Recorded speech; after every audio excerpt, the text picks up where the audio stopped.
दो तीन बच्चों ने रीडिंग अटैम्प्ट करके भेजी है, एक सिमरन ने भेजी है, एक हरप्रीत ने भेजी है, होर तां किसी स्टूडेंट ने रीडिंग नहीं भेजी मैनूं लगदा। मैम कीती है रीडिंग बट आंसर नहीं भेजे हैगे ਤੁਹਾਨੂੰ ਤੁਸੀਂ ਕਰੋਗੇ ਨਾ ਡਿਸਕਸ ਕਲਾਸ ਦੇ ਵਿੱਚ? ਹਾਂਜੀ ਹਾਂਜੀ बिल्कुल करांगे डिस्कस ਤਾਂ। Okay okay ma'am.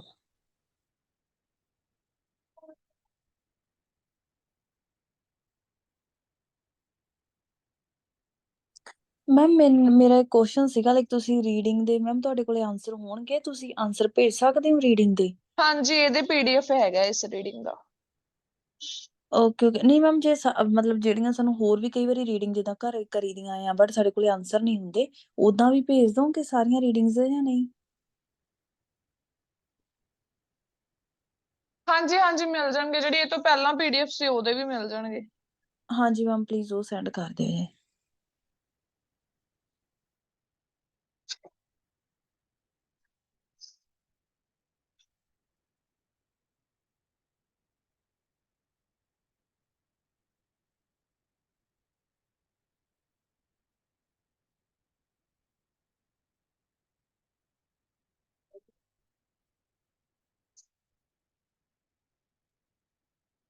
ਹਾਂਜੀ ਦੇਖੋ, ਸੋ ਅੱਜ ਦਾ ਜਿਹੜਾ ਲੈਟਰ ਹੈ ਆਪਾਂ ਕਰਾਂਗੇ ਡਿਸਕਸ ਕਲਾਸ ਦੇ ਵਿੱਚ।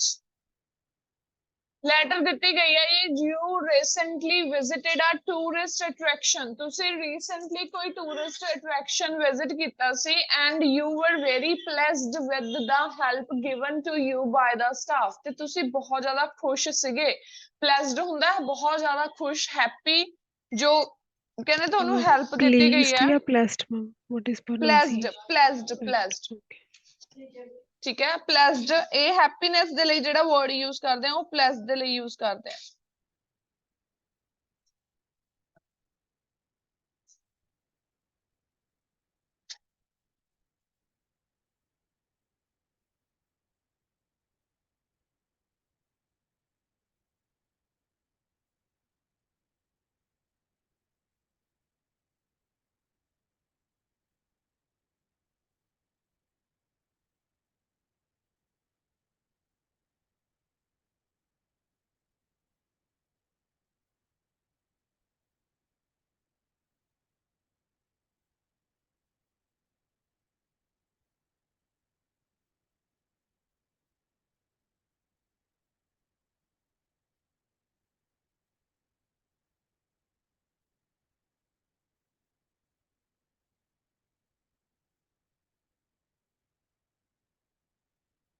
ਸੋ ਦੇਖੋ ਜੀ ਅੱਗੇ ਕੁਐਸਚਨ ਕੀ ਪੁੱਛਿਆ ਗਿਆ, ਕਹਿੰਦੇ ਤੁਹਾਨੂੰ ਬਹੁਤ ਵਧੀਆ ਹੈਲਪ ਪ੍ਰੋਵਾਈਡ ਕੀਤੀ ਗਈ ਸੀ ਉੱਥੋਂ ਦੇ ਸਟਾਫ ਦੇ ਥਰੂ।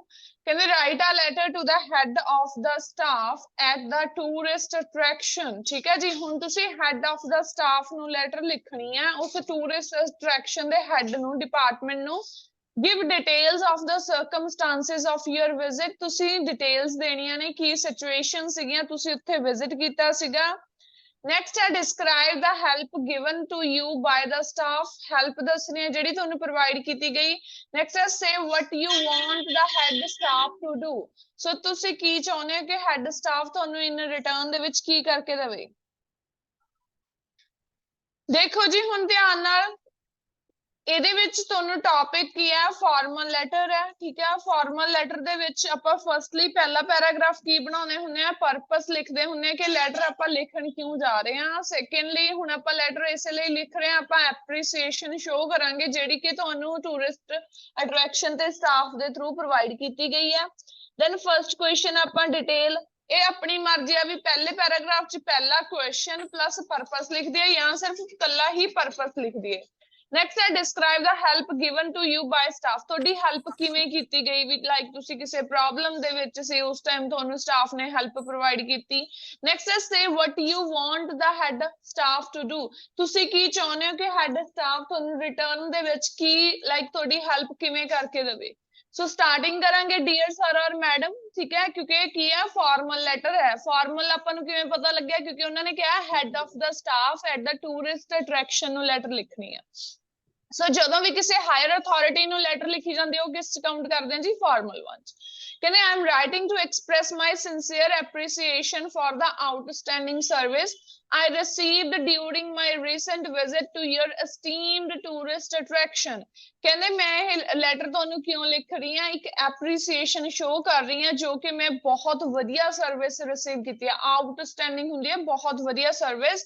ਕਹਿੰਦੇ my recent visit to your esteemed tourist attraction, my visit took place। ਇਹ 'ਚ ਤੁਸੀਂ ਟਾਈਮ ਮੈਂਸ਼ਨ ਕਰਤਾ ਵੀ ਮੈਂ ਇਸ ਟਾਈਮ ਲਾਈਕ ਇਹ ਜਿਹੜੀ ਡੈਸਟੀਨੇਸ਼ਨ ਜਾਂ ਜਿਹੜਾ ਟ੍ਰਿਪ ਤੇ ਤੁਸੀਂ ਜਦੋਂ ਗਏ ਸੀਗੇ ਡੇਟ ਮੈਂਸ਼ਨ ਕਰ ਦੋਗੇ। And I was truly impressed ਬਾय the exceptional ਹੁੰਦੀ ਹੈ ਵੀ ਬਹੁਤ ਹੀ ਜ਼ਿਆਦਾ ਵੀ ਮੈਨੂੰ ਮਦਦ ਕੀਤੀ ਗਈ ਸੀ। Exceptional assistance provided by your dedicated staff, ਵੀ ਤੁਹਾਡੇ ਡੈਡੀਕੇਟਿਡ ਸਟਾਫ ਨੇ, ਹਾਰਡ ਵਰਕਿੰਗ ਸਟਾਫ ਨੇ, ਜਿਹੜੀ ਮੈਨੂੰ ਇੱਕ ਐਕਸੈਪਸ਼ਨਲ ਬਹੁਤ ਹੀ ਜ਼ਿਆਦਾ ਮੇਰੀ ਮਦਦ ਕੀਤੀ ਗਈ ਸੀ। ਜਦੋਂ ਕਹਿੰਦੇ ਮੈਂ ਉੱਥੇ ਪਹੁੰਚਿਆ, ਅਪੋਨ ਅਰਾਈਵਲ ਦਾ ਮਤਲਬ ਹੁੰਦਾ ਕਿਤੇ ਪਹੁੰਚ ਜਾਣਾ। ਆਈ ਇਨਕਾਊਂਟਰਡ, ਮੈਂ ਤੁਹਾਨੂੰ ਇਹ ਵਰਡ ਬਹੁਤ ਵਾਰੀ ਦੱਸਿਆ, ਇਨਕਾਊਂਟਰਡ ਆਪਾਂ ਲਿਖਦੇ ਹਾਂ ਜੀ ਫੇਸਡ ਨੂੰ। ਕਹਿੰਦੇ ਆਈ ਇਨਕਾਊਂਟਰਡ ਐਨ ਅਨਫੋਰਸੀਨ ਸਿਚੁਏਸ਼ਨ। ਅਨਫੋਰਸੀਨ ਸਿਚੁਏਸ਼ਨ ਕਿਹੜੀ ਹੁੰਦੀ ਹੈ ਜੀ, ਜਿਹੜੀ ਕੋਈ ਬੈਡ ਸਿਚੁਏਸ਼ਨ ਹੋ ਜਾਵੇ ਤੁਹਾਡੇ ਨਾਲ, ਕੋਈ ਅਨਫੋਰਸੀਨ ਕਹਿੰਦੇ ਕੀ ਹੋ ਗਈ ਸਿਚੁਏਸ਼ਨ ਹੋ ਗਈ that required immediate attention, ਜਿਹਦੇ ਵਿੱਚ ਕਹਿੰਦੇ ਮੈਨੂੰ ਇੱਕ immediate attention ਦੀ ਜ਼ਰੂਰਤ ਸੀ।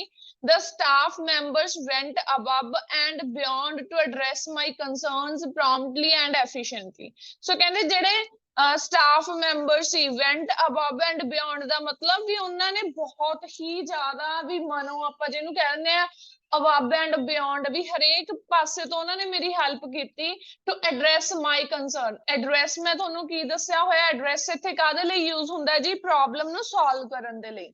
ਪ੍ਰੋਮਪਟਲੀ ਹੁੰਦਾ ਸਹੀ ਤਰੀਕੇ ਨਾਲ, ਐਫੀਸ਼ੀਐਂਟਲੀ ਵੀ ਹੁੰਦਾ ਵੀ ਪ੍ਰੋਪਰ ਤਰੀਕੇ ਨਾਲ ਪ੍ਰੋਬਲਮ ਸੋਲਵ ਕਰਨ ਦੇ ਵਿੱਚ ਉਹਨਾਂ ਨੇ ਮੇਰੀ ਹੈਲਪ ਕੀਤੀ। ਦੇਅਰ ਪ੍ਰੋਫੈਸ਼ਨਲਿਜ਼ਮ, ਵੀ ਜਿਹੜਾ ਉਹ ਪ੍ਰੋਫੈਸ਼ਨਲਿਜ਼ਮ ਸ਼ੋ ਕਰਦੇ ਨੇ, ਠੀਕ ਹੈ। ਨੈਕਸਟ ਹੈ ਕਰਟੇਸੀ। ਕਰਟੇਸੀ ਦਾ ਮਤਲਬ ਵੀ ਉਹੀ ਹੁੰਦਾ ਵੀ ਕਾਈਂਡ ਨੇਚਰ, ਹਨਾ, ਵੀ ਉਹਨਾਂ ਨੇ ਦਿਖਾਇਆ। ਨੈਕਸਟ ਹੈ ਵਿਲਿੰਗਨੈਸ, ਇੱਛਾ ਹੈਲਪ ਕਰਨ ਦੀ। Willingness to assist made a significant impact on my overall experience. So ਇਹਦੇ ਵਿੱਚ ਤੁਸੀਂ 3 ਫੈਕਟਰ ਦੱਸ ਦਿੱਤੇ ਵੀ ਆਹ ਚੀਜ਼ਾਂ ਮਤਲਬ ਕਿ ਆਹ 3 ਫੈਕਟਰਸ ਸੀਗੇ ਜਿਹੜੇ ਉਹਨਾਂ ਨੇ ਮੇਰੀ ਮਤਲਬ ਕਿ ਓਵਰਆਲ ਐਕਸਪੀਰੀਅੰਸ ਮੇਰਾ ਉਹਨਾਂ ਦੇ ਨਾਲ ਰਿਹਾ।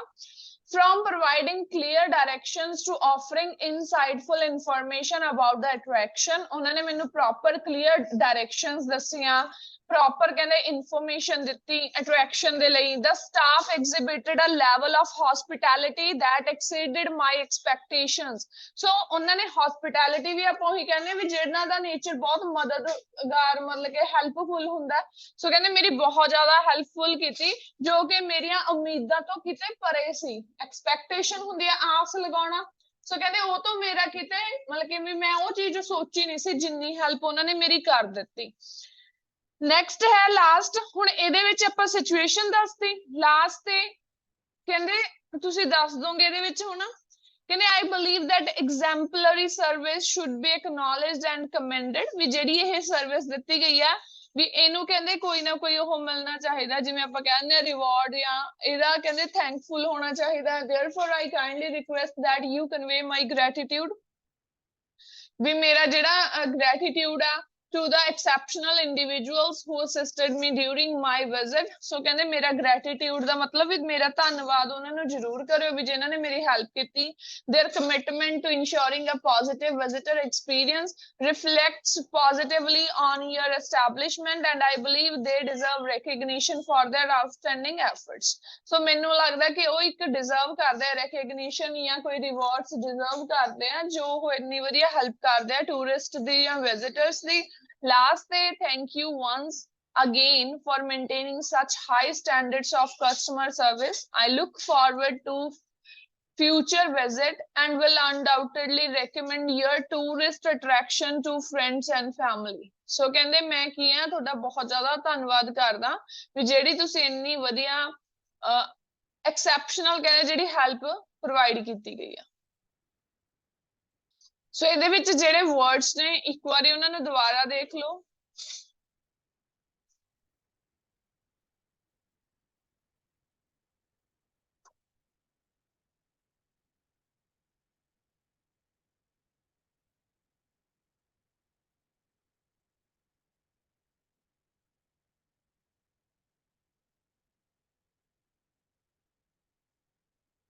ਕਮਲਜੀਤ ਤੁਹਾਡਾ ਮਾਈਕ ਨਹੀਂ ਔਨ।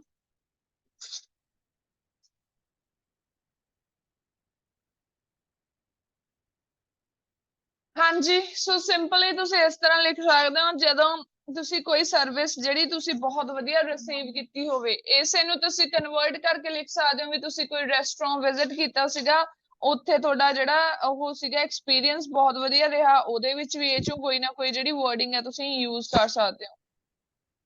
मैम हेलो, ਹਾਂਜੀ, good morning. Good morning. Ma'am आप फर्स्ट लेटर करवाया हले तुसी मैं हुणी ਹਜੇ क्लास दी ਫਸਟ ਹੀ ਕਰਵਾਇਆ ਜੀ ਮੈਂ ਇਹ। ठीक है ਠੀਕ की ਹੈ ਜੀ, सीगा ਇਹਦੇ थोड़ा ਵਿੱਚ जिहा दस दो ओवरव्यू। ਦੁਬਾਰਾ ਦੱਸ ਦਿੰਨੇ ਜੀ, ਦੁਬਾਰਾ ਦੱਸ ਦਿੰਨੇ ਆ। ਸਮਝੋ ਜੀ, ਅੱਜ ਦਾ ਜਿਹੜਾ ਲੈਟਰ ਹੈ, ਅੱਜ ਦਾ ਜਿਹੜਾ ਲੈਟਰ ਹੈ ਉਹ ਇਹ ਹੈ ਜੀ, ਤੁਸੀਂ ਰੀਸੈਂਟਲੀ ਕਿਸੇ ਟੂਰਿਸਟ ਅਟਰੈਕਸ਼ਨ ਤੇ ਵਿਜ਼ਿਟ ਕੀਤਾ ਸੀਗਾ ਤੇ ਤੁਸੀਂ ਬਹੁਤ ਪਲੈਸਡ ਦਾ ਮਤਲਬ ਹੁੰਦਾ ਬਹੁਤ ਜ਼ਿਆਦਾ ਹੈਪੀ ਰਹੇ, ਠੀਕ ਆ, ਜੋ ਹੈਲਪ ਤੁਹਾਨੂੰ ਸਟਾਫ ਦੇ ਥਰੂ ਦਿੱਤੀ ਗਈ ਸੀਗੀ। ਸੋ ਉਹੀ ਸਿਚੁਏਸ਼ਨਸ ਨੂੰ ਦੱਸਣਾ ਵੀ ਕੀ ਸਿਚੁਏਸ਼ਨ ਸੀ, ਤੁਸੀਂ ਕਦੋਂ ਵਿਜ਼ਿਟ ਕੀਤਾ ਸੀ, ਨੈਕਸਟ ਤੁਸੀਂ ਜਿਹੜੀ ਸਟਾਫ ਦੇ ਥਰੂ ਤੁਹਾਡੀ ਹੈਲਪ ਕੀਤੀ ਗਈ ਸੀ ਉਹ ਦੱਸਣਾ ਹੈ ਵੀ ਕੀ ਹੋਇਆ ਸੀਗਾ, ਤੁਹਾਡੇ ਨਾਲ ਕੋਈ ਇਨਸੀਡੈਂਟ ਹੈਪਨ ਹੋਇਆ ਸੀ। ਲਾਸਟ ਹੈ ਕਿ ਸਟਾਫ ਨੂੰ ਤੁਸੀਂ ਕੀ ਚਾਹੁੰਦੇ ਹੋ ਵੀ ਹੈਡ ਆਫਿਸ ਕੀ ਕਰੇ, ਕਹਿੰਦੇ what you want the head staff to do, head staff ਤੋਂ ਤੁਸੀਂ ਕੀ ਚਾਹੁੰਦੇ ਹੋ। ਸੋ ਜੇ ਕਿਸੇ ਸਟਾਫ ਨੇ ਤੁਹਾਡੀ ਹੈਲਪ ਕੀਤੀ ਹੈ, ਤੁਸੀਂ ਹੈਡ ਸਟਾਫ ਤੋਂ ਇਹ ਮੰਗ ਕਰ ਸਕਦੇ ਹੋ ਵੀ ਉਹਨਾਂ ਦੀ ਮਦਦ ਕੀਤੀ ਜਾਵੇ, ਹਨਾ, ਹੈਲਪ ਕੀਤੀ ਜਾਵੇ, ਕੋਈ ਰਿਵਾਰਡਸ ਦਿੱਤੇ ਜਾਣ, ਕੋਈ ਰੈਕਗਨੀਸ਼ਨ। ਅੱਜ ਭਗਵੰਤ ਮਾਨ ਨੇ ਆਉਣਾ ਹੋਵੇ, ਹਨਾ, ਬਹੁਤ ਜ਼ਿਆਦਾ ਪੁਲਿਸ ਲੱਗੀ ਪਈ ਆ, ਬੱਸ ਵੀ ਨਹੀਂ ਆ ਰਹੀ।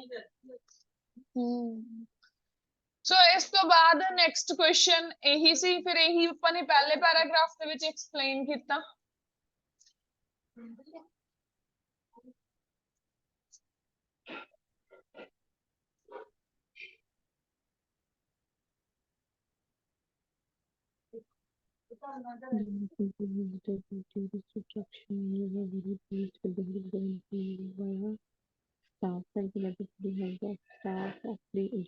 ਸੋ ਫਸਟ ਪੈਰਾਗ੍ਰਾਫ ਦੇਖੋ ਧਿਆਨ ਨਾਲ। ਫਸਟ ਪੈਰਾਗ੍ਰਾਫ ਦੇ ਵਿੱਚ ਆਪਾਂ ਇਹੀ ਐਕਸਪਲੇਨ ਕੀਤਾ, ਕਹਿੰਦੇ ਮੈਂ ਐਕਸਪ੍ਰੈਸ ਕਰ ਰਿਹਾ ਸਿੰਸੀਅਰ ਐਪਰੀਸੀਏਸ਼ਨ, ਜੋ ਮੇਰੀ ਮਦਦ ਕੀਤੀ ਗਈ ਹੈ ਸਟਾਫ ਦੇ ਥਰੂ, ਠੀਕ ਹੈ, ਉਹਦੇ ਲਈ ਮੈਂ ਐਪਰੀਸ਼ੀਏਟ ਕਰਦਾ ਬਹੁਤ ਜ਼ਿਆਦਾ ਵੀ ਮੇਰੀ ਇਦਾਂ ਉਹਨਾਂ ਨੇ ਹੈਲਪ ਕੀਤੀ। ਨੈਕਸਟ ਤੁਸੀਂ ਮੇਰੀ ਵਿਜ਼ਿਟ ਇਹ ਸੀਗੀ ਟੁੱਕ ਪਲੇਸ, ਕਿਉਂਕਿ ਪਾਸਟ ਦੀ ਗੱਲ ਕਰ ਰਹੇ ਹਾਂ, ਤੇ ਮੈਂ ਬਹੁਤ ਜ਼ਿਆਦਾ ਇੰਪ੍ਰੈਸਡ ਹੋਇਆ, ਜੋ ਕਿ ਐਕਸੈਪਸ਼ਨਲ ਅਸਿਸਟੈਂਸ, ਮਤਲਬ ਕਿ ਜਿਹੜੀ ਚੀਜ਼ ਤੁਸੀਂ ਸੋਚੀ ਨਾ ਹੋਵੇ ਉਹਦੇ ਉਹ ਤੁਹਾਨੂੰ ਹੈਲਪ ਮਿਲ ਜਾਵੇ। ਡੈਡੀਕੇਟਡ ਸਟਾਫ ਹੁੰਦਾ, ਹਾਰਡ ਵਰਕਿੰਗ ਸਟਾਫ ਦੇ ਥਰੂ।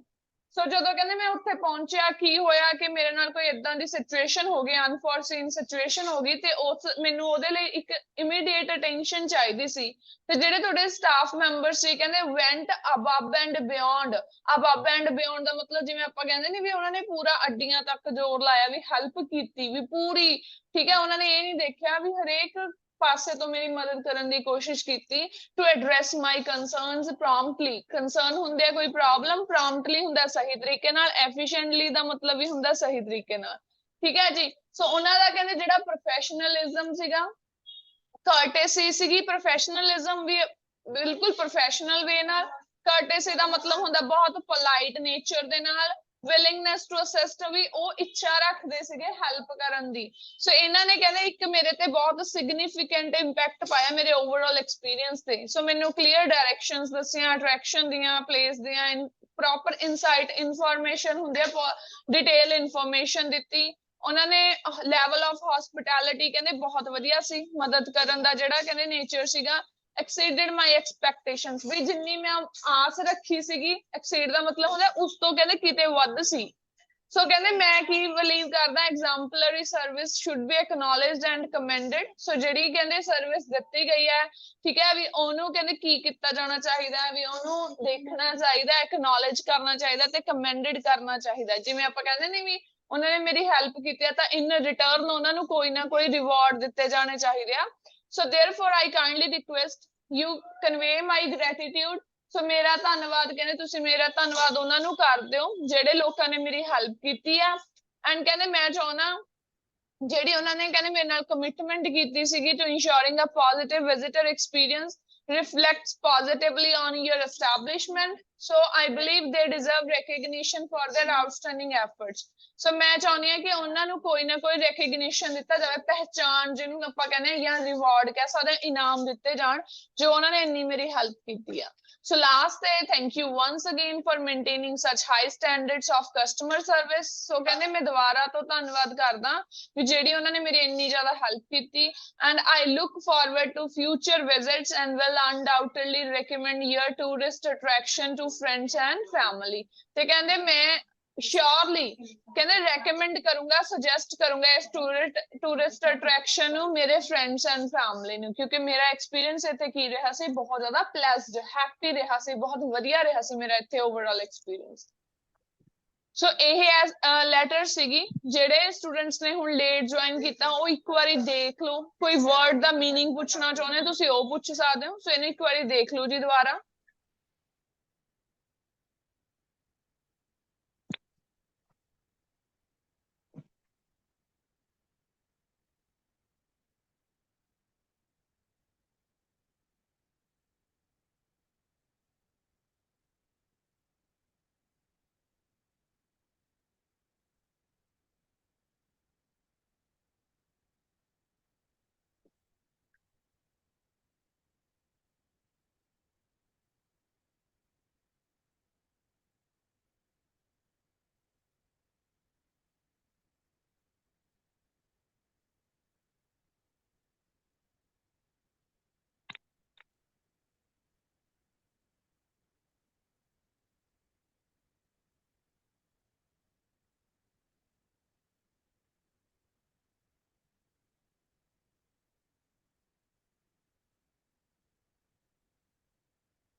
ਹਾਂਜੀ ਦੱਸੋ ਜੀ, ਕੋਈ ਡਾਊਟ, ਕੁਝ ਪੁੱਛਣਾ ਚਾਹੁੰਦੇ ਹੋ?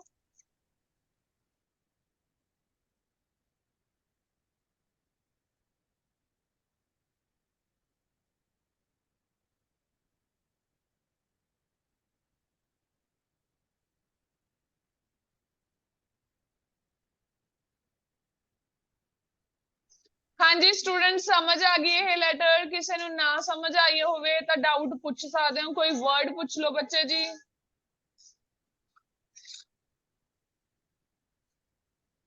ਦੇਖ ਲਓ ਕੱਲ ਨੂੰ ਮੌਕ ਟੈਸਟ ਆ, ਤੁਸੀਂ ਖੁਦ ਲੈਟਰ ਲਿਖਣੀ ਆ.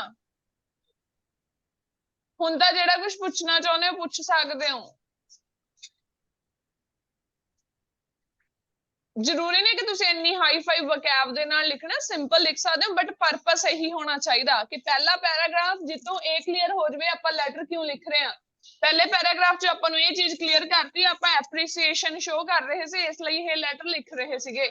ਸੋ ਸੈਕੰਡ ਥਿੰਗ ਆਪਾਂ ਦੱਸਤਾ ਵੀ ਕਿਹੜੀਆਂ ਜਿਹੜੀਆਂ ਆਪਾਂ ਨੂੰ ਪ੍ਰੋਬਲਮ ਫੇਸ ਹੋਈਆਂ. ਥਰਡ ਵਨ ਦੇ ਵਿੱਚ ਆਪਾਂ ਦੱਸਤਾ ਕਿ ਕਿੱਦਾਂ ਕਿੱਦਾਂ ਹੈਲਪ ਪ੍ਰੋਵਾਈਡ ਕੀਤੀ ਗਈ, ਤੇ ਲਾਸਟ ਤੇ ਆਪਾਂ ਦੱਸਤਾ ਕਿ ਕੀ ਕਰਨਾ ਚਾਹੀਦਾ ਹੈਡ ਡਿਪਾਰਟਮੈਂਟ. ਠੀਕ ਹੈ ਜੀ. ਐਗਜ਼ਾਮਪਲਰੀ ਦਾ ਮੀਨਸ ਹੁੰਦਾ ਹੈ, ਦੇਖੋ ਜੀ ਇੱਥੇ ਲਾਈਨ ਯੂਜ਼ ਕੀਤੀ ਸੀਗੀ, ਬਹੁਤ ਹੀ ਵਧੀਆ ਸਰਵਿਸ ਜਿਹੜੀ ਤੁਸੀਂ ਰਿਸੀਵ ਕਰ ਚੁੱਕੇ ਹੋ. I believe that exemplary service should be acknowledged. ਵੀ ਇਹਨੂੰ ਦੇਖਿਆ ਜਾਣਾ ਚਾਹੀਦਾ ਹੈ, ਵੀ ਲਾਈਕ ਹੈਡ ਦੇ ਦੁਆਰਾ ਦੇਖਿਆ ਜਾਣਾ ਚਾਹੀਦਾ ਵੀ ਉਹਨਾਂ ਦਾ ਸਟਾਫ ਹੈ ਜਿਹੜਾ ਇੰਨਾ ਜ਼ਿਆਦਾ ਕੀ ਹੈ, ਬਹੁਤ ਜ਼ਿਆਦਾ ਹੈਲਪਫੁਲ ਨੇਚਰ ਦਾ. ਸੋ ਇਹਨੂੰ ਕਹਿੰਦੇ ਇੱਕ ਵਾਰੀ ਐਕਨੋਲਜ ਤੇ ਕਮੈਂਡ ਕੀਤਾ ਜਾਣਾ ਚਾਹੀਦਾ. ਠੀਕ ਹੈ ਜੀ. ਸੋ ਹੁਣ ਆਪਾਂ ਕਰਦੇ ਹਾਂ ਨੈਕਸਟ. ਤੁਹਾਨੂੰ ਕੱਲ ਇੱਕ ਰੀਡਿੰਗ ਦਿੱਤੀ ਗਈ ਸੀ, ਸੋ ਇੱਕ ਸਟੂਡੈਂਟ ਮੇਰੇ ਖਿਆਲ ਕਲਾਸ ਦੇ ਵਿੱਚ ਜਿਹੜੇ ਲੇਟ ਜੁਆਇਨ ਹੋਏ ਨੇ, ਸੋ ਉਹਨਾਂ ਨੇ ਨਹੀਂ ਕੀਤੀ ਰੀਡਿੰਗ. ਜਿਹੜੇ ਸਟੂਡੈਂਟਸ ਨੇ ਕੀਤੀ ਹੈ ਮੈਂ ਸਕਰੀਨ ਤੇ ਹੀ ਸ਼ੇਅਰ ਕਰੂੰਗੀ. ਸੋ ਜਿਹੜੇ ਜਿਹੜੇ ਤੁਹਾਡੇ ਡਾਊਟਸ ਹੋਏ ਹਨਾ, ਤਾਂ ਨਾਲ ਦੀ ਨਾਲ ਆਪਣੇ ਕਲੀਅਰ ਕਰ ਲਿਓ, ਕਿਉਂਕਿ ਕੱਲ ਮੈਂ ਦਿੱਤਾ ਸੀ ਹੋਮਵਰਕ, ਸਿਰਫ 27 ਕੁਐਸਚਨਸ ਹੀ ਕਹੇ ਸੀ ਵੀ ਤੁਸੀਂ ਅਟੈਂਪਟ ਕਰ ਲਿਓ.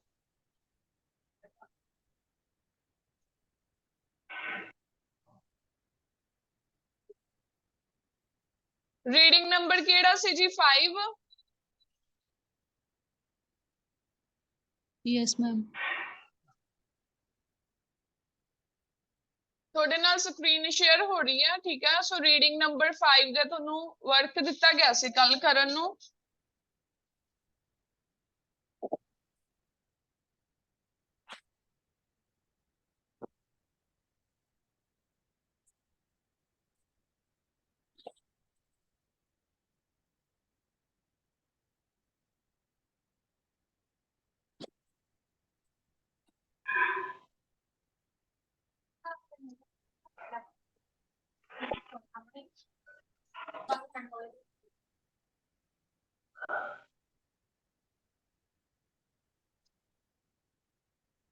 ਦੇਖੋ ਜੀ ਧਿਆਨ ਨਾਲ ਜਿਹੜੀ ਰੀਡਿੰਗ ਤੁਹਾਨੂੰ ਸ਼ੇਅਰ ਕੀਤੀ ਗਈ ਹੈ, ਸੋ ਇਹਦੇ ਵਿੱਚ ਪਹਿਲੇ ਕੁਐਸਚਨਸ ਕਰਨੇ ਕਿੱਦਾਂ ਸੀਗੇ, ਤੁਹਾਨੂੰ ਕੀ ਕਿਹਾ ਹੋਇਆ ਸੀਗਾ ਇਹਨਾਂ ਨੇ?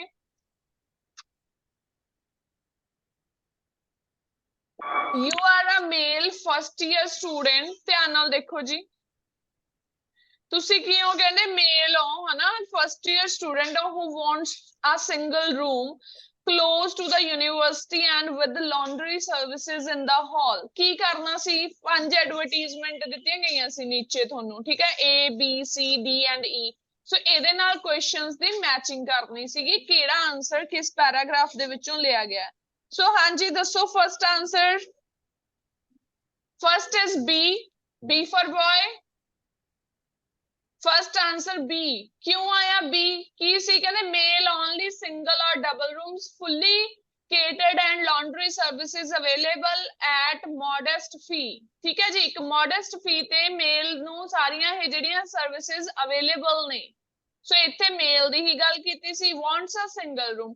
ਹੁਣ ਸਿੰਗਲ ਰੂਮ ਕੀ ਕਹਤਾ, ਉਹ ਕਹਿੰਦੇ ਮੇਲ ਓਨਲੀ ਸਿੰਗਲ ਔਰ ਡਬਲ ਰੂਮ, ਸਿੰਗਲ ਦੀ ਵੀ ਗੱਲ ਕੀਤੀ ਹੈ ਡਬਲ ਦੀ ਵੀ। ਸੋ ਇੱਧਰ ਉਹ ਸਿਰਫ ਸਿੰਗਲ ਦੀ ਗੱਲ ਕਰ ਰਹੇ ਸੀ।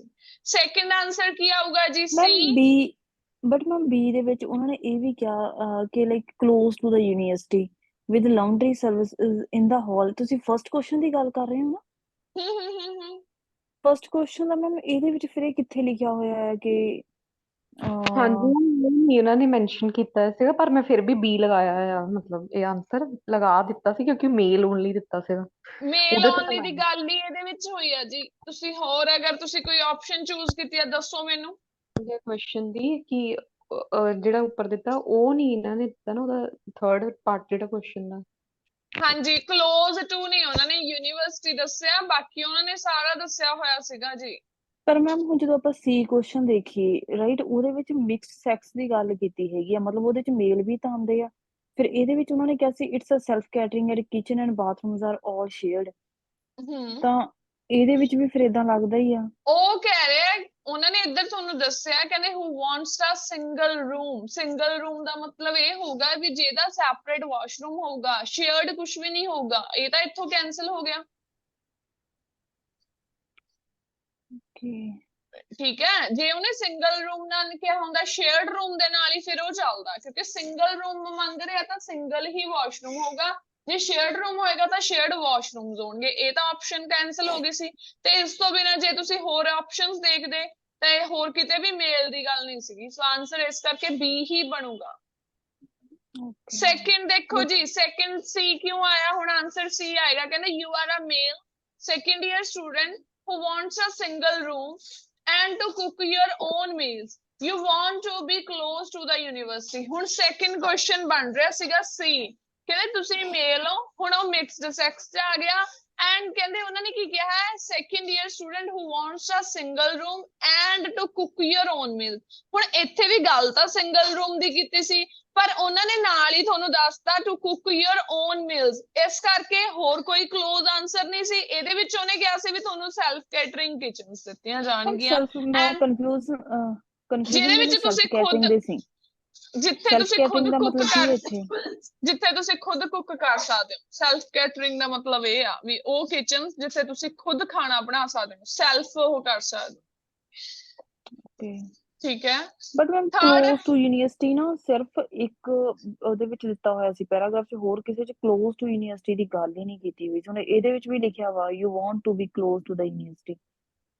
ਹੁਣ ਉਹਨਾਂ ਨੇ ਫੇਰ ਦੇਖੋ, ਉਹਨਾਂ ਨੇ ਅਗੇਨ ਕਿਹਾ you want to be close to the university. ਠੀਕ ਹੈ, ਬਟ ਇਹਦੇ ਵਿੱਚ ਅਗੇਨ ਫਿਰ ਮੈਚਿੰਗ ਤਾਂ ਆਪਾਂ ਨੇ, ਬਾਕੀ ਜਿਹੜਾ ਹਿੱਸਾ ਰਹਿ ਗਿਆ ਆਪਣਾ, ਬਾਕੀ ਹਿੱਸਾ ਹੋਰ ਕਿਤੇ ਮਿਲ ਹੀ ਨਹੀਂ ਰਿਹਾ। ਕਲੋਜ਼ ਟੂ ਦਾ ਅਗਰ ਤੁਸੀਂ ਯੂਨੀਵਰਸਿਟੀ ਵਾਲਾ ਵੀ ਕਰਦੇ ਹੋ, ਉਹ ਕੁਐਸਚਨ ਤੇ ਵੀ ਆਉਣੇ ਆ। ਠੀਕ ਹੈ, ਹੁਣ ਸੈਕਿੰਡ C ਹੋ ਗਿਆ। ਥਰਡ ਦੇਖੋ, ਕਹਿੰਦੇ you are a first year girl who wants to share with another girl। ਤੁਸੀਂ ਫਸਟ ਈਅਰ ਗਰਲ ਹੋ ਤੇ ਤੁਸੀਂ ਸ਼ੇਅਰ ਕਰਨਾ ਚਾਹੁੰਦੇ ਹੋ ਅਨਦਰ ਗਰਲ ਦੇ ਨਾਲ। ਇਹਦਾ ਆਨਸਰ ਬਹੁਤ ਜ਼ਿਆਦਾ ਕਲੀਅਰ ਸੀ, D ਦੇ ਵਿੱਚ ਹੀ ਸੀਗਾ, ਹਨਾ। ਸੋ ਉਹਨਾਂ ਨੇ ਇਹੀ ਦੱਸਿਆ ਹੋਇਆ ਸੀਗਾ ਇਹਦੇ ਵਿੱਚ ਕਲੀਅਰਲੀ ਤੁਹਾਨੂੰ। ਇਨਫੋਰਮੇਸ਼ਨ ਦਿੱਤੀ ਸੀ women only single or shared ensuite rooms with full catering laundry supplied with women only security is taken very seriously so women ਦੇ ਨਾਲ ਹੀ share ਕੀਤਾ ਜਾਊਗਾ there are no student kitchens ਇੱਥੇ ਕੋਈ student kitchens ਨਹੀਂ ਹੈਗੀਆਂ next ਦੇਖਦੇ ਹਾਂ ਜੀ fourth question ਕਹਿੰਦੇ you are a first year girl who wants meals provided but you want to be able to cook sometimes too ਤੁਸੀਂ ਇੱਕ ਫਸਟ ਈਅਰ ਗਰਲ ਹੋ ਜੋ ਕੀ ਚਾਹੁੰਦੇ ਆ ਮੀਲਸ ਪ੍ਰੋਵਾਈਡ ਕੀਤੇ ਜਾਣ but you want to be able to cook ਤੇ ਕਦੇ ਕਦੇ ਤੁਸੀਂ ਚਾਹੁੰਦੇ ਵੀ ਤੁਸੀਂ ਕੁਕ ਵੀ ਕਰ ਸਕੋ ਹਨਾ ਸੋ ਫੋਰਥ ਦਾ ਆਨਸਰ ਕਿਹੜਾ ਆਉਣਾ ਸੀ ਏ ਉਹਨਾਂ ਨੇ ਕੀ ਲਿਖਿਆ ਹੋਇਆ ਸੀ first year students only first year student ਹੋ ਗਿਆ single rooms all rooms in suite full board mixed sex ਦੇ ਵਿੱਚ ਕੀ ਆ ਗਏ ਜੀ ਗਰਲ ਵੀ ਬॉय ਵੀ shared kitchens ਵੀ ਨੇ ਠੀਕ ਹੈ ਜੀ then ਇਹਦੇ ਵਿੱਚ ਕੀ ਹੈ TV and video room reasonably priced ਹੁਣ ਕੀ ਸੀ ਜੇ ਤੁਸੀਂ ਹੋਰ ਚ ਮੈਂਸ਼ਨ ਕਰਦੇ ਹੁਣ ਇਹਦੇ ਵਿੱਚ ਉਹਨਾਂ ਨੇ ਕੀ ਦਿੱਤਾ ਹੋਇਆ ਤੁਹਾਨੂੰ shared kitchens ਦਿੱਤੀਆਂ ਹੋਈਆਂ ਨੇ ਇਹਦੇ ਵਿੱਚ ਆਨਸਰ ਹਾਂਜੀ ਇਹਦੇ ਉਹਨਾਂ ਨੇ ਮੀਲਸ ਤਾਂ ਦੱਸਿਆ ਨਹੀਂ ਹੈਗਾ ਵੀ who wants meal provided ਉਹਦੀ ਗੱਲ ਨਹੀਂ ਕੀਤੀ ਪਰ ਹੁਣ ਇਹਦੇ ਵਿੱਚ ਫਸਟ ਉਹ ਚ ਇਹਨਾਂ ਨੇ ਫਸਟ ਈਅਰ ਸਟੂਡੈਂਟਸ ਦੀ ਗੱਲ ਕੀਤੀ ਹੈ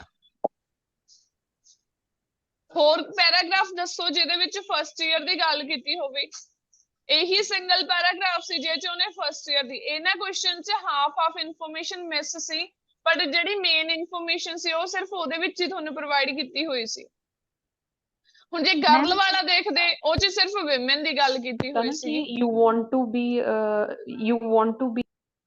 want to cook sometimes ਉਹ ਵਾਲੀ ਵੀ ਇਨਫੋਰਮੇਸ਼ਨ ਮਿਸ ਹੈ ਨਾ ਨਹੀਂ ਸਮ ਟਾਈਮ ਕੁੱਕ ਦਾ ਮਤਲਬ ਇਹੀ ਆ ਵੀ ਸ਼ੇਅਰਡ ਕਿਚਨਸ ਨੇ ਵੀ ਜਿਹਦੇ ਵਿੱਚ ਕਿਚਨ ਪ੍ਰੋਵਾਈਡ ਕੀਤੀ ਹੋਊਗੀ ਵੀ ਜੇ ਕੁੱਕ ਕਰ ਸਕਦੇ ਹੋ ਤੁਸੀਂ ਇਹ ਤੋਂ ਹਿੰਟ ਲੱਗ ਰਿਹਾ ਜੀ ਬਟ ਇਹਦੇ ਚ ਮੈਮ ਹੁਣ ਸੀ ਵੀ ਲੱਗ ਰਿਹਾ ਆ first who wants meal provided but you want to able to cook sometimes too ਇਹਦੇ ਚ ਲਿਖਿਆ with fully catered laundry supplied ਉਹ ਹਮੇਸ਼ਾ ਖੁਦ ਹੀ ਕਰਨਾ ਚਾਹੁੰਦੇ ਆ ਹਾਂ ਉਹ ਹਮੇਸ਼ਾ ਖੁਦ ਹੀ ਕਰਨਾ ਚਾਹੁੰਦੇ ਆ ਸੈਲਫ ਕੇਟਰਿੰਗ ਆ ਵੀ ਇਹਦੇ ਵਿੱਚ ਇਹ ਨਹੀਂ ਕਿ ਉਹਨਾਂ ਨੂੰ ਪ੍ਰੋਵਾਈਡ ਕੀਤਾ ਜਾਵੇ ਇਹ ਚ ਇਹਨਾਂ ਨੇ ਇਹ ਚੀਜ਼ ਵੀ ਕਲੀਅਰ ਕੀਤੀ ਹੈ ਦੂਸਰਾ ਫਸਟ ਈਅਰ ਦੀ ਗੱਲ ਨਹੀਂ ਨਾ ਕੀਤੀ ਇਹ ਵੀ ਚੈੱਕ ਕਰੋ ਮੈਮ ਇਹਨਾਂ ਨੇ ਹਾਫ ਦਿੱਤੀਆਂ ਹੋਈਆਂ ਸਾਰੀ ਇਨਫੋਰਮੇਸ਼ਨ ਹਾਂ ਇਹਦੇ ਵਿੱਚ ਕੁਝ ਇਨਫੋਰਮੇਸ਼ਨ ਹੀ ਮੈਚ ਹੋਣੀ ਸੀਗੀ ਮੈਮ ਇੱਕ ਇਹਨਾਂ ਨੇ ਦਿੱਤਾ ਹੋਇਆ ਨਾ all rooms en suite ਮਤਲਬ ਵੀ with attached washroom ਇਹਦਾ ਮਤਲਬ ਇਹ ਹੁੰਦਾ ਹਾਂਜੀ all rooms in suite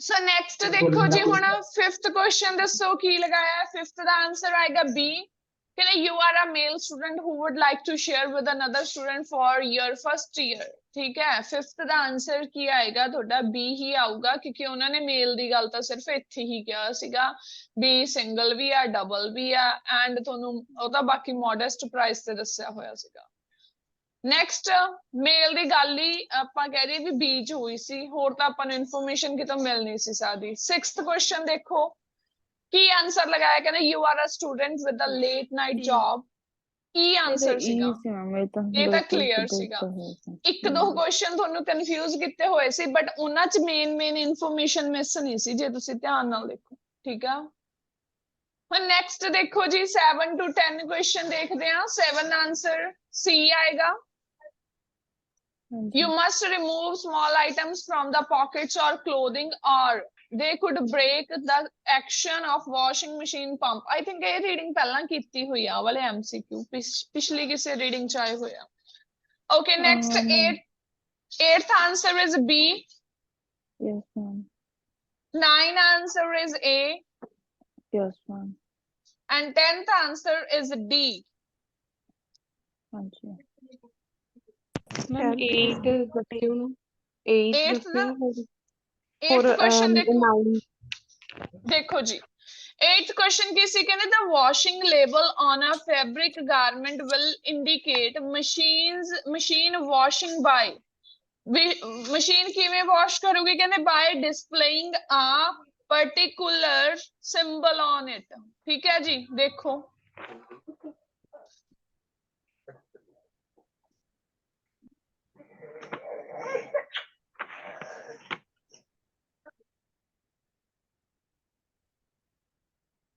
ਆ ਦੇਖੋ ਜੀ appropriate symbol ਦਿਖਾਇਆ ਜਾਊਗਾ ਲਾਸਟ ਲਾਈਨ 'ਚ ਇਹੀ ਲਿਖਿਆ ਸੀ ਸ਼ੋ ਦਾ ਐਪਰੋਪ੍ਰੀਏਟ ਸਿੰਬਲ, ਟੈਂਪਰੇਚਰ ਦਿਖਾਇਆ ਜਾਊਗਾ, ਸਾਰਾ ਇਨਫੋਰਮੇਸ਼ਨ ਡਿਸਪਲੇ ਤੇ ਹੀ ਹੋਏਗੀ। ਇਹ ਵੀ ਇੱਧਰ ਆਪਾਂ ਨੂੰ ਕੀ ਕਹਿ ਰਹੇ ਸੀ ਇਨਫੋਰਮੇਸ਼ਨ, ਰਾਈਟਿੰਗ ਔਨ ਇਟ ਤਾਂ ਨਹੀਂ ਸੀਗਾ, ਡਿਸਪਲੇ ਹੀ ਹੋਊਗੀ। ਪਰਟੀਕੂਲਰ ਕਲਰ ਬਾਰੇ ਨਹੀਂ ਦੱਸਿਆ, ਇਨਸਾਈਡ ਦਾ ਗਾਰਮੈਂਟ ਬਾਰੇ ਨਹੀਂ ਦੱਸਿਆ। ਡਿਸਪਲੇ ਦਾ ਮਤਲਬ ਜਿਹੜੀ ਚੀਜ਼ ਤੁਹਾਨੂੰ ਸਕਰੀਨ ਦੇ ਇਨਸਾਈਡ ਉੱਤੇ, ਬਾਰੇ ਦੱਸਿਆ ਫਸਟ ਲਾਈਨ ਦੇ ਵਿੱਚ। ਇਨਸਾਈਡ ਬਾਰੇ ਦੱਸੋ ਜੀ ਕਿਹੜੀ ਲਾਈਨ 'ਚ? ਉਹ ਤਾਂ ਉਹਨਾਂ ਨੇ ਇਹ ਕਿਹਾ ਸੀ garments and laundry generally have wash instructions label inside the garment. ਉਹ ਤਾਂ ਗਾਰਮੈਂਟ ਦੇ ਅੰਦਰ ਜਿਹੜੀਆਂ ਇਨਸਟਰਕਸ਼ਨਸ ਦਿੱਤੀਆਂ ਹੁੰਦੀਆਂ ਉਹ ਗੱਲ ਕਰ ਰਹੇ ਸੀ, ਪਰ ਆਪਣਾ ਕੁਐਸਚਨ ਕੀ ਸੀ ਵੀ ਮਸ਼ੀਨ ਕਿਵੇਂ ਇੰਡੀਕੇਟ ਕਰੂਗੀ? ਆਪਾਂ ਨੇ ਗਾਰਮੈਂਟ ਦਾ ਥੋੜੀ ਨਾ ਦੱਸਣਾ ਸੀ। ਉਹ ਤਾਂ ਇਹ ਆਪਾਂ ਲੈਂਦੇ ਨਹੀਂ ਆ, ਜਿਵੇਂ ਆਪਾਂ ਕਲੋਥਸ ਲੈਂਦੇ ਆ ਉਹਦੇ ਅੰਦਰ ਛੋਟੀ ਜਿਹੀ ਇੱਕ ਚਿੱਟ ਲੱਗੀ ਹੁੰਦੀ ਆ, ਉਹ 'ਚ ਲਿਖਿਆ ਹੁੰਦਾ ਹੈ ਕਿ ਇਹ ਵਾਸ਼ਿੰਗ ਮਸ਼ੀਨ 'ਚ ਕਰਨਾ, ਉਹ ਚੀਜ਼ ਹੈ ਇਹ। ਠੀਕ ਹੈ, ਇੱਥੇ ਆਪਾਂ ਨੂੰ ਮਸ਼ੀਨ ਦਾ ਕੁਐਸਚਨ ਪੁੱਛਿਆ ਗਿਆ ਸੀ, ਸੋ ਇਸ ਕਰਕੇ ਉਹ ਵਾਲਾ ਆਨਸਰ ਨਹੀਂ ਆਏਗਾ। ਠੀਕ ਹੈ ਜੀ, 9th ਦੇਖੋ ਹੁਣ। 9th ਵੀ ਡਾਊਟ ਸੀ ਕਿਸੇ ਦਾ ਕਿ ਨਹੀਂ? Okay, 10th ਮੈਮ ਮੇਰਾ 10th ਆ। 10th ਦੇਖਦੇ ਹਾਂ ਜੀ ਕੁਐਸਚਨ। ਕਹਿੰਦੇ the best way to use detergent is to, best way ਕੀ ਹੈ detergent ਨੂੰ use ਕਰਨ ਦਾ? ਕਹਿੰਦੇ put it in a dispenser and the drum before putting the laundry in। laundry ਮਤਲਬ ਕਿ ਕੱਪੜੇ ਪਾਉਣ ਤੋਂ ਪਹਿਲਾਂ ਕਹਿੰਦੇ dispenser drum ਉਹ fill ਕਰ ਦਿੱਤਾ ਜਾਵੇ। ਸੋ ਦੇਖਦੇ ਹਾਂ ਜੀ।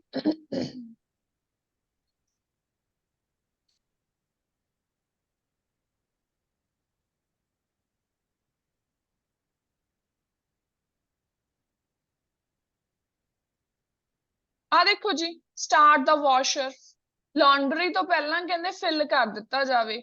ਪਹਿਲਾਂ ਉਹਨੇ ਦੱਸਿਆ ਵੀ 3 ਉਹ ਹੁੰਦੇ ਨੇ ਇਹਦੇ ਕੰਪਾਰਟਮੈਂਟ, ਫਿਰ ਕਹਿੰਦੇ use compartment 2 for liquid detergent, filling the compartment just before you start the washer। So remember that liquid detergent is ideal for wash cycles with the temperature and for programs with no pre-wash cycles। ਅੱਗੇ ਵੀ ਉਹਨੇ information ਦਿੱਤੀ, ਕਹਿੰਦੇ which are placed inside the drum of the washer are sold on the market to improve the effectiveness of washing cycle we recommend that you insert।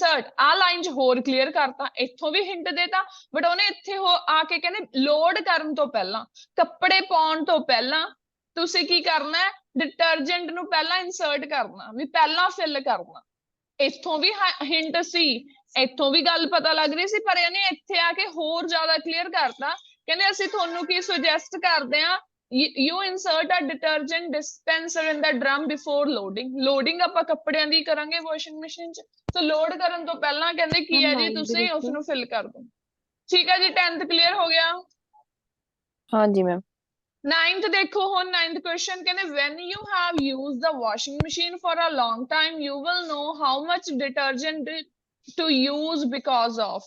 ਸੋ ਕਹਿੰਦੇ ਜਦੋਂ ਤੁਸੀਂ ਬਹੁਤ ਲੰਬੇ ਸਮੇਂ ਤੋਂ use ਕਰ ਰਹੇ ਹੁੰਦੇ ਆ ਤਾਂ ਤੁਹਾਨੂੰ ਪਤਾ ਲੱਗ ਜਾਂਦਾ ਹੈ। ਠੀਕ ਹੈ, ਸੋ 9th ਦਾ ਆਨਸਰ ਸੀਗਾ ਜੀ A, ਤੁਹਾਨੂੰ ਐਕਸਪੀਰੀਅੰਸ ਹੋ ਜਾਂਦਾ, ਯੂਅਰ ਐਕਸਪੀਰੀਅੰਸ ਹੀ ਦੱਸ ਦਿੰਦਾ।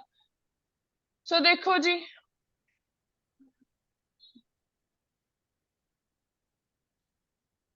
ਆ ਦੇਖੋ ਇਹਨਾਂ ਨੇ ਕਿੱਥੇ, 1 ਮਿੰਟ, ਆ ਦੇਖੋ ਕਹਿੰਦੇ as you become more familiar ਦਾ ਮਤਲਬ ਇਹੀ ਹੁੰਦਾ ਕਿ ਜਿਹੜੇ ਪਰਸਨ ਨੂੰ ਨੌਲੇਜ ਆ ਚੁੱਕੀ ਹੋਵੇ। ਜਿਵੇਂ ਹੁਣ ਆਪਾਂ ਗੱਲ ਕਰੀਏ ਕਿ ਆਪਾਂ ਨੂੰ ਪਤਾ ਹੁੰਦਾ ਕਿ ਆਪਾਂ ਜਿਹੜਾ ਲੋਡ ਲਗਾ ਰਹੇ ਹਾਂ ਉਹਦੇ ਲਈ ਕਿੰਨੇ ਕੁ ਲਿਕੁਇਡ ਦੀ ਮਤਲਬ ਕਿ ਡਿਟਰਜੈਂਟ ਦੀ ਜ਼ਰੂਰਤ ਪੈਂਦੀ ਹੈ। ਸੋ ਉਹ ਕਾਹਦੇ ਨਾਲ ਪਤਾ ਲੱਗਦਾ, ਜਦੋਂ ਕਹਿੰਦੇ ਆਪਾਂ ਫੈਮੀਲੀਅਰ ਹੋ ਜਾਂਦੇ ਹਾਂ ਵੀ ਆਪਾਂ ਕਾਫੀ ਲੰਬੇ ਸਮੇਂ ਤੋਂ ਉਹ ਚੀਜ਼ ਕਰ ਰਹੇ ਹਾਂ। you will regulate the quantities, measurement ਕਹਿੰਦੇ ਤੁਹਾਨੂੰ ਪਤਾ ਲੱਗ ਜਾਂਦਾ according to your own personal experience. ਹੋਰ ਦੱਸੋ ਤੁਸੀਂ ਆਨਸਰ ਕੀ ਲਗਾਇਆ ਸੀ?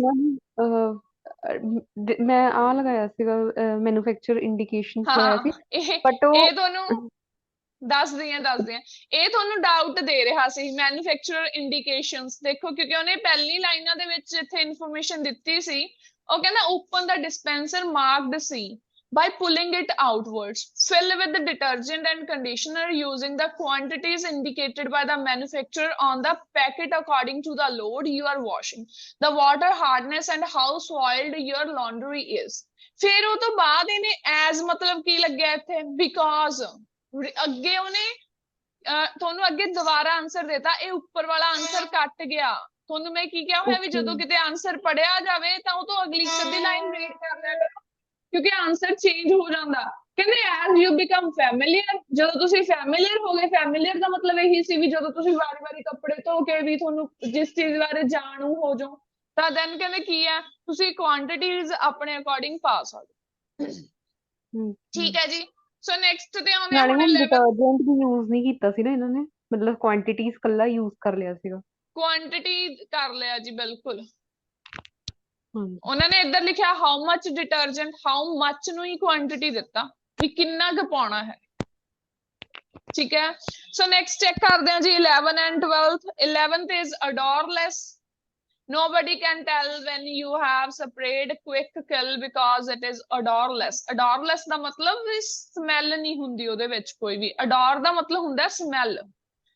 odorless ਦਾ ਮਤਲਬ ਹੋ ਗਿਆ ਵੀ ਉਹ ਸਮੈਲ ਲੈਸ ਹੁੰਦਾ, ਇਸ ਕਰਕੇ ਕਹਿੰਦੇ ਪਤਾ ਨਹੀਂ ਲੱਗਦਾ।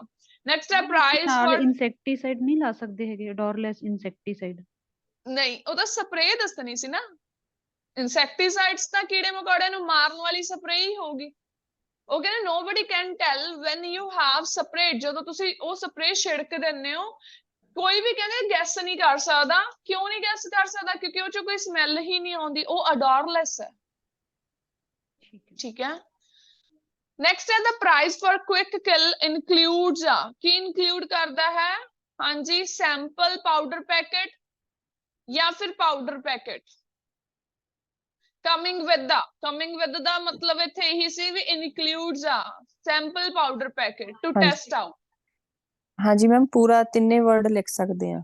ਹਾਂਜੀ ਬਿਲਕੁਲ ਲਿਖ ਸਕਦੇ ਹੋ ਜੀ, ਸੈਂਪਲ ਪਾਊਡਰ ਪੈਕੇਟ ਵੀ ਲਿਖ ਸਕਦੇ ਸੀ ਜਾਂ ਓਨਲੀ ਪਾਊਡਰ ਪੈਕੇਟ ਵੀ ਲਿਖ ਸਕਦੇ ਸੀ। ਸੋ ਨੈਕਸਟ ਚੈੱਕ ਕਰਦੇ ਹਾਂ।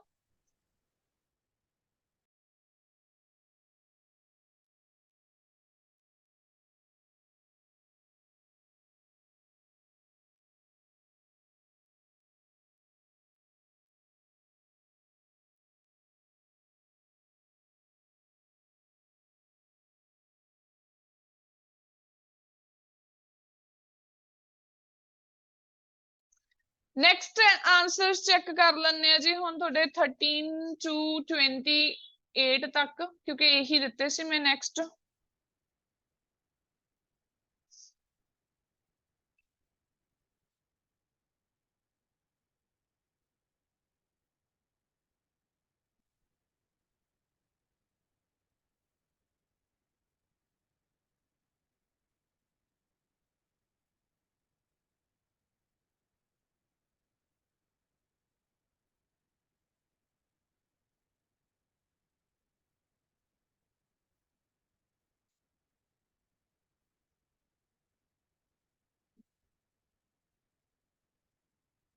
ਓਕੇ, ਕੁਐਸਚਨ ਵੈਸੇ ਈਜ਼ੀ ਸੀਗੇ, ਇਹ ਚ ਵੀ ਪੈਰਾਗ੍ਰਾਫ ਮੈਚਿੰਗ ਹੀ ਕਰਨੀ ਸੀਗੀ। ਠੀਕ ਆ, ਆਹ ਵਾਲੇ ਪੈਰਾਗ੍ਰਾਫ ਦੇ ਨਾਲ ਦੇਖਦੇ ਹਾਂ ਜੀ ਤੁਸੀਂ ਕੀ ਕੀ ਆਂਸਰ ਲਗਾਇਆ। 13 ਆਂਸਰ ਬੀ ਫॉर ਬॉय। ਮੈਂ ਇੱਕ ਵਾਰੀ ਪਹਿਲਾਂ ਆਂਸਰ ਦੱਸੂਗੀ, ਫਿਰ ਜਿਹੜੇ ਜਿਹੜੇ ਤੁਹਾਡੇ ਡਾਊਟ ਹੋਏ ਉਹ ਮੈਨੂੰ ਦੱਸ ਦਿਓ। 14 ਆਂਸਰ ਜੀ, 14 is G। 15 ਆਂਸਰ ਦੇ ਵਿੱਚ ਦੋ ਆਂਸਰ ਪੁੱਛੇ ਸੀ, ਸੋ ਦੋ ਹੀ ਆਉਣੇ ਸੀ, ਦੋ ਮੈਥਡਸ ਪੁੱਛੇ ਸੀ। Answer is A, C। 16 answer ਉਹਨਾਂ ਨੇ 3 ਪੁੱਛੇ ਸੀਗੇ, ਸੋ 3 ਆਂਸਰ ਆਉਣੇ ਸੀਗੇ ਜੀ, C, F, G। 17 answer is E। 18 answer is B for boy। and 19 answer is D for doctor। ਹਾਂਜੀ, ਇਹਨਾਂ 13 ਦੇ ਦਾ ਵਿੱਚੋਂ 13 ਦਾ B ਸੀ ਮੈਮ। B ਸੀ ਜੀ, B। Okay okay. ਮੈਨੂੰ ਡਾਊਟ, ਜਿਹੜੇ ਵੀ ਤੁਹਾਡੇ ਡਾਊਟ ਨੇ ਉਹ ਲਿਖਵਾ ਦਿਓ ਜੀ। ਮੈਮ 16 ਦੇ ਵਿੱਚ ਜਿਹੜਾ G ਆਇਆ ਉਹ ਨਹੀਂ ਸਮਝ ਆਇਆ। 16 ਚ ਜਿਹੜਾ G ਆਇਆ ਉਹ ਨਹੀਂ ਸਮਝ ਆਇਆ ਜੀ। ਬਾਕੀ ਕਿਸੇ ਦਾ ਹੋਰ ਕੋਈ ਡਾਊਟ? ਹੋਰ ਕੋਈ ਹੋਰ ਡਾਊਟ ਤਾਂ ਨਹੀਂ? No doubt. ਇਦਾਂ ਸੀਗਾ ਹੋਰ- ਮੈਮ ਵੀ ਇਹ ਨਹੀਂ ਸੀ ਅਸੀਂ ਐਕਸਪੈਕਟ ਕੀਤਾ ਵੀ ਲਾਈਕ ਇਹਦੇ 2 ਆਂਸਰ ਚੂਜ਼ ਕਰਨੇ ਹੋਣਗੇ ਜਾਂ ਹਾਂ 3 ਚੂਜ਼ ਕਰਨੇ ਹੋਣਗੇ। ਇਹ ਹੁੰਦਾ ਹੈ ਜੀ, ਕਈ ਕੁਐਸਚਨਸ ਨੂੰ ਤੁਸੀਂ ਧਿਆਨ ਨਾਲ ਦੇਖਣਾ ਹੁੰਦਾ, ਜਿੱਥੇ ਤੁਹਾਨੂੰ 2 ਜਾਂ 3 ਕਿਹਾ ਉਹ 2 ਜਾਂ 3 ਹੀ ਲੱਗਣਗੇ। ਹੁਣ ਜਿਵੇਂ 16 ਹੀ, ਚਲੋ ਇੱਕ ਸਟੂਡੈਂਟ ਦਾ ਡਾਊਟ ਆ, ਉਹ ਆਪਾਂ ਦੇਖ ਲੈਂਦੇ ਆ। ਕਹਿੰਦੇ for which 3 methods can you use a bank to pay? ਸੋ ਕਿਹੜੇ 3 ਮੈਥਡ ਸੀਗੇ? 3 ਮੈਥਡ C ਤੇ F ਤਾਂ ਲੱਗ ਗਿਆ ਸੀਗਾ। ਹੁਣ G ਦੇਖਦੇ ਹਾਂ ਜੀ ਕਿਉਂ ਆਇਆ। ਜਿਹਦੇ ਵਿੱਚ ਕੀ ਕਿਹਾ ਹੋਇਆ ਸੀ, ਡਾਇਰੈਕਟ ਡੈਬਿਟ ਦੱਸਿਆ ਹੋਇਆ ਸੀ। ਕਹਿੰਦੇ bank customers can pay their वेस्टल bills simply by opting for the direct debit facility with their bank. So ਇਹ ਫੈਸਿਲਿਟੀ ਦੇ ਨਾਲ ਕਹਿੰਦੇ ਉਹ ਪੇ ਕਰ ਸਕਦੇ ਆ। ਸੋ ਇਹੀ ਕੁਐਸਚਨ ਸੀਗਾ ਆਪਣਾ ਇੱਧਰ। ਕਹਿੰਦੇ ਕੀ ਆ, method you can use a bank to pay, bank ਨੂੰ ਕਿਵੇਂ ਪੇ ਕਰ ਸਕਦੇ ਆ। ਸੋ ਇੱਕ ਮੈਥਡ ਹੀ ਦੱਸਿਆ ਹੋਇਆ ਸੀਗਾ। ਹੁਣ ਇੱਕ ਸਟੂਡੈਂਟ ਨੇ 17 ਕੁਐਸਚਨ ਵੀ ਡਾਊਟ ਪੁੱਛਿਆ, ਕਹਿੰਦੇ for which method must you visit the postal offices in person, ਵੀ ਪਰਸਨਲੀ ਕਿੱਥੇ ਵਿਜ਼ਿਟ ਕਰਨਾ ਪਏਗਾ ਤੁਹਾਨੂੰ। ਸੋ 17 ਆਂਸਰ ਈ ਆਏਗਾ। ਉਹਨਾਂ ਨੇ ਕੀ ਕਿਹਾ ਹੋਇਆ ਸੀਗਾ, ਕਹਿੰਦੇ payment by cash, checks and credit cards, pay all your vestal bills by cash, check or credit card at your nearest vestal office। nearest vestal office ਦਾ ਮਤਲਬ ਇਹ ਸੀ ਕਿ ਤੁਹਾਨੂੰ ਉੱਥੇ ਜਾਣਾ ਪਊਗਾ। ਨੈਕਸਟ ਮੈਮ 18 ਜਿੱਦਾਂ ਹੁਣ ਕੁਐਸਚਨ ਇਹਦੇ ਵਿੱਚ 3 ਹੈ ਤਾਂ ਮੈਮ ਇੱਕ ਵੀ ਗਲਤ ਹੋ ਗਿਆ ਤਾਂ ਰੋਂਗ ਹੈ ਸਰ ਆਂਸਰ। ਰੋਂਗ ਹੈ ਜੀ ਸਾਰਾ। ਇਹੀ ਤਾਂ ਹੁੰਦਾ, ਜੇ ਤਾਂ ਤੁਹਾਨੂੰ ਇੱਥੇ ਕੁਐਸਚਨ ਹੁੰਦੇ ਦੋ ਦੇ ਵਿੱਚ ਕਿਹਾ ਹੁੰਦਾ ਵੀ 2 ਆਪਸ਼ਨ, ਫਿਰ ਇੱਕ ਰੋਂਗ ਹੋ ਜਾਂਦਾ, ਕੋਈ ਚੱਕਰ ਨਹੀਂ ਸੀ। ਹੁਣ ਇਹ ਤਿੰਨੋਂ ਆਪਸ਼ਨ ਚੋਂ ਜੇ ਇੱਕ ਰੋਂਗ ਹੋ ਗਿਆ ਫਿਰ ਸਾਰਾ ਹੀ ਰੋਂਗ ਹੈ। ਇਹ ਬਹੁਤ ਰੇਅਰ ਆਉਂਦੇ ਹੁੰਦੇ, ਇੱਕ ਜਾਂ ਇੱਕ ਅੱਧਾ ਕੁਐਸਚਨ ਆ ਜਾਂਦਾ ਜਿਹਦੇ ਚ 2 ਆਪਸ਼ਨ ਚੂਜ਼ ਹੋਣ, ਅਦਰਵਾਈਜ਼ ਤਾਂ ਬਹੁਤ ਘੱਟ ਚਾਂਸਸ ਨੇ। 18 ਕੁਐਸਚਨ ਵੀ ਦੇਖ ਲਓ ਜੀ। 18 ਵੀ ਡਾਊਟ ਪੁੱਛਿਆ ਗਿਆ, ਕਹਿੰਦੇ ਵਿਚ method will ਸੂਨ B ਐਕਸਪੈਂਡਡ।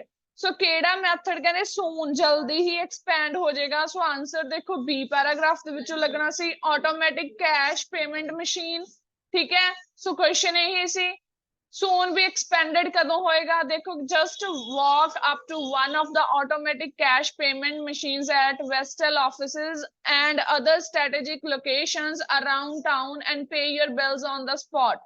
no quiz, ਇੱਥੇ ਕਿਊ ਦੀ ਗੱਲ ਕੀਤੀ ਹੋਈ ਹੈ, ਸੌਰੀ ਇੱਥੇ ਕਿਹਾ ਹੋਇਆ no quiz, ਇੱਥੇ ਵੀ ਕੋਈ ਕਤਾਰਾਂ ਲਾਈਨਾਂ ਨਹੀਂ ਲੱਗਣਗੀਆਂ, ਕਿਊ ਨਹੀਂ ਹੋਣਗੀਆਂ ਕੋਈ ਵੀ, ਠੀਕ ਆ, क्यूज नहीं होणगियां एंड नो हैसल्स, कोई मुश्किलां नहीं होणगियां। न्यू मशीन्स आर प्लान, आ वाली लास्ट लाइन तो थोड़ा आंसर लगना सी भी नवीं मशीन्स प्लान कीतियां जा रही ने एट अदर कन्वीनियंट लोकेशंस दे उत्ते।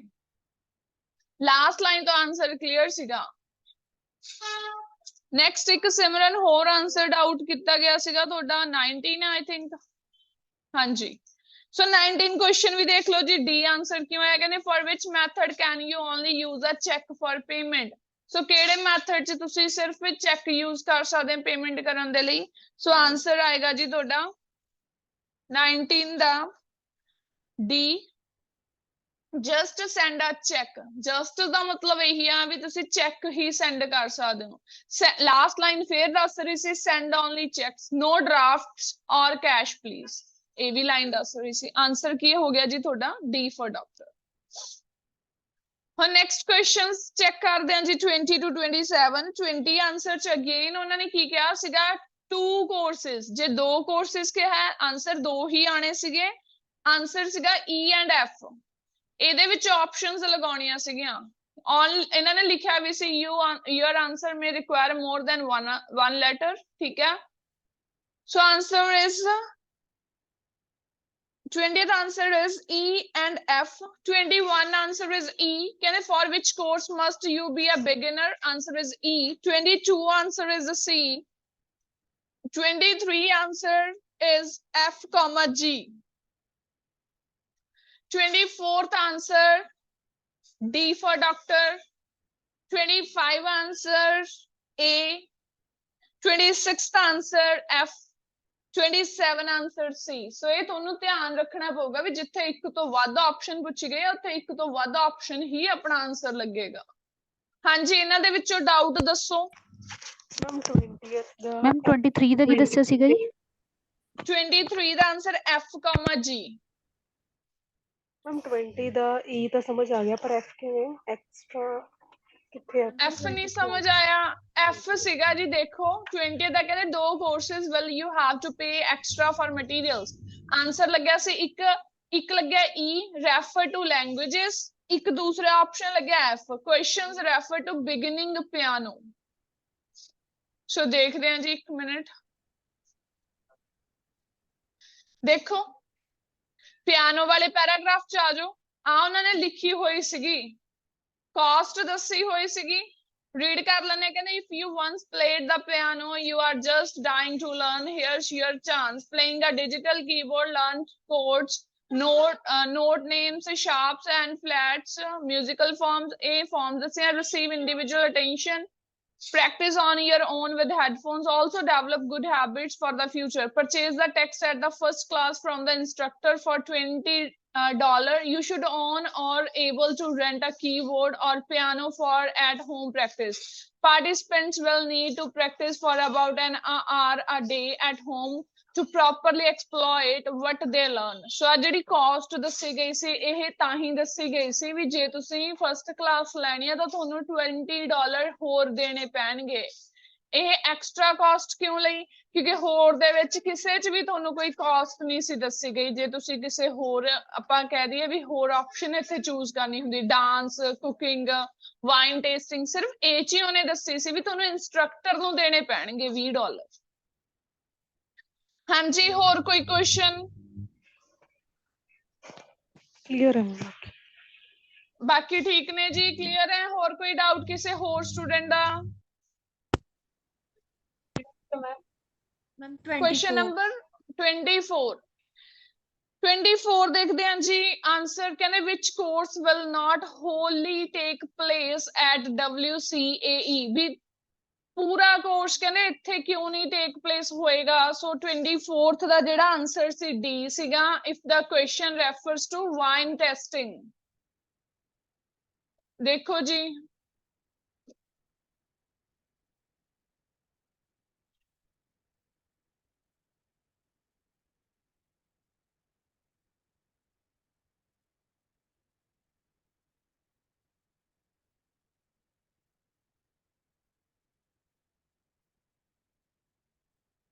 ਬਟ ਇਹਦੇ ਵਿੱਚ ਤੁਹਾਨੂੰ ਇਹ ਤਾਂ ਨਹੀਂ ਦਿੱਤਾ ਹੋਇਆ whether it's a glass of wine while watching a sunset or a perfect calm ਇਹਦੀ ਲੋਕੇਸ਼ਨ ਇੱਥੋਂ ਹੀ ਸੀਗੀ which course will not wholly take place at WCAE ਇਹਦੀ ਲੋਕੇਸ਼ਨ ਤਾਂ ਇੱਥੇ ਸੀ ਸਟਾਰਟਿੰਗ ਚ ਨਾ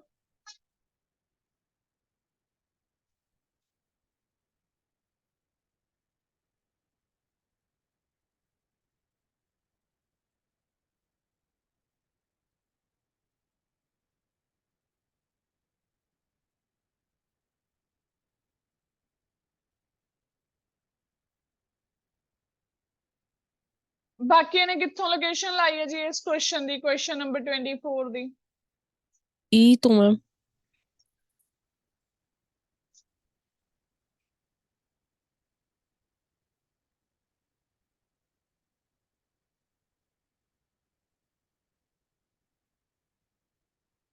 ਜਿਹੜਿਆਂ ਦਾ ਕਰੈਕਟ ਹੋਇਆ ਆਨਸਰ ਇੱਕ ਵਾਰੀ ਇਹਦੀ ਲੋਕੇਸ਼ਨ ਦੱਸੋ ਜੀ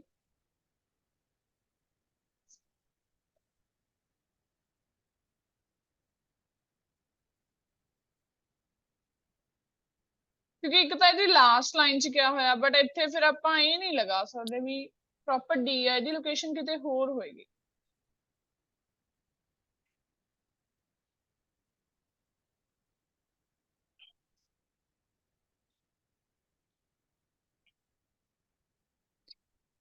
ई ते मैम लैंग्वेज पढ़ते ਓਕੇ ਓਕੇ ਠੀਕ ਹੈ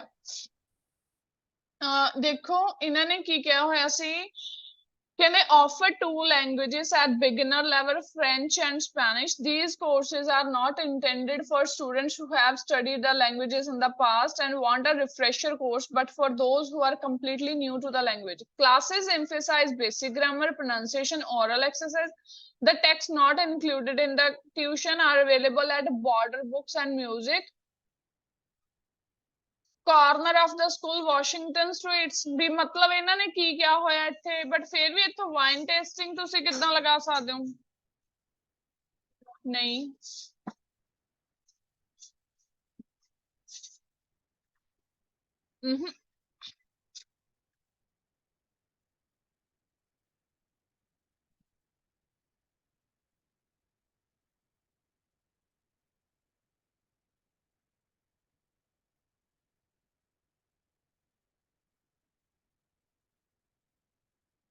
ਦੱਸੋ ਜੀ ਕਿ ਬਾਕੀਆਂ ਦਾ ਵੀ ਇਹ ਰੋਂਗ ਹੈ ਮੈਮ ਈ ਲਗਾਇਆ ਹੋਇਆ ਸੀ ਵੀ ਡੀ ਤਾਂ ਬਣ ਹੀ ਨਹੀਂ ਨਾ ਰਿਹਾ ਡੀ ਦਾ ਆਨਸਰ ਹੋ ਹੀ ਨਹੀਂ ਸਕਦਾ ਨਹੀਂ ਮੈਮ ਈ E ਹੀ ਆਨਸਰ ਬਣੇਗਾ। ਵਾਈਨ ਟੇਸਟਿੰਗ ਨਹੀਂ ਆ ਰਿਹਾ, E ਆਨਸਰ ਹੀ ਕਰੈਕਟ ਹੈ ਜੀ। ਜਿਨ੍ਹਾਂ ਨੇ 24 ਦਾ ਆਨਸਰ E ਲਗਾਇਆ ਉਹ ਕਰੈਕਟ ਕਰ ਲਓ, ਕਿਉਂਕਿ ਕਿਤੇ ਵੀ ਹਾਂਜੀ ਲੋਕੇਸ਼ਨ ਮੈਮ। ਵਾਈਨ ਟੇਸਟਿੰਗ ਨੂੰ ਦੇ ਹੀ ਨਹੀਂ ਰਿਹਾ, ਸੋ ਆਨਸਰ E ਹੀ ਬਣੂਗਾ। E ਲਾਇਆ ਠੀਕ ਸੀ ਹੈ, ma'am. Answer is E, D ਨਹੀਂ ਆਏਗਾ। ਬਾਈ ਮਿਸਟੇਕ ਮੈਂ D ਆਪਸ਼ਨ ਇੱਥੋਂ ਰੀਡ ਕਰ ਲਈ, ਸੋ ਵਾਈਨ ਟੇਸਟਿੰਗ ਨਹੀਂ ਹੈਗਾ, ਲੈਂਗੁਏਜ ਵਾਲਾ ਆਨਸਰ ਹੀ ਆਏਗਾ। ਹਾਂਜੀ ਦੱਸੋ। ਥੋੜਾ ਜਿਹਾ ਆਹ ਵਾਲਾ ਆਨਸਰ ਮਿਲ ਨਹੀਂ ਰਿਹਾ ਸੀਗਾ। ਇਹ ਦੇਖੋ ਉਹਨਾਂ ਨੇ ਇਹੀ ਕਿਹਾ ਸੀ ਵੀ ਪੂਰਾ ਇਹ ਜਿਹੜਾ ਕੋਰਸ ਹੈ ਇੱਥੇ ਕਿਉਂ ਨਹੀਂ ਹੋਊਗਾ, ਹਨਾ, ਤਾਂ ਉਹਨਾਂ ਨੇ ਅਦਰ ਲੋਕੇਸ਼ਨਸ ਦੱਸੀਆਂ ਸੀਗੀਆਂ। ਸੋ ਲੈਂਗੁਏਜ ਦੇ ਆਨਸਰ ਸਿਰਫ ਇਹੀ ਆਊਗਾ। ਲੈਂਗੁਏਜ ਕਿਉਂ ਆਇਆ, ਕਿਉਂਕਿ ਉਹਨਾਂ ਨੇ ਅਲੱਗ-ਅਲੱਗ ਸਟਰੀਟਸ ਦੀ ਗੱਲ ਕੀਤੀ ਸੀ, ਸੋ ਤਾਂ ਕਰਕੇ ਆਪਣਾ ਆਨਸਰ ਇੱਥੇ E ਆਊਗਾ, ਵਾਈਨ ਟੇਸਟਿੰਗ ਨਹੀਂ ਆਊਗਾ। ਠੀਕ ਹੈ ਮੈਮ 21 ਵਾਲਾ ਵੀ ਸਮਝਾ ਦਿਓ।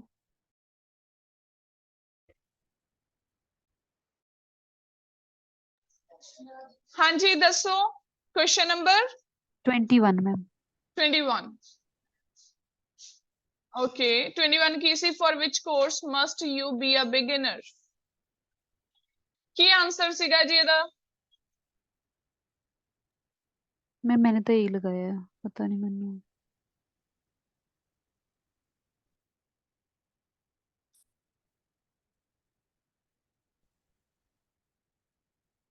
ਹਾਂਜੀ ਦੱਸੋ ਕੀ ਆਨਸਰ ਹੈ ਇਹਦਾ। ਵੈਸੇ ਜੋ ਮੈਂ ਕੀ ਦੱਸਿਆ ਆਨਸਰ। ਮੈਮ ਮੈਮ ਤੁਸੀਂ E ਦੱਸਿਆ। ਥਰਡ ਲਾਈਨ ਚ ਕਿੱਦਾਂ ਦਾ?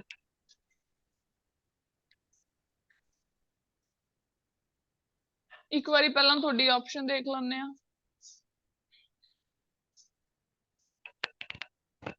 ਬਿਗਿਨਰ ਲੈਵਲ ਬੱਚੇ ਇਹੀ ਆਊਗਾ ਆਨਸਰ, ਇਹੀ ਆਊਗਾ। ਰੈਫਰਸ ਟੂ ਲੈਂਗੁਏजेस, ਇਹ ਬਿਗਿਨਰ ਲੈਵਲ ਸੀਗਾ, ਬਿਗਿਨਰ ਲੈਵਲ ਹੀ ਇਹ ਸੀਗਾ। Course must you be a beginner, so ਇਹ ਬਿਗਿਨਰ ਦੀ ਗੱਲ ਇਹਦੇ ਵਿੱਚ ਹੀ ਗੱਲ ਹੋਈ ਸੀਗੀ। ਇਹ ਤਾਂ ਮੈਮ ਜਿੱਦਾਂ ਕਹਿ ਇਹਨਾਂ ਨੇ ਰਹੇ ਨੇ ਸਿੱਧਾ ਸਿੱਧਾ ਜਿਵੇਂ ਦਿੱਤਾ ਹੋਇਆ ਹੈ offers 2 languages at beginner level. Beginner level ਦੀ ਹੀ ਗੱਲ ਕੀਤੀ ਗਈ ਹੈ ਨਾ, ਠੀਕ ਹੈ ਕਿਉਂਕਿ ਇਹਦੇ ਮੈਮ। ਉਹ ਵਿੱਚ ਜੇ ਇਦਾਂ ਤੁਸੀਂ ਹੁੰਦਾ ਨਾ ਕਈ ਸਮਾਲ ਵਾਰੀ ਉਹ ਆਨਸਰ ਮਤਲਬ ਕਲੈਰਿਟੀ ਦਿੱਤੀ ਹੁੰਦੀ ਹੈ, ਬਟ ਇਦਾਂ ਲੱਗਦਾ ਹੁੰਦਾ ਵੀ ਸ਼ਾਇਦ ਇਹਨਾਂ ਨੇ ਆਪਾਂ ਵੀ ਨੂੰ ਉਹ ਉਹ ਕੀਤਾ ਆਣਾ ਹੋਇਆ। ਨਹੀਂ, ਨਹੀਂ ਹਾਂਜੀ ਬਟ ਇਹ ਆਨਸਰ ਆ ਨਹੀਂ ਸੀ ਸਕਦਾ, ਕਿਉਂਕਿ ਤੁਸੀਂ ਸਮਾਲ ਬਿਜ਼ਨਸ ਵਾਲੇ ਚੋਂ ਕਹਿ ਰਹੇ ਹੋ। ਸਮਾਲ ਬਿਜ਼ਨਸ ਕੋਈ ਵੀ ਬਿਗਨਰ ਲੈਵਲ ਨਹੀਂ ਸੀ ਦਿੱਤਾ ਹੋਇਆ। ਠੀਕ ਹੈ, ਸੋ ਇਸ ਕਰਕੇ ਆਪਣਾ ਜਿਹੜਾ ਡਾਇਰੈਕਟ ਆਨਸਰ ਸੀ ਫਿਰ ਉਹੀ ਬਣਿਆ। ਠੀਕ ਹੈ ਸਟੂਡੈਂਟਸ, ਇਹਦੀ ਰੀਡਿੰਗ, ਇਹ ਰੀਡਿੰਗ 5th ਰੀਡਿੰਗ ਸੀਗੀ ਤੁਹਾਡੇ PDF ਦੇ ਵਿੱਚੋਂ। ਤੇ ਜਿਹੜਾ ਹੁਣ ਇਹਦਾ ਰਹਿ ਗਿਆ ਥਰਡ ਪੈਸੇਜ, ਉਹ ਤੁਸੀਂ ਕੱਲ ਨੂੰ ਹੋਮਵਰਕ ਚ ਅਟੈਂਪਟ ਕਰੋਗੇ। ਠੀਕ ਹੈ, ਵਿੰਡ એનર્ਜੀ ਤੇ ਆ। ਥਰਡ ਰੀਡਿੰਗ 5th ਰੀਡਿੰਗ ਦਾ ਥਰਡ ਪੈਸੇਜ ਤੁਸੀਂ ਅਟੈਂਪਟ ਕਰੋਗੇ ਜੀ। ਸਿਰਫ ਹੈਡਿੰਗਸ ਨੇ ਤੇ ਯੈਸ ਨੋ ਨਾਟ ਗਿਵਨ ਆ, ਸਿੰਪਲ ਜਿਹਾ ਪੈਰਾਗ੍ਰਾਫ ਆ। ਇਹਨੂੰ ਤੁਸੀਂ ਕੱਲ ਦੇ ਲਈ ਹੋਮਵਰਕ ਚ ਅਟੈਂਪਟ ਕਰ ਲਿਓ। ਰੀਡਿੰਗ ਨੰਬਰ 5 ਦਾ third passage. So just wait ਕਰੋ, ਫਿਰ ਆਪਾਂ ਟਾਸਕ 2 ਸਟਾਰਟ ਕਰਦੇ ਹਾਂ।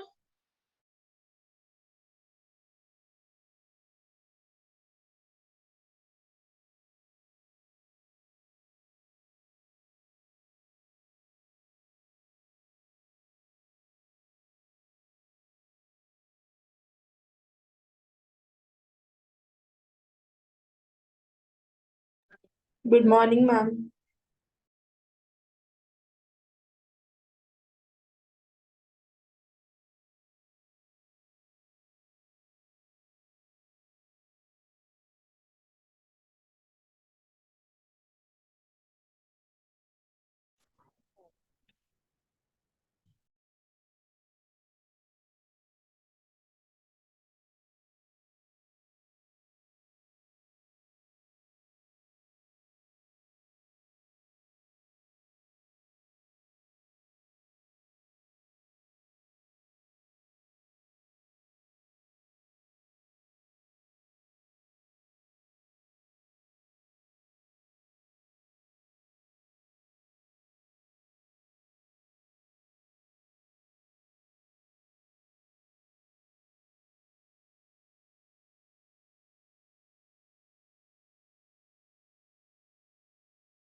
ਹਾਂਜੀ ਸਟੂਡੈਂਟਸ ਕਲਾਸ ਸਟਾਰਟ ਕਰਦੇ ਹਾਂ, ਧਿਆਨ ਨਾਲ ਚੈੱਕ ਕਰੋ।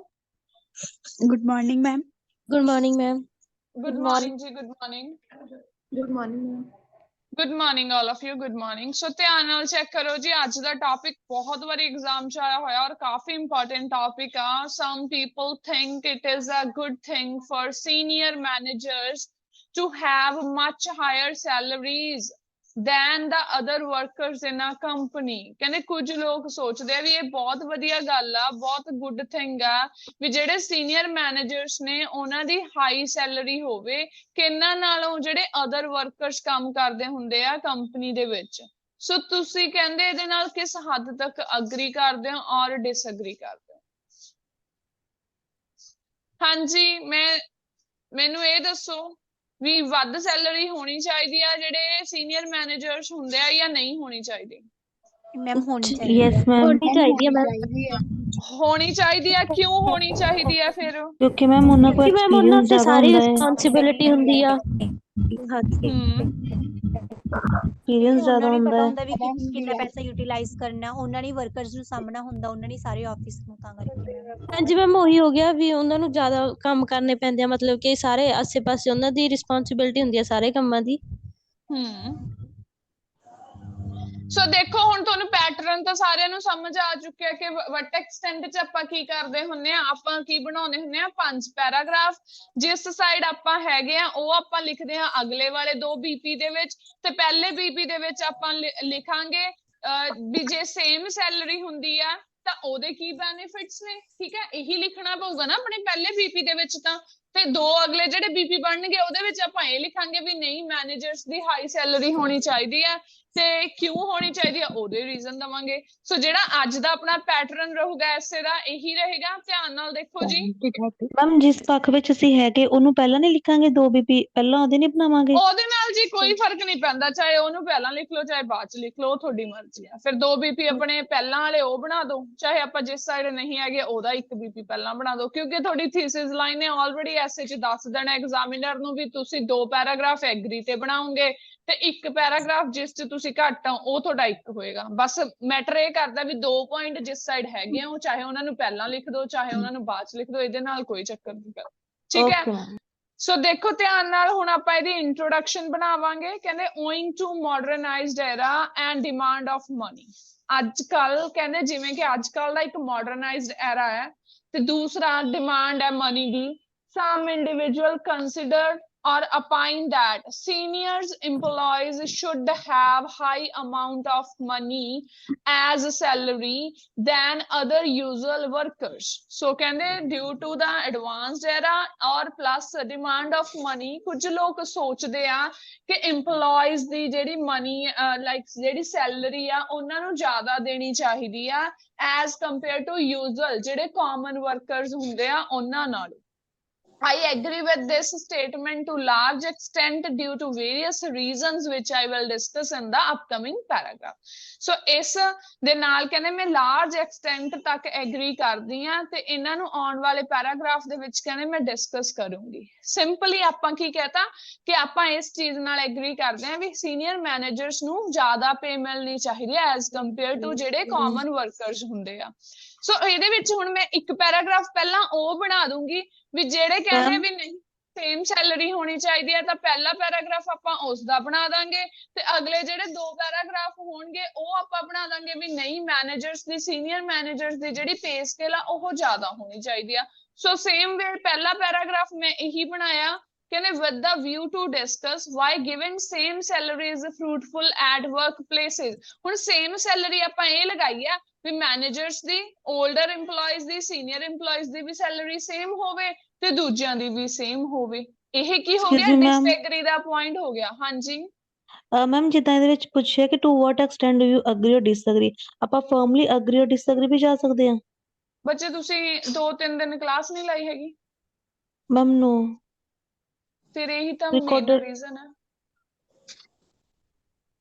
ਉਹ 2-3 ਕਲਾਸਾਂ 'ਚ ਸਿਰਫ ਇਹੀ ਚੀਜ਼ ਸਮਝਾਈ ਗਈ ਆ ਕਿ ਜਦੋਂ ਤੁਹਾਨੂੰ ਟੂ ਵਟ ਐਕਸਟੈਂਟ ਐਸੇ ਆਉਂਦਾ ਤੁਸੀਂ ਇੱਕ ਸਾਈਡ ਜਾ ਸਕਦੇ ਹੋ ਸੋਨਿਕਾ ਬਟ ਤੁਹਾਨੂੰ ਫਿਰ ਇੱਕ ਸਾਈਡ ਦੇ ਹੀ ਪੁਆਇੰਟ ਲਿਖਣੇ ਪੈਣੇ ਆ।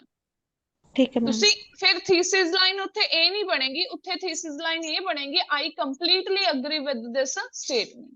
ਫਿਰ ਤੁਸੀਂ ਕੋਈ ਡਿਸਐਗਰੀ ਦਾ ਪੁਆਇੰਟ ਨਹੀਂ ਲਿਖ ਸਕਦੇ, ਤੁਹਾਨੂੰ ਦੋਨੋਂ ਪੁਆਇੰਟ ਜਾਂ ਤਿੰਨੋਂ ਹੀ ਪੁਆਇੰਟ ਅਗਰੀ ਦੇ ਹੀ ਬਣਾਉਣੇ ਪੈਣੇ ਆ ਫਿਰ ਉੱਥੇ ਕੰਪਲੀਟਲੀ ਅਗਰੀ।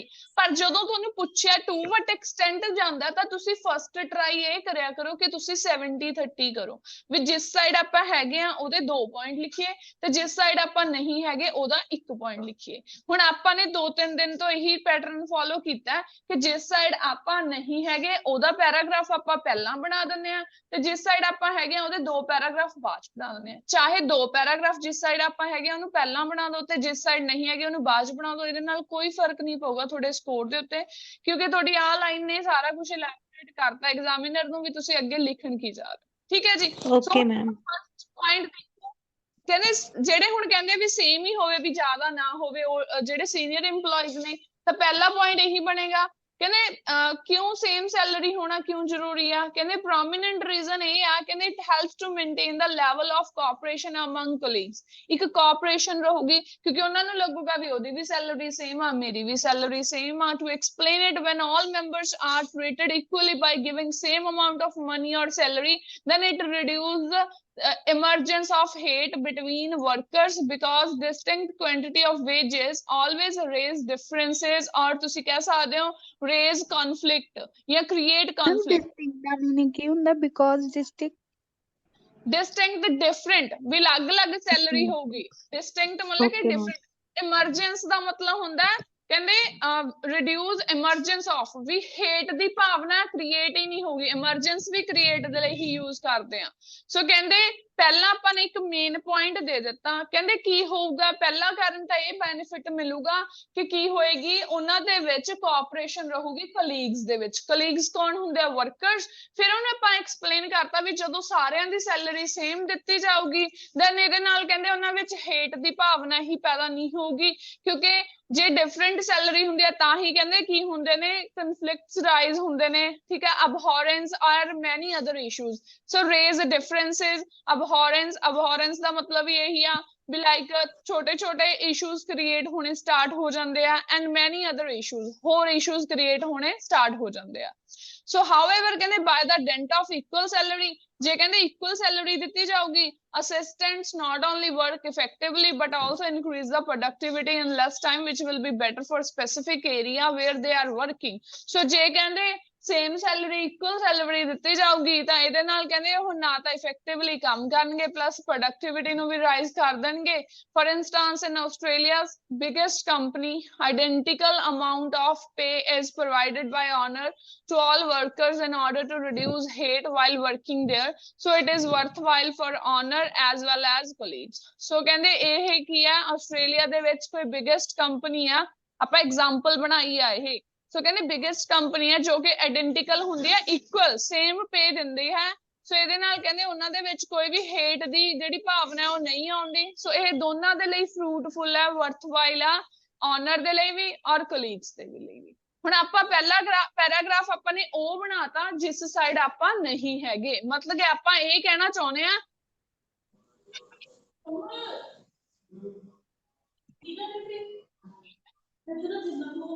तो ਇਹਦੀ ਜਗ੍ਹਾ ਤੇ ਆਪਾਂ ਇਹੀ ਲਿਖ ਸਕਦੇ ਆ, ਠੀਕ ਹੈ। ਸੋ ਸਿੰਪਲੀ ਆਪਾਂ ਇਹ ਕਹਿ ਸਕਦੇ ਵੀ ਇਹਦੇ ਨਾਲ ਕੋਈ ਵੀ ਜਿਹੜੇ ਇਸ਼ੂਜ਼ ਨੇ, ਠੀਕ ਹੈ, ਅਬਹੋਰੈਂਸ ਦਾ ਮਤਲਬ ਇਹੀ ਹੁੰਦਾ ਵੀ ਇਸ਼ੂਜ਼ ਕ੍ਰੀਏਟ ਨਹੀਂ ਹੋਣਗੇ, ਇੱਕ ਪਾਰਟਿਕੂਲਰ ਕੈਟੇਗਰੀ ਆ। ਸੋ ਪਲੀਜ਼ ਮਿਊਟ ਕਰ ਲਿਆ ਕਰੋ ਜਦੋਂ ਤੁਹਾਨੂੰ ਲੱਗਦਾ ਕਿ ਤੁਹਾਡੀ ਸਾਈਡ ਤੋਂ ਕੋਈ ਨਾ ਕੋਈ ਆਵਾਜ਼ਾਂ ਆ ਰਹੀਆਂ। ਸੋ ਆਪਣੀ ਸਾਈਡ ਤੋਂ ਖੁਦ ਹੀ ਮਿਊਟ ਕਰਿਆ ਕਰੋ।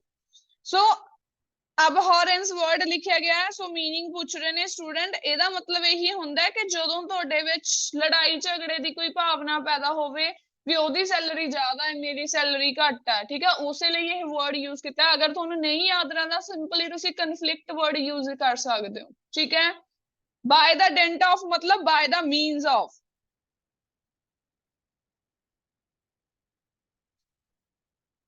ਹੁਣ ਨੈਕਸਟ ਹੈ ਜੀ, ਇਹ ਤਾਂ ਹੋ ਗਿਆ ਵੀ ਸਾਰਿਆਂ ਦੀ ਸੈਲਰੀ ਇਕੁਅਲ, ਕਿਉਂਕਿ ਆਪਣਾ ਟੌਪਿਕ ਅੱਜ ਦਾ ਇਹੀ ਰਿਹਾ ਨਾ ਕਿ ਕੁਝ ਲੋਕ ਸੋਚਦੇ ਆ ਵੀ ਜਿਹੜੇ ਸੀਨੀਅਰ ਮੈਨੇਜਰਸ ਹੁੰਦੇ ਨੇ ਕੰਪਨੀਆਂ ਦੇ ਵਿੱਚ ਉਹਨਾਂ ਦੀ ਸੈਲਰੀ ਜ਼ਿਆਦਾ ਹੋਣੀ ਚਾਹੀਦੀ ਹੈ ਜਿਹੜੇ ਕਾਮਨ ਵਰਕਰਸ ਨੇ। ਸੋ ਆਪਾਂ ਨੇ ਵੀ ਇਹਦੇ ਨਾਲ ਐਗਰੀ ਹੀ ਕੀਤਾ ਵੀ ਹਾਂ ਭਾਈ ਸੀਨੀਅਰ ਜਿਹੜੇ ਮੈਨੇਜਰਸ ਹੁੰਦੇ ਨੇ ਉਹਨਾਂ ਦੀ ਰਿਸਪੌਂਸਿਬਿਲਿਟੀਆਂ ਜ਼ਿਆਦਾ ਹੁੰਦੀਆਂ ਤਾਂ ਉਹਨਾਂ ਦਾ ਹਾਈ ਪੇ ਸਕੇਲ ਹੋਣਾ ਚਾਹੀਦਾ। ਆਪਾਂ ਲਾਰਜ ਐਕਸਟੈਂਟ ਤੱਕ ਐਗਰੀ ਕੀਤਾ।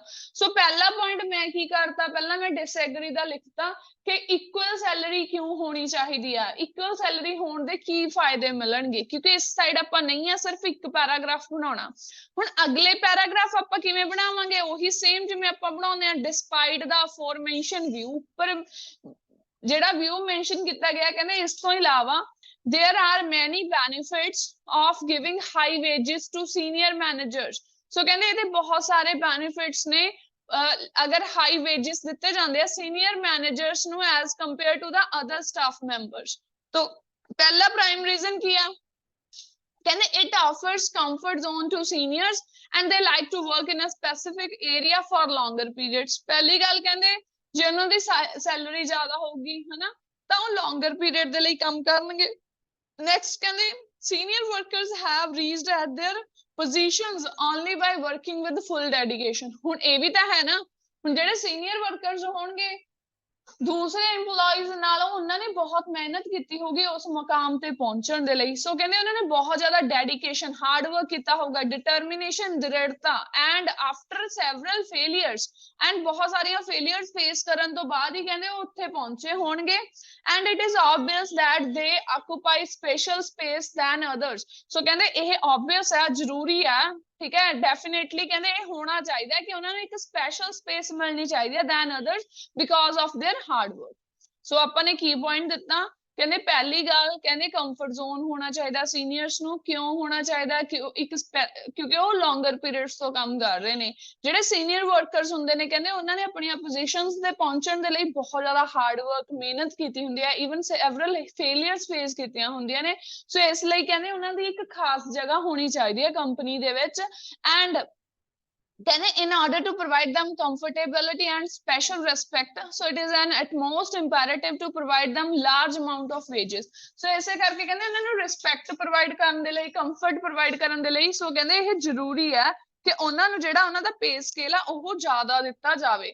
ਬਾਏ ਦਿਸ ਕਹਿੰਦੇ ਜੂਨੀਅਰ ਸਬਆਰਡੀਨੇਟਸ ਕੀ ਹੋਣਗੇ, ਜੂਨੀਅਰ EMPLOYEES ਸਬਆਰਡੀਨੇਟਸ EMPLOYEES ਨੂੰ ਹੀ ਲਿਖਿਆ ਗਿਆ ਸਟਾਰਟ ਡੂਇੰਗ ਹਾਰਡ ਵਰਕ। ਹੁਣ ਇੱਕ ਪਰਸਨ ਆ ਉਹ ਤਾਂ ਜੂਨੀਅਰ ਆ, ਉਹ ਵੀ ਤਾਂ ਕਹੇਗਾ ਨਾ ਵੀ ਮੈਨੂੰ ਪ੍ਰਮੋਸ਼ਨ ਮਿਲੇ, ਕਿ ਉਹਦੀ ਸੈਲਰੀ ਜ਼ਿਆਦਾ ਹੈ ਮੈਂ ਵੀ ਕੰਮ ਵੱਧ ਕਰਾਂ। ਸੋ ਸੇਮ ਉਹੀ ਮੀਨਿੰਗ ਲਿਖਿਆ ਕਹਿੰਦੇ by this junior subordinates start doing hard work as them by having motivation to have same space place at working area। ਸੋ ਕਹਿੰਦੇ ਉਹ ਵੀ ਉਹਨਾਂ ਨੂੰ ਦੇਖ ਕੇ ਬਹੁਤ ਜ਼ਿਆਦਾ ਮੋਟੀਵੇਟ ਹੋਣਗੇ, ਜ਼ਿਆਦਾ ਕੰਮ ਕਰਨਗੇ ਤਾਂ ਕਿ ਉਹਨਾਂ ਨੂੰ ਵੀ ਸੇਮ ਸਪੇਸ ਮਿਲ ਸਕੇ ਉਸ ਵਰਕਿੰਗ ਏਰੀਆ ਦੇ ਵਿੱਚ। ਦਸ ਰਿਜ਼ਲਟ ਦੇ ਦਾਂਗੇ it enhances the level of dedication among all employees in any company। ਸੋ ਇਹਦੇ ਨਾਲ ਕੀ ਆ, ਦੂਸਰੇ EMPLOYEES ਦੀ ਕਹਿੰਦੇ ਕੀ ਹੋਏਗੀ, ਡੈਡੀਕੇਸ਼ਨ ਇੰਪਰੂਵ ਹੋਗੀ, ਜੋ ਕਿ ਕਹਿੰਦੇ ਤੁਸੀਂ ਇਵਨ ਲਿਖ ਸਕਦੇ ਹੋ ਜਿਹਦਾ ਪ੍ਰੋਫਿਟ ਸਾਰਾ ਕਿਸ ਨੂੰ ਹੋਏਗਾ ਜੀ, ਕੰਪਨੀ ਨੂੰ। ਨੈਕਸਟ ਅਨਦਰ ਰੀਜ਼ਨ ਕੀ ਹੋ ਸਕਦਾ, ਹੁਣ ਲਿਕਰੇਟਿਵ ਦਾ ਮਤਲਬ ਕੀ ਹੁੰਦਾ ਜੀ, ਬਹੁਤ ਵਧੀਆ ਹਾਈ ਪੇ ਸਕੇਲ ਨੂੰ ਕਿਹਾ ਜਾਂਦਾ ਹੈ, ਠੀਕ ਹੈ, ਲਿਕਰੇਟਿਵ ਸੈਲਰੀ। ਕਹਿੰਦੇ another reason of offering lucrative emoluments ਦਾ ਮਤਲਬ ਕਿਸ ਨੂੰ ਲਿਖਿਆ ਗਿਆ ਜੀ ਸੈਲਰੀ ਨੂੰ emoluments ਸੈਲਰੀ ਲਿਖ ਸਕਦੇ ਹੋ wages ਲਿਖ ਸਕਦੇ ਹੋ remuneration ਲਿਖ ਸਕਦੇ ਹੋ ਠੀਕ ਹੈ ਜੀ earning ਲਿਖ ਸਕਦੇ ਹੋ ਸੋ ਕਹਿੰਦੇ lucrative ਦਾ ਮਤਲਬ ਹੁੰਦਾ ਬਹੁਤ ਆਪਾਂ ਕਹਿੰਦੇ ਬਹੁਤ ਵਧੀਆ ਇੱਕ ਬਹੁਤ ਵਧੀਆ ਪੇ ਸਕੇਲ ਹੋਵੇ ਕਹਿੰਦੇ ਕੀ ਆ ਅਦਰ ਰੀਜ਼ਨ ਕੀ ਹੈ ਵੀ ਉਹਨਾਂ ਨੂੰ ਆਫਰ ਕੀਤਾ ਜਾਣਾ ਚਾਹੀਦਾ ਹੈ high pay scale to senior individuals so ਕੀ ਹੈ ਜੀ ਕਹਿੰਦੇ workers is that they have abundance of knowledge ਹੁਣ ਜਿਹੜੇ ਇਹ ਵਰਕਰਸ ਹੁੰਦੇ ਨੇ ਸੀਨੀਅਰ ਵਰਕਰਸ ਹੁੰਦੇ ਨੇ ਕਹਿੰਦੇ ਇਹਨਾਂ ਕੋਲ ਬਹੁਤ ਜ਼ਿਆਦਾ ਹਿਊਜ ਨੌਲੇਜ ਹੁੰਦੀ ਆ how to look after the whole area ਕਿ whole area ਨੂੰ ਕਿਵੇਂ ਦੇਖਣਾ ਹੈ so there is a great difference between junior and senior employees ਇਹ ਬਹੁਤ great difference ਹੁੰਦਾ ਹੈ senior plus junior employees ਦੇ ਵਿੱਚ मैं तो 2 बजे जाऊंगी क्लास ला के 2 बजे मेरी क्लास खत्म होती है ਸੋ ਕਹਿੰਦੇ ਇਹਦੇ ਵਿੱਚ ਬਹੁਤ ਗ੍ਰੇਟ ਡਿਫਰੈਂਸ ਹੁੰਦਾ ਹੈ since whole working area is a major one's responsibility ਨੂੰ ਹੀ ਕਿਹਾ ਜਾਂਦਾ ਹੈ ਕਿਉਂਕਿ ਉਹਨਾਂ ਦੇ ਉੱਤੇ ਹੁਣ ਸੀਨੀਅਰ ਮੈਨੇਜਰਸ ਦੀ ਹੀ ਰਿਸਪੌਂਸਿਬਿਲਟੀ ਜ਼ਿਆਦਾ ਹੁੰਦੀ ਹੈ ਫॉर ਐਗਜ਼ਾਮਪਲ ਕੋਈ ਵੀ ਇੱਕ EMPLOYE ਛੁੱਟੀ ਕਰ ਗਿਆ ਤਾਂ ਉਹ ਸੀਨੀਅਰ ਮੈਨੇਜਰਸ ਦੇ ਉੱਤੇ ਹੀ ਹੁੰਦਾ ਕਿ ਉਹਨੇ ਉਹ ਵਰਕ ਨੂੰ ਕਿੱਦਾਂ ਦੇਖਣਾ ਹੈ ਉਹਦੀ ਜਗ੍ਹਾ ਤੇ ਕਿਸੇ ਹੋਰ ਪਰਸਨ ਤੋਂ ਕੰਮ ਕਿਵੇਂ ਕਰਾਉਣਾ ਹੈ ਸਾਰਾ ਕੁਝ ਸਕੇਡਿਊਲ ਕਿਵੇਂ ਕਰਨਾ ਹੈ ਸੋ ਕਹਿੰਦੇ responsibility of senior managers and they are answerable to their bosses or owners while juniors have to concentrate only work that is given to them ਇਹੀ ਹੁੰਦਾ ਨਾ ਜਿਹੜੇ EMPLOYEES ਹੁੰਦੇ ਆ ਤੇ ਉਹਨਾਂ ਦਾ ਜਿਹੜਾ ਮੇਨ ਮੈਨੇਜਰ ਹੁੰਦਾ ਮੈਨੇਜਰਸ ਤੇ ਕਿੰਨੀਆਂ ਰਿਸਪੌਂਸਿਬਿਲਟੀਆਂ ਹੁੰਦੀਆਂ ਮੈਨੇਜਰ ਨੇ ਪਹਿਲਾਂ ਕੰਮ ਨੂੰ ਡਿਵਾਈਡ ਕਰਨਾ ਜੇ ਕੋਈ EMPLOYE ਛੁੱਟੀ ਲੈ ਗਿਆ ਉਹਨੇ ਉਹਦੀ ਜਗ੍ਹਾ ਤੇ ਕੋਈ ਪਰਸਨ ਸਿਲੈਕਟ ਕਰਨਾ ਜਾਂ ਫਿਰ ਉਹਨੂੰ ਖੁਦ ਕਰਨਾ ਪਏਗਾ ਸੋ ਕਹਿੰਦੇ ਕੀ ਆ ਜਿਹੜਾ ਇੱਕ EMPLOYE ਆ ਕਾਮਨ EMPLOYE ਆ ਉਹਨੇ ਤਾਂ ਸਿਰਫ ਉਹੀ ਕੰਮ ਕਰਨਾ ਜਿਹੜਾ ਉਹਨੂੰ ਦਿੱਤਾ ਗਿਆ ਬਟ ਪਲਾਨ ਤਾਂ ਸਾਰਾ ਮੈਨੇਜਰ ਨੇ ਕਰਨਾ ਜਾਂ 올ਡਰ EMPLOYEES ਸੀਨੀਅਰ EMPLOYEES ਨੇ ਕਰਨਾ ਹੁੰਦਾ ਸੋ ਕਹਿੰਦੇ even senior members have more experience as they have deal with many struggles in their life ਇਸ ਤੋਂ ਇਲਾਵਾ ਕਹਿੰਦੇ ਜਿਹੜੇ ਸੀਨੀਅਰ EMPLOYEES ਹੁੰਦੇ ਆ ਉਹਨਾਂ ਕੋਲ ਕਹਿੰਦੇ ਬਹੁਤ ਜ਼ਿਆਦਾ ਐਕਸਪੀਰੀਅੰਸ ਵੀ ਹੁੰਦਾ ਕਿਉਂਕਿ ਉਹ ਆਲਰੇਡੀ ਸਟਰਗਲ ਕਰ ਚੁੱਕੇ ਹੁੰਦੇ ਆ therefore they neither do any mistake nor ignore any important task during working hours so ਇਹਦਾ ਰਿਜ਼ਲਟ ਇਹੀ ਨਿਕਲਦਾ ਫਿਰ ਜਿਹੜੇ ਸੀਨੀਅਰ EMPLOYEES ਹੁੰਦੇ ਨਾ ਤਾਂ ਕਹਿੰਦੇ ਉਹ ਕੋਈ ਮਿਸਟੇਕ ਕਰਦੇ ਆ ਪਲੱਸ ਨਾ ਹੀ ਕਿਸੇ ਇੰਪੋਰਟੈਂਟ ਟਾਸਕ ਨੂੰ ਇਗਨੋਰ ਕਰਦੇ ਆ ਸੋ ਇਹ ਕੀ ਹੈ ਇਹ ਵੀ ਕੀ ਹੈ ਇੱਕ ਪੋਜ਼ਿਟਿਵ ਰਿਜ਼ਲਟ ਹੈ ਸੋ ਇਸ ਕਰਕੇ ਸੀਨੀਅਰ EMPLOYEES ਦੀ ਕਹਿੰਦੇ ਜਿਹੜੀ ਪੇ ਸਕੇਲ ਆ ਉਹ ਜ਼ਿਆਦਾ ਹੋਣੀ ਚਾਹੀਦੀ ਹੈ as compared to the junior EMPLOYEES ਜਾਂ ਫਿਰ as compared to the common employees so ਇਹਦਾ conclusion ਵੀ ਫਿਰ ਇਹੀ ਨਿਕਲੇਗਾ ਕਹਿੰਦੇ although ਤੋਂ ਬਾਅਦ ਆਪਾਂ ਉਹ ਸਾਈਡ ਲਵਾਂਗੇ ਜਿਸ ਸਾਈਡ ਆਪਾਂ ਨਹੀਂ ਆ in conclusion it is quite evident that although giving similar quantity of salary similar quantity ਜਾਂ similar amount of salary to every worker is beneficial ਠੀਕ ਹੈ ਕਹਿੰਦੇ ਇਹ beneficial ਆ ਵੀ ਇਹਦੇ ਕੁਝ ਹੱਦ ਤੱਕ ਫਾਇਦੇ ਹੈਗੇ ਆ ਬਟ comma represent ਕਰ ਰਿਹਾ ਹੈ ਬਟ ਕਹਿੰਦੇ ਕੀ ਹੈ ਜ਼ਿਆਦਾ ਆਪਾਂ ਨੂੰ ਫਾਇਦਾ ਕਿਸ ਦਾ but providing high salary to main manager is vital as they are more experienced than others and observe every work carefully so but ਕਹਿੰਦੇ ਵੀ ਜ਼ਿਆਦਾ ਜਿਹੜੀ experience ਆ ਉਹ ਕਹਿੰਦੇ ਕਿ ਇਹਨਾਂ ਨੂੰ ਹੁੰਦਾ senior managers ਨੂੰ ਹੁੰਦਾ plus ਤੇ ਹਰੇਕ ਕੰਮ ਨੂੰ ਕਹਿੰਦੇ carefully ਕਰਦੇ ਆ observe ਕਰਦੇ ਆ look out ਕਰਦੇ ਆ ਹਰੇਕ work ਨੂੰ so ਆਪਾਂ ਇਹਦੇ ਵਿੱਚ ਇਹੀ ਚੀਜ਼ ਕਹਾਂਗੇ ਕਿ ਜਿਹੜੇ higher ਸੈਲਰੀ ਆ ਉਹ ਕਿਸ ਨੂੰ ਮਿਲਣੀ ਚਾਹੀਦੀ ਆ ਡੈਫੀਨੇਟਲੀ ਜਿਹੜੇ ਸੀਨੀਅਰ ਮੈਨੇਜਰਸ ਨੇ ਉਹਨਾਂ ਨੂੰ ਮਿਲਣੀ ਚਾਹੀਦੀ ਠੀਕ ਹੈ ਬਹੁਤ ਵਾਰੀ ਐਗਜ਼ਾਮ ਚ ਟੌਪਿਕ ਆ ਚੁੱਕਿਆ ਇਹ ਇਹਦੀ ਜਗ੍ਹਾ ਤੇ ਇਹ ਵੀ ਆ ਜਾਂਦਾ ਹੈ 1 ਮਿੰਟ ਇਹਦੀ ਜਗ੍ਹਾ ਤੇ ਇਹ ਵੀ ਟੌਪਿਕ ਆ ਜਾਂਦਾ ਇੱਥੇ ਤਾਂ ਸੀਨੀਅਰ ਮੈਨੇਜਰਸ ਲਿਖਿਆ ਇੱਥੇ ਟੌਪਿਕ ਆ ਇਹ ਚੇਂਜ ਹੋ ਕੇ ਆ ਜਾਂਦਾ ਜੋ ਕਿ ਤੁਸੀਂ ਹੋਮਵਰਕ ਚ ਅਟੈਂਪਟ ਕਰੋਗੇ ਉਹਦੀ ਜਗ੍ਹਾ ਤੇ ਆ ਜਾਂਦਾ ਜੀ ਇੱਥੇ ਸੀਨੀਅਰ ਮੈਨੇਜਰਸ ਲਿਖਤਾ ਇੱਥੇ ਉਹ ਲਿਖ ਦਿੰਦੇ ਆ celebrities to have much higher salaries as compared to the normal workers ਜਾਂ simply workers in a company ਉਹ ਇਹ ਸਟੇਟਮੈਂਟ ਚੇਂਜ ਕਰ ਦਿੰਦੇ ਕਿ ਜਿਹੜੇ ਸੈਲੀਬ੍ਰਿਟੀਜ਼ ਨੇ ਉਹਨਾਂ ਦੀ ਸੈਲਰੀ ਜ਼ਿਆਦਾ ਹੋਣੀ ਚਾਹੀਦੀ ਹੈ as compared to the ਜਿਹੜੇ ਦੂਸਰੇ ਲੋਕਲ ਵਰਕਰਸ ਨੇ ਉਹ ਸਿਰਫ ਇਹ ਟੌਪਿਕ ਚੇਂਜ ਕਰਕੇ ਪਾ ਦਿੰਦੇ ਆ ਸੋ ਉਹ ਟੌਪਿਕ ਤੁਹਾਨੂੰ ਮੈਂ ਹੋਮਵਰਕ ਚ ਦੇ ਦੂੰਗੀ ਮੈਮ ਇਹ ਵਾਲਾ ਟੌਪਿਕ ਨਹੀਂ ਹੁੰਦਾ ਜਿਹੜਾ ਲਾਈਕ ਐਕਟਰਸ ਦੀ ਜਿਹੜੀ ਉਹਨਾਂ ਨੂੰ ਜ਼ਿਆਦਾ ਉਹ ਦਿੱਤੀ ਜਾਂਦੀ ਆ ਹਾਂਜੀ ਜਿਹਦੇ ਐਕਟਿੰਗ ਕਰਦੇ ਆ ਤੇ ਨਾਲ ਜਿਹੜੇ ਛੋਟੇ ਐਕਟਰ ਹੁੰਦੇ ਆ ਉਹਨਾਂ ਨੂੰ ਘੱਟ ਮਿਲਦੀ ਆ ਹਾਂ ਇਹੀ ਸੇਮ ਹੁੰਦਾ ਹਾਂਜੀ ਸੇਮ ਟੌਪਿਕ ਹੈ ਜੀ ਉਹੀ ਤੁਸੀਂ ਅਟੈਂਪਟ ਕਰੋਗੇ ਇੱਕ ਵਾਰੀ ਇਹਨੂੰ ਦੁਬਾਰਾ ਰੀਡ ਕਰ ਲਓ ਕੋਈ ਵਰਡਸ ਪੁੱਛਣੇ ਪੁੱਛ ਲਓ ਜਿਵੇਂ ਇੱਥੇ ਮੈਮ ਲੋਕਲ ਵਰਕਰ ਮਤਲਬ ਸੈਲੀਬ੍ਰਿਟੀਜ਼ ਹੋਣਗੀਆਂ ਫੇਮਸ, ਉਹਨਾਂ ਮਤਲਬ ਇਹਨਾਂ ਦੀ ਜਗ੍ਹਾ ਤੇ ਆਪਾਂ ਸੀਨੀਅਰ ਮੈਨੇਜਰਸ ਦੀ ਜਗ੍ਹਾ ਤੇ ਸੀਨੀਅਰ ਉਹ ਲਿਖਾਂਗੇ ਨਾ ਫਿਰ ਸੈਲੀਬ੍ਰਿਟੀਜ਼।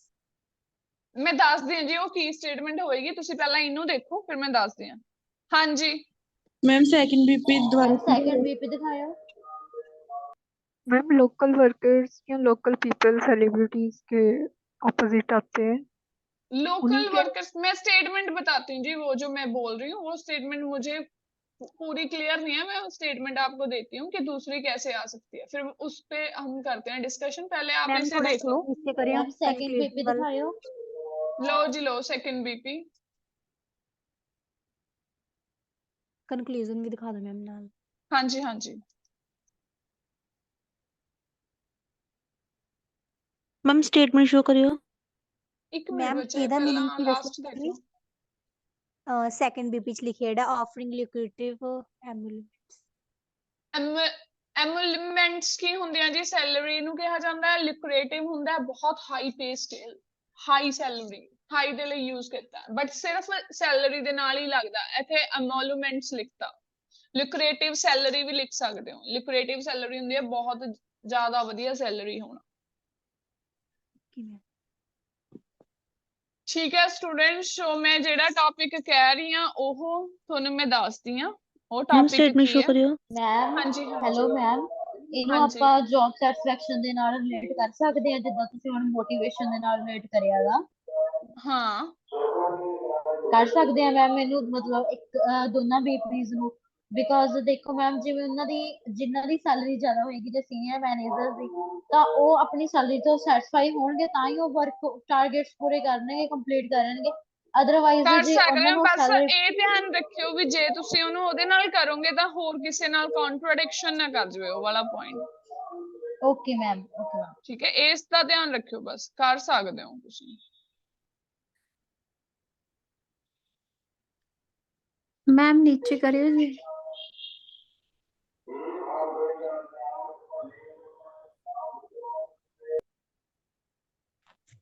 ਲਓ ਜੀ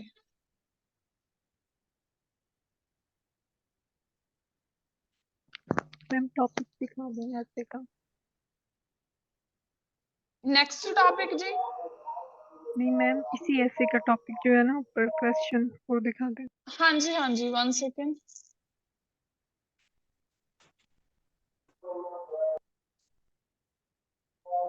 ਅੱਜ ਵਾਲਾ ਟੌਪਿਕ ਮੈਮ ਵਧੀਆ ਹੈਗਾ। ਅੱਜ ਵਾਲਾ ਬਹੁਤ ਇੰਪੋਰਟੈਂਟ ਹੈ ਜੀ। ਹਾਂਜੀ ਮੈਮ।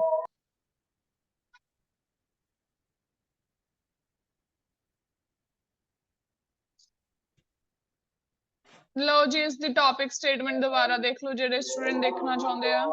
ਮੈਮ ਇੱਕ ਹੋਰ ਟੌਪਿਕ ਵੀ ਆ ਜਿਹਦੇ ਚ ਉਹ ਕਹਿੰਦੇ ਆ ਵੀ ਜਿਹੜੀ ਸੈਟੀਸਫੈਕਸ਼ਨ ਆ ਲੈਵਲ ਆ ਉਹ ਜ਼ਰੂਰੀ ਹੁੰਦਾ ਸੈਲਰੀ ਨਾਲੋਂ ਵੀ, ਸੈਟੀਸਫਾਈ ਹੋਣੇ ਚਾਹੀਦੇ ਆ EMPLOYEES। ਉਹ ਵਾਲਾ ਟੌਪਿਕ ਵੀ ਹੈ ਮੈਮ, ਇੱਕ ਇਹਦੇ ਨਾਲ ਰਿਲੇਟਡ ਹੀ ਹੈ।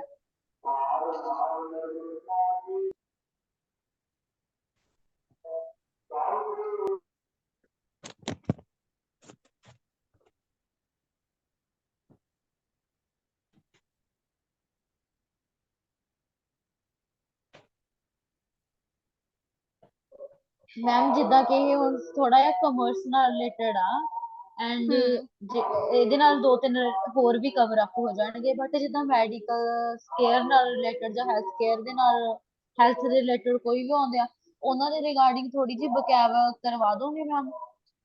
ਹਾਂਜੀ ਕਰਵਾ ਦਾਂਗੇ। ਹਾਂਜੀ ਮੈਮ, ਉਹਨਾਂ ਦੇ ਉਹ 'ਚ ਇਹ ਹੁੰਦਾ ਕਿ ਮੈਮ ਉਹ ਸਾਡੀ ਮੇਰੀ ਤਾਂ ਸਟਰੀਮ ਹੈ ਨਹੀਂ ਸੀ ਤੇ ਮੈਨੂੰ ਇੰਨਾ ਕੁਝ ਪਤਾ ਜਾਂ ਨਹੀਂ ਹੈਗਾ ਉਹਦੇ ਰਿਗਾਰਡਿੰਗ।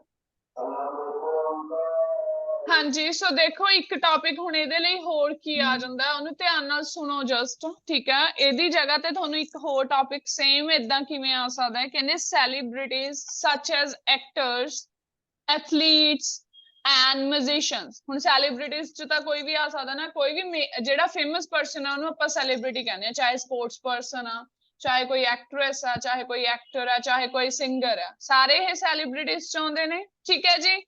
ਸੋ ਕਹਿੰਦੇ celebrities such as actors, athletes, musicians earn large salaries compared to the other professionals. ਜਾਂ ਫਿਰ ਤੁਸੀਂ ਕਹਿ ਸਕਦੇ ਹੋ compared to the other professionals, some consider that this is unfair. ਕੁਝ ਲੋਕ ਕਹਿੰਦੇ ਇਹ ਅਨਫੇਅਰ ਹੈ, while others think that celebrities deserve to be paid a lot for the work they do, but ਕੁਝ ਸੋਚਦੇ ਆ ਕਿ ਨਹੀਂ, ਉਹਨਾਂ ਨੂੰ ਜਿਹੜਾ ਵੀ ਇਹੀ ਸੇਮ ਐਸੇ ਹੋ ਗਿਆ ਵੀ ਇਹਦੇ ਵਿੱਚ ਸੀਨੀਅਰ ਮੈਨੇਜਰਸ ਕਿਹਾ ਗਿਆ, ਉਹ ਕਹਿੰਦੇ ਆ ਵੀ some people think it is a good thing for celebrities to have much higher salaries than the other workers in ਇੱਥੇ company ਕਿਆ ਹੋਇਆ, ਇੱਥੇ ਸਿਰਫ ਆ ਜਾਏਗਾ than other workers ਜਾਂ other professionals ਆ ਜਾਏਗਾ ਇੱਥੇ statement, ਬਸ ਇਹੀ change ਆ। to what extent do you agree or disagree? ਕੁਝ ਲੋਕ ਸੋਚਦੇ ਆ ਕਿ ਸੈਲੀਬ੍ਰਿਟੀਜ਼ ਦੀ ਜਿਹੜੀ ਸੈਲਰੀ ਆ ਉਹ ਜ਼ਿਆਦਾ ਹੋਣੀ ਚਾਹੀਦੀ ਆ ਕਿ ਇਹਨਾਂ ਨਾਲੋਂ ਅਦਰ ਪ੍ਰੋਫੈਸ਼ਨਲਸ ਨਾਲੋਂ, ਵੀ ਅਦਰ ਜਿਹੜੇ ਪ੍ਰੋਫੈਸ਼ਨ ਨੇ, ਠੀਕ ਆ, ਹੁਣ ਅਦਰ ਪ੍ਰੋਫੈਸ਼ਨ ਚ ਡਾਕਟਰ ਵੀ ਆ ਸਕਦਾ ਹੈ, ਠੀਕ ਹੈ, ਸੈਲੀਬ੍ਰਿਟੀਜ਼ ਨੂੰ ਛੱਡ ਕੇ ਕੋਈ ਕੰਪਨੀ ਦਾ ਮੈਨੇਜਰ ਜਾਂ ਕੋਈ ਵੀ ਕੰਪਨੀਜ਼ ਨੇ, ਉਹ ਕਹਿੰਦੇ ਤੁਸੀਂ ਐਸੇ ਨਾਲ ਕਿਸ ਹੱਦ ਤੱਕ ਐਗਰੀ ਕਰਦੇ ਹੋ ਡਿਸਐਗਰੀ ਕਰਦੇ ਹੋ? ਪਰ ਮੈਮ ਉਹ 'ਚ ਆਪਾਂ ਨੌਲੇਜ ਵਾਲਾ ਪੁਆਇੰਟ ਪਾ ਸਕਦੇ ਕਿ ਨਹੀਂ, ਜਿੱਦਾਂ ਅਗਰ ਸੈਲੀਬ੍ਰਿਟੀਜ਼ ਤੇ ਨੌਲੇਜ ਵਾਲਾ ਪਾਤਾ, ਦੂਸਰੇ ਆ ਜਾਂਦੇ ਡਾਕਟਰ ਇੰਜੀਨੀਅਰ, ਇਹਨਾਂ ਕੋ ਵੀ ਕਾਫੀ ਨੌਲੇਜ ਹੁੰਦੀ ਆ, ਫਿਰ ਮੈਮ ਕੰਟਰਾਡਿਕਟ ਨਾ ਹੋਊਗਾ ਅਗਰ ਨੌਲੇਜ ਵਾਲਾ ਉਹ 'ਚ ਪੁਆਇੰਟ ਪਾਵਾਂਗੇ? ਨਹੀਂ ਕੰਟਰਾਡਿਕਟ ਨਹੀਂ, ਅਗਲਾ ਪੁਆਇੰਟ ਫਿਰ ਚੇਂਜ ਕਰਕੇ ਲਿਖਣਾ ਪਊਗਾ, ਫਿਰ ਉਹ ਚ ਆਪਾਂ ਇਹ ਕਹਿ ਸਕਦੇ ਹਾਂ ਕਿ ਜਿਹੜੇ ਸੈਲੀਬ੍ਰਿਟੀਜ਼ ਨੇ, ਹਨਾ, ਸੋ ਤੁਸੀਂ ਦੱਸੋ ਫਿਰ ਕਿਸ ਸਾਈਡ ਜਾਓਗੇ? ਤੁਹਾਨੂੰ ਕੀ ਲੱਗਦਾ ਵੀ ਪ੍ਰੋਫੈਸ਼ਨਲਸ ਨੂੰ ਜ਼ਿਆਦਾ ਪੇ ਦੇਣੀ ਚਾਹੀਦੀ ਹੈ ਜਾਂ ਸੈਲੀਬ੍ਰਿਟੀਜ਼ ਨੂੰ ਦੇਣੀ ਚਾਹੀਦੀ ਆ?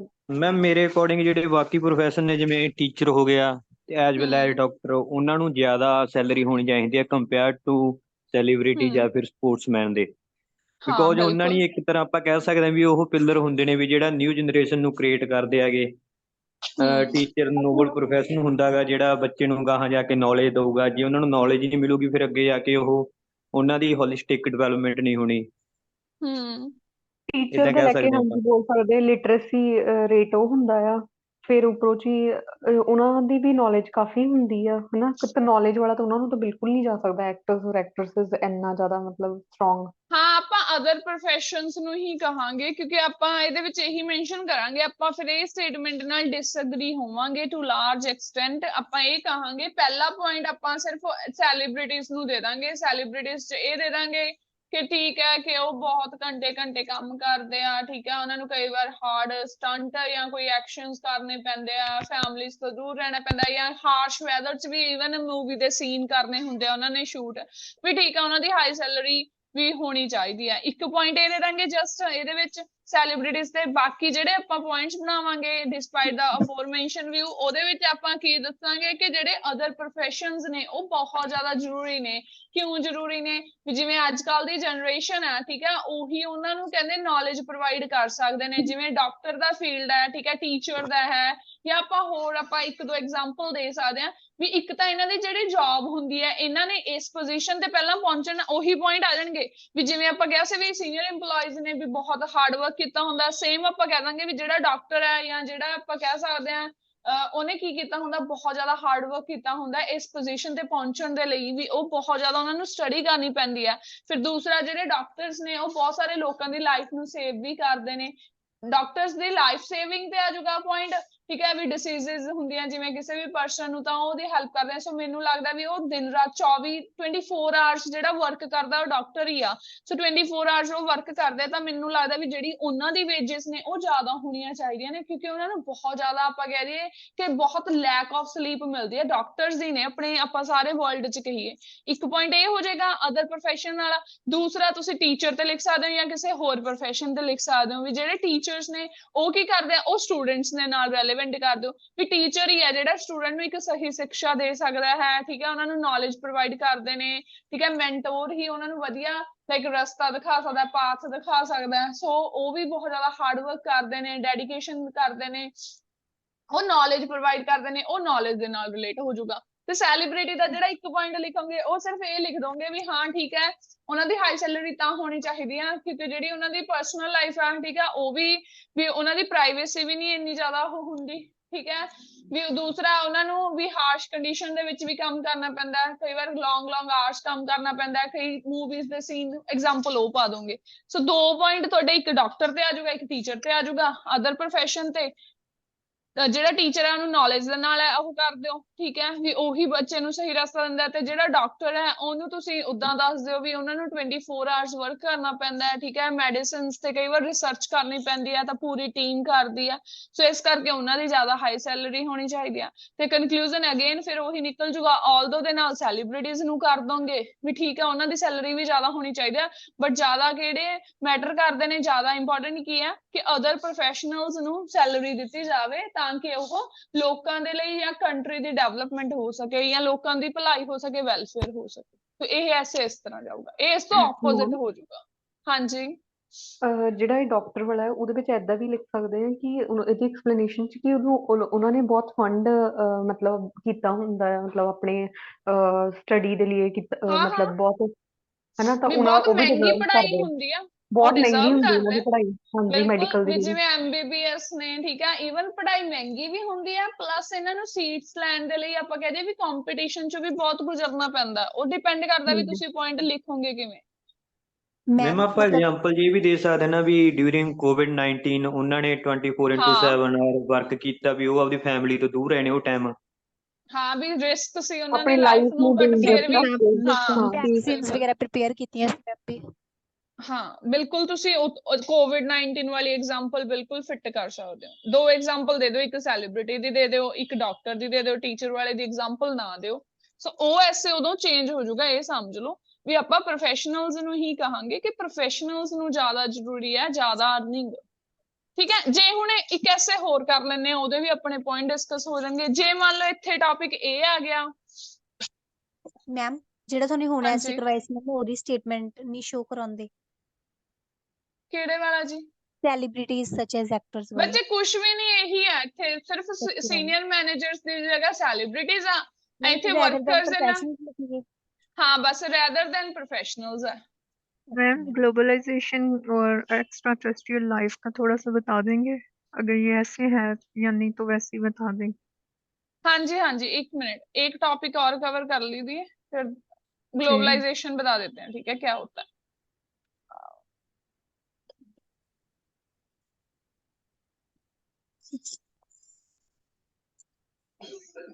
ओके जे ਤੁਹਾਨੂੰ ਸਿਰਫ ਇਹੀ ਆ ਗਿਆ ਕਿ ਸਿਰਫ ਅਗਰੀ ਔਰ ਡਿਸਐਗਰੀ ਤੇ ਆ ਗਿਆ, ਸਟੇਟਮੈਂਟ ਤੁਹਾਨੂੰ ਇਹ ਆ ਗਈ some people feel that, ਸੁਣੋ ਧਿਆਨ ਨਾਲ, some people think that, ਜਿਵੇਂ ਇੱਥੇ ਲਿਖਿਆ ਹੋਇਆ entertainers ਕਿਹੜੇ ਨੇ? Film stars, musicians, sports star, ਉਹੀ ਸੈਲੀਬ੍ਰਿਟੀਜ਼ ਜਿਵੇਂ ਆਪਾਂ ਕਹਿ ਦਈਏ। entertainers are paid too much money, ਉਹਨਾਂ ਨੂੰ ਬਹੁਤ ਜ਼ਿਆਦਾ ਪੈਸਾ ਦਿੱਤਾ ਜਾਂਦਾ ਹੈ ਕਹਿੰਦੇ। Do you agree or disagree? ਸਿਰਫ ਇਹੀ ਪੁੱਛਿਆ ਜਾਵੇ ਫਿਰ ਕੀ ਕਹੋਗੇ?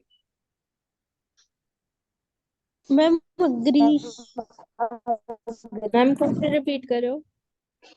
Entertainers, some people think that entertainers, example film stars, pop musicians and sports stars। ਸਤਿ ਸ਼੍ਰੀ ਅਕਾਲ ਜੀ।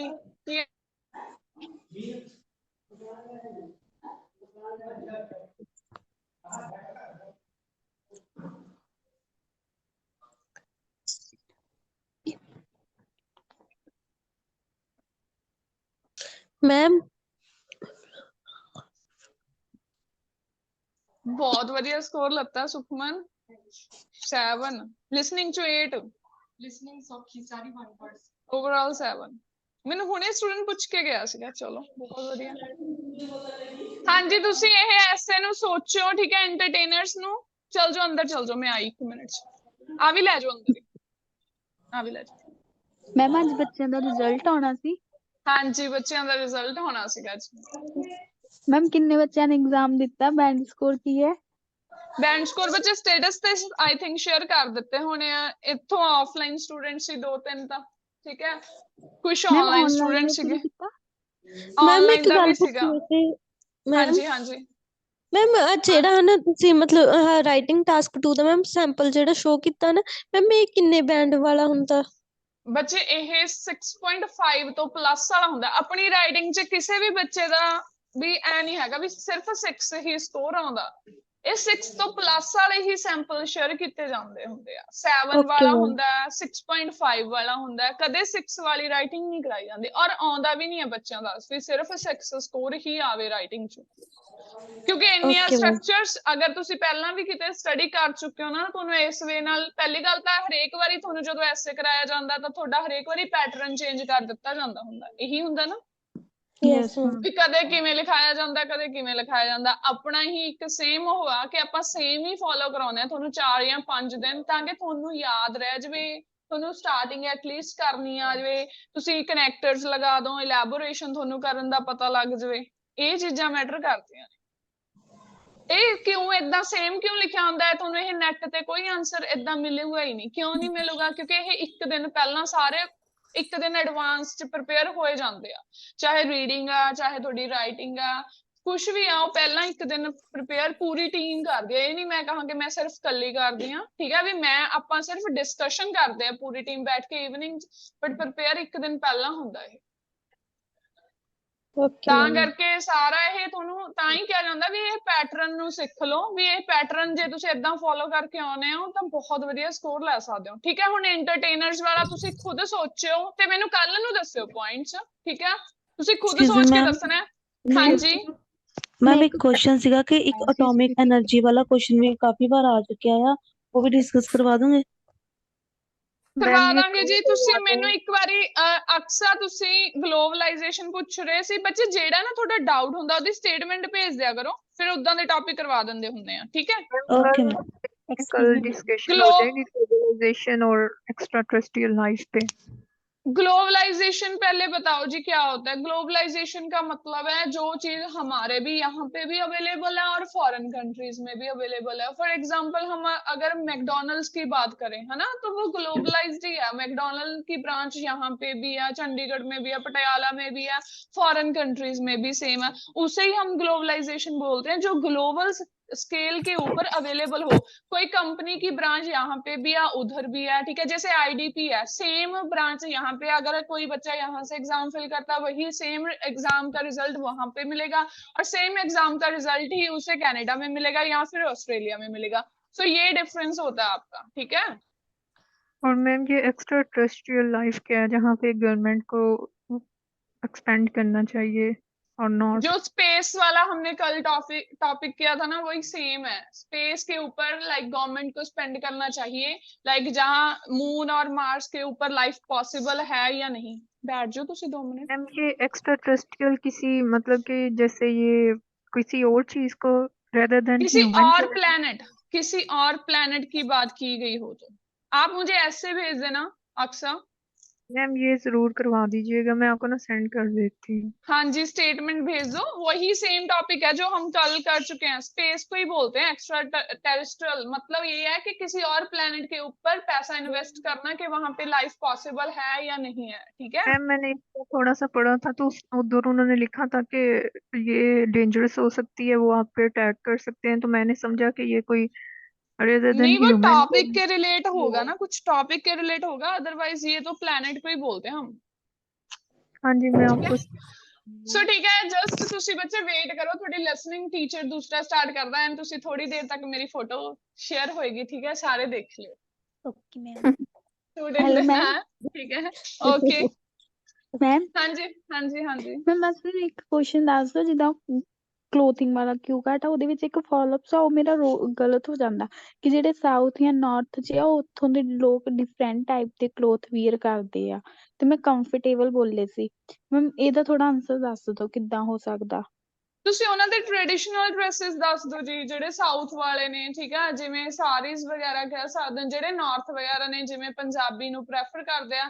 ਈਵਨ ਤੁਸੀਂ ਇਹ ਵੀ ਕਹਿ ਸਕਦੇ ਹੋ ਵੀ ਜਿਹੜਾ ਇਹ ਡਿਸਅਪੀਅਰ ਹੋ ਰਿਹਾ ਹੈ ਨਾ, ਡਿਫਰੈਂਸ ਆ ਜਿਹੜਾ ਮੋਸਟਲੀ ਜਿਹੜੇ ਵੈਸਟਰਨਾਈਜੇਸ਼ਨ ਨੂੰ ਹੀ ਪ੍ਰੈਫਰ ਕੀਤਾ ਜਾ ਰਿਹਾ ਹੈ। But if I had to choose one, ਤਾਂ ਤੁਸੀਂ ਕਹਿ ਸਕਦੇ ਹੋ North Indians love to wear, ਵੀ ਉਹ ਕਿਹੜੇ ਪਾਉਣਾ ਪਸੰਦ ਕਰਦੇ ਆ, ਪੰਜਾਬੀ ਟਾਈਪ ਆਫ ਜਾਂ ਸੂਟਸ ਕਹਿ ਸਕਦੇ ਹੋ, ਟ੍ਰੈਡੀਸ਼ਨਲ ਆਊਟਫਿਟਸ, ਠੀਕ ਹੈ, ਉਹਨੂੰ ਮੈਂਸ਼ਨ ਕਰ ਦੋ ਉੱਥੋਂ ਦੀ ਆਊਟਫਿਟ ਨੂੰ। ਜਿਹੜੇ ਸਾਊਥ ਵਾਲੇ ਆ ਉਹਨਾਂ ਦੀ ਸਾਊਥ ਵਾਲਿਆਂ ਨੂੰ ਮੈਂਸ਼ਨ ਕਰ ਦੋ। ਮੈਮ ਮੈਮ ਅੱਜ ਤੁਸੀਂ ਬਾਕੀ ਐਸੇ ਵੀ ਸ਼ੋ ਕਰੋਗੇ? ਬਾਕੀ ਐਸੇਸ ਕੱਲ ਮੈਨੂੰ ਕਹਿ ਦੱਸ ਰਹੇ ਦਿਓ ਜੀ, ਆਫਟਰ ਲਿਸਨਿੰਗ ਤੋਂ ਬਾਅਦ ਸ਼ੇਅਰ ਕਰ ਦਾਂਗੇ ਜੀ, ਠੀਕ ਹੈ। Okay ma'am. मैम ਜਿਹੜੀ ਸੈਕਿੰਡ ਸਟੇਟਮੈਂਟ ਬੋਲੀ ਸੀ some people think that entertainers are pay too much money ਉਹ ਡਿਸਐਗਰੀ ਐਗਰੀ ਹੈ ਕੱਲਾ ਉਹ ਸਿਰਫ ਐਗਰੀ ਤੇ ਡਿਸਐਗਰੀ ਆ, ਉਹ ਚ ਐਕਸਟੈਂਟ ਨਹੀਂ ਹੈਗਾ ਜੀ। ਓਕੇ ਮੈਮ ਹਾਂਜੀ ਦੱਸੋ। ਮੈਮ ਮੇਰੀ ਸਪੀਕਿੰਗ ਦੀ ਟਾਈਮਿੰਗ ਚੇਂਜ ਕਰਨੀ ਸੀ। ਸਪੀਕਿੰਗ ਦੀ ਟਾਈਮਿੰਗ ਮਲਿਕਾ ਦੱਸੋ ਕਿਹੜੇ ਟਾਈਮ ਤੋਂ ਪਹਿਲਾਂ ਚਾਹੀਦੀ ਹੈ ਤੁਹਾਨੂੰ, ਤੁਸੀਂ ਮੈਸੇਜ ਕਰ ਦਿਓ। 4 ਵਜੇ ਤੋਂ ਪਹਿਲਾਂ 4 ਵਜੇ ਮੈਮ ਤੋਂ ਪਹਿਲਾਂ ਹੈਗੀ ਆ ਟਾਈਮਿੰਗ ਫ੍ਰੀ। ਜਿਹੜੇ ਸਟੂਡੈਂਟ ਨੂੰ ਕੋਈ ਟਾਈਮਿੰਗ ਦਾ ਇਸ਼ੂ ਹੈ ਜੀ ਮੈਸੇਜ ਕਰ ਦਿਓ, ਤੁਹਾਡਾ ਸੋਲਵ ਕਰ ਦਊਗਾ, ਠੀਕ ਹੈ। ਮੈਮ ਮੈਮ ਜਸਟ ਵੇਟ ਕਰੋ ਜੀ, ਜਸਟ 1 ਮਿੰਟ ਵੇਟ।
ਓਕੇ ਜੀ, ਤੁਹਾਡੀ ਲਿਸਨਿੰਗ ਸ਼ੁਰੂ ਹੋ ਰਹੀ ਆ ਹੁਣ। ਤਾਂ ਇਹਦੇ ਫਰਸਟ ਸੈਕਸ਼ਨ ਤੇ ਦੇਖੋ ਕੀ ਹੈਗਾ। ਪਹਿਲਾਂ ਐਮਸੀਕਿਊਜ਼ ਨੇ, ਠੀਕ ਹੈ। ਐਮਸੀਕਿਊ ਚ ਫਰਸਟ ਚ ਕੀ ਆ, ਵਾਟ ਡਸ ਹਰ ਬੈਗ, ਵੀ ਉਹਦਾ ਬੈਗ ਕਿਹੋ ਜਿਹਾ ਦਿਖਦਾ ਸੀਗਾ। ਸੈਕਿੰਡ ਚ ਕੀ ਹੈਗਾ, ਦ ਟਾਈਮ, ਜਦੋਂ ਕਿ ਬੈਗ ਚੋਰੀ ਹੋਇਆ ਸੀਗਾ ਉਸਦਾ ਟਾਈਮ ਦੱਸਣਾ ਵੀ ਕਦੋਂ ਹੋਇਆ ਸੀਗਾ। Where was she when the bag was stolen, ਉਹ ਕਿੱਥੇ ਸੀਗੀ, ਸ਼ਾਪਿੰਗ ਸੈਂਟਰ ਚ, ਸਿਨੇਮਾ ਚ, ਸੁਪਰਮਾਰਕੀਟ ਚ, ਕਿੱਥੇ ਸੀਗੀ ਉਹ, ਠੀਕ ਹੈ ਜੀ। ਵਟ ਵਾਜ਼ ਇਨ ਬੈਗ, ਬੈਗ ਚ ਕੀ ਸੀਗਾ, ਵਾਲੇਟ, ਪਾਸਪੋਰਟ ਜਾਂ ਫਿਰ ਕੈਮਰਾ ਜਾਂ ਫਿਰ ਟਰੈਵਲਰ ਚੈੱਕ ਸੀਗਾ, ਵਾਲੇਟ ਜਾਂ ਪੈਨ ਸੀਗੇ। ਸੀ ਆਪਸ਼ਨ ਹੈਗਾ ਪਾਸਪੋਰਟ, ਟਰੈਵਲਰ ਚੈੱਕ ਸੀਗਾ ਜਾਂ, ਠੀਕ ਹੈ ਜੀ। ਦ ਵੂਮਨ ਇਜ਼, ਵੂਮਨ ਕੀ ਸੀਗੀ, at conference, on holiday, visited family. ਤਾਂ ਫਿਰ 6 ਚ ਆ ਜਾਊਗਾ ਤੁਹਾਡਾ ਉਹਦਾ ਨੇਮ ਆ ਜਾਊਗਾ, ਫੁੱਲ ਨੇਮ ਪਾਉਣਾ ਤੁਸੀਂ, ਉਹਦਾ ਮਗਰ ਸਰਨੇਮ ਆਊਗਾ ਜੋ। ਫਿਰ ਤੁਹਾਡਾ ਆ ਜਾਊਗਾ ਐਡਰੈਸ ਆ ਜਾਊਗਾ 7th ਚ। 8th ਚ ਵੀ ਤੁਹਾਡਾ ਐਡਰੈਸ ਹੀ ਆ ਜਾਊਗਾ। ਟੈਲੀਫੋਨ ਨੰਬਰ ਆ ਜਾਊਗਾ। ਇਸ ਤੋਂ ਬਾਅਦ ਤੁਹਾਡਾ 10th ਚ ਤੁਹਾਡਾ ਆ ਜਾਊਗਾ ਵੀ ਬੈਗ ਦੀ ਐਸਟੀਮੇਟ ਵੈਲਿਊ ਕਿੰਨੀ ਸੀਗੀ।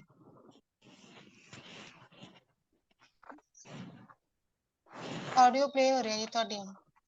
Test. You will hear a number of different recordings and you will have to answer questions on what you hear. There will be time for you to read the instructions and questions, and you will have a chance to check your work. All the recordings will be played once only. The test is in 4 parts. At the end of the test, you will be given 10 minutes to transfer your answers to the answer sheet. Ma'am screen scroll कर दो Now ऊपर। turn to part 1.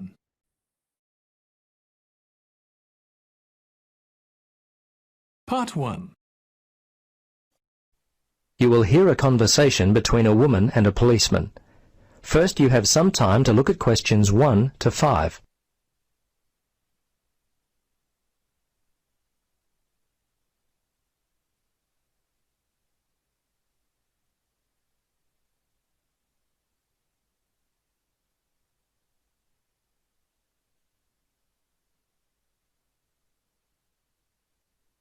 Now, listen carefully and answer questions 1 to 5.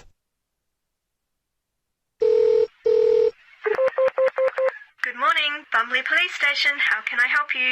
Yes, I need to report a stolen bag. Just a moment and I'll put you through to Lost and Stolen Property. Hello, Sergeant Rhodes speaking. Can I help you? Yes, hello. I'd like to report a stolen bag. Okay, a stolen bag. We've been getting a lot of these lately. I'll need to get some details. Let's see, when was the last time you had your bag? Well, about 2 hours ago. I just can't believe this has happened. I take it everywhere with me. It was given to me as a graduation present. I'm just so upset. Yes, I know. It's very frustrating. It seems like I put it down for a second, and then it was gone. Yes. Look, the good news is that most of the stolen bags in our area are found, usually without the money. So I'd be surprised if you don't get it back later. Tell me, what does the bag look like? Well, it's dark blue, cylindrical. It has 2 carry handles either side of a zipper on top. The zipper actually runs the length of the bag. It's a Vitoli bag. Okay. Are there any other identifying marks on the bag? Things that would be unique to it? Name tags, scuff marks, that kind of thing. Well, not really. There are a couple of scratches in the top left corner on one side of the bag near the handle, and I think another one in the opposite corner. Okay. Scratches on opposite corners. Now, where were you when the bag went missing? Well, I remember the time. It was 12:15. Oh, no, actually, it was a bit after that, more like 12:25, because I was supposed to meet one of my friends for lunch at 12:30. Anyway, I was standing outside the supermarket when all of a sudden a group of teenagers came walking past. They must have been heading towards the cinema. They seemed to be in a hurry and probably late for the movie, so I stepped aside to let them by. When they'd passed by, I reached down to pick up my bag and it was gone. I see. Now, can you remember the contents of the bag? Yes, let's see, my passport and some traveler's checks. Fortunately, I was carrying my camera and I had my wallet in my pocket. They're the main valuable things. Okay. Anything else at all? Let's see. No, I think that was it. Oh, a few pens, but that's all really. As I say, nothing of real value. Okay. I'm going to have to get your details. Are you here on holiday? Yes, as a matter of fact, I am.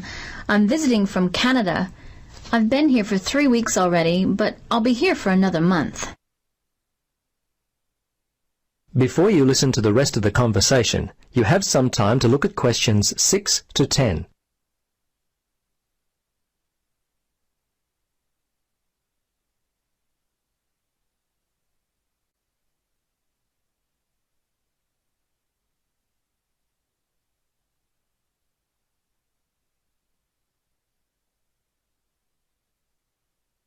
Now listen and answer questions 6 to 10. Now, have you contacted your credit card company? Yes, I did that immediately. They were very helpful. I still can't believe this could happen to me, and while I'm supposed to be enjoying myself on holiday. Yes, it's a real disappointment, whether you're on holiday or not. Yeah, thieves strike when you least expect it. Anyway, I need to take down your particulars. What's your name then? Yes, my name is Helen Reddy. That's R-E-A-D-Y. My address is, well, the place where I'm staying here is The Palms, Unit 14, 75 Paradise Avenue. Okay, I may need your home address in Canada, but I'll get that more towards the time you're going to leave. What about the telephone? What number will I be able to reach you on? Yes, it's 455-91332. Okay, 455-91332.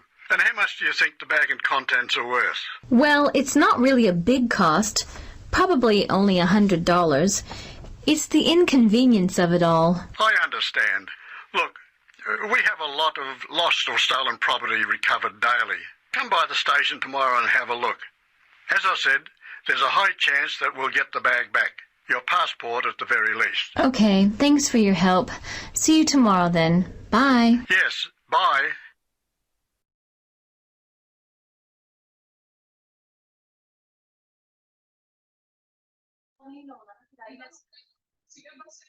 Okay ਜੀ answer check ਕਰੋ ਤੁਹਾਡੇ first ਦਾ answer ਹੈਗਾ ਤੁਹਾਡਾ A second ਦਾ ਹੈਗਾ ਜੀ ਤੁਹਾਡਾ B third ਦਾ ਹੈਗਾ ਜੀ ਤੁਹਾਡਾ C ਫੋਰਥ ਦਾ ਹੈਗਾ ਜੀ ਤੁਹਾਡਾ C ਅਗੇਨ ਫਿਫਥ ਦਾ ਹੈਗਾ ਤੁਹਾਡਾ B ਫॉर ਬਾਲ मैम एक मिनट ऊपर करियो ਸਿਕਸ ਦਾ ਹੈਗਾ ਜੀ ਤੁਹਾਡਾ ਰੈਡੀ READY ਰੈਡੀ 7 ਦਾ ਹੈਗਾ ਜੀ ਤੁਹਾਡਾ ਯੂਨਿਟ 14 UNIT 14 14 8 ਦਾ ਹੈਗਾ ਜੀ ਤੁਹਾਡਾ ਪੈਰਾਡਾਈਜ਼ PARADISE 9 ਦਾ ਹੈਗਾ ਤੁਹਾਡਾ 455913332 and 10 ਦਾ ਹੈਗਾ ਤੁਹਾਡਾ $100 मैम मैम ਹਾਂਜੀ मैम ऊपर करियो 5 to मैम 6 $100 लिखिया ਹਾਂਜੀ $100 ਡਾਲਰ ਦਾ ਸਾਈਨ ਜ਼ਰੂਰ ਲਾਉਣਾ ਤੁਸੀਂ ਨਾਲ मैम नहीं एक मैम क्वेश्चन मैं बताइयो पहला 5 to 100 लिखिया फिर डॉलर लिखिया वर्ड से ਕੋਈ ਗੱਲ ਨਹੀਂ ਜੀ ਉਹ ठीक है ma'am okay first ma'am scratches का स्क्रीन बताया स्क्रॉल टू कर दो स्क्रैचेस का नहीं बताया था उसने उसने ऐसे बोला की कह था रहे कपल ऑफ और स्क्रैचेस जो फर्स्ट वाला है ना उसमें उसने सिर्फ स्क्रैचेस का बोला है लेकिन फिर आंसर आप मुझे दोबारा प्ले कॉर्नर कर लेते दोनों बोल दिया था मैम कपल फर्स्ट ऑफ तक क्लियर स्क्रैचेस उन्हें बोला था अपोजिट साइड ओके बोलता ਮੈਨੂੰ ਡਾਊਟ ਦੱਸੋ फर्स्ट टू 6 ਦੱਸੋ ਪਹਿਲਾਂ ਕਿਸੇ ਨੂੰ ਡਾਊਟ ਹੈ नो मैम या फर्स्ट और लास्ट में बता दें फर्स्ट में उसने स्क्रैचेस बस बोला है और उधर आंसर में to okay scratches first the recording ਦੁਬਾਰਾ ਦੇਖ ਲਓ ਤੁਸੀਂ ਕੋਈ ਗੱਲ ਨਹੀਂ Questions 1 to 5. Good morning, Bumley Police Station. How can I help you? Yes, I need to report a stolen bag. Just a moment and I'll put you through to Lost and Stolen Property. Hello, Sergeant Rhodes speaking. Can I help you? Yes, hello. I'd like to report a stolen bag.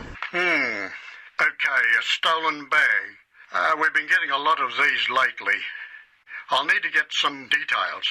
Let's see, when was the last time you had your bag? Well, about 2 hours ago. I just can't believe this has happened. I take it everywhere with me.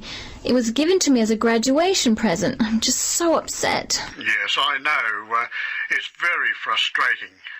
It seems like I put it down for a second, and then it was gone. Yes. Look, the good news is that most of the stolen bags in our area are found, usually without the money. So I'd be surprised if you don't get it back later. Tell me, what does the bag look like? Well, it's dark blue, cylindrical. It has 2 carry handles either side of a zipper on top. The zipper actually runs the length of the bag. It's a Vitoli bag. Okay. Are there any other identifying marks on the bag? Things that would be unique to it. 2 carry handles either side of a zipper on top. The zipper actually runs the length of the bag. It's a Vitoli bag. Okay. Are there any other identifying marks on the bag? Things that would be... ma'am वो इसमें क्या कहते हैं zipper on link of the bag, मतलब इसका क्या मतलब है? इसके आगे बोलेगा मैम उसका अभी तो बोलना था। अब इसमें बोलना है ऑपोजिट। क्या कह रहे हो आप? मैम आंसर इसके आगे है, तो यहाँ पे वो क्या बोल रहा है? Zipper run link of the bag, ये क्या है? Link of the bag. एक मिनट रुको, दोबारा से। be unique to it. So I'd be surprised if you don't get it back later. Tell me, what does the bag look like?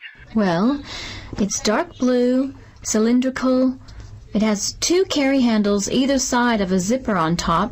The zipper ਵੀ ਇਹਦੇ ਕੀ ਆ ਦੋਨੋਂ ਸਾਈਡ ਤੇ ਠੀਕ ਹੈ ਜਿੱਧਰ ਜਿਪ ਹੈਂਡਲਸ ਨੇਗੇ ਉਹਦੇ ਦੋਨੋਂ ਸਾਈਡ ਤੇ ਮਤਲਬ ਉਹ ਨੇਗੇ हैंडल टॉप नेगे मतलब 2 स्क्रैचेस कह सकते हो ऑपोजिट कॉर्नर्स दोनों अलग-अलग साइड हो गए मैम ठीक है जी इन्होंने तो कहा भी मैम ये आंसर नहीं है टॉप उसका। तक कहा इन्होंने टॉप ਤੇ ਫਿਰ ਇਹਨਾਂ ਨੇ हाँ दो साइड क्या ना फिर एक इधर साइड एक इधर साइड हाँ जी मैम ठीक है जी टॉप पे तो मैम इसका आंसर आगे है ਅੱਗੇ ਆਨਸਰ ਇਹਦਾ ਮੈਮ हाँ जी मैम वो बोलूगा 2 वाले बोलूगा zipper actually runs the length of the bag.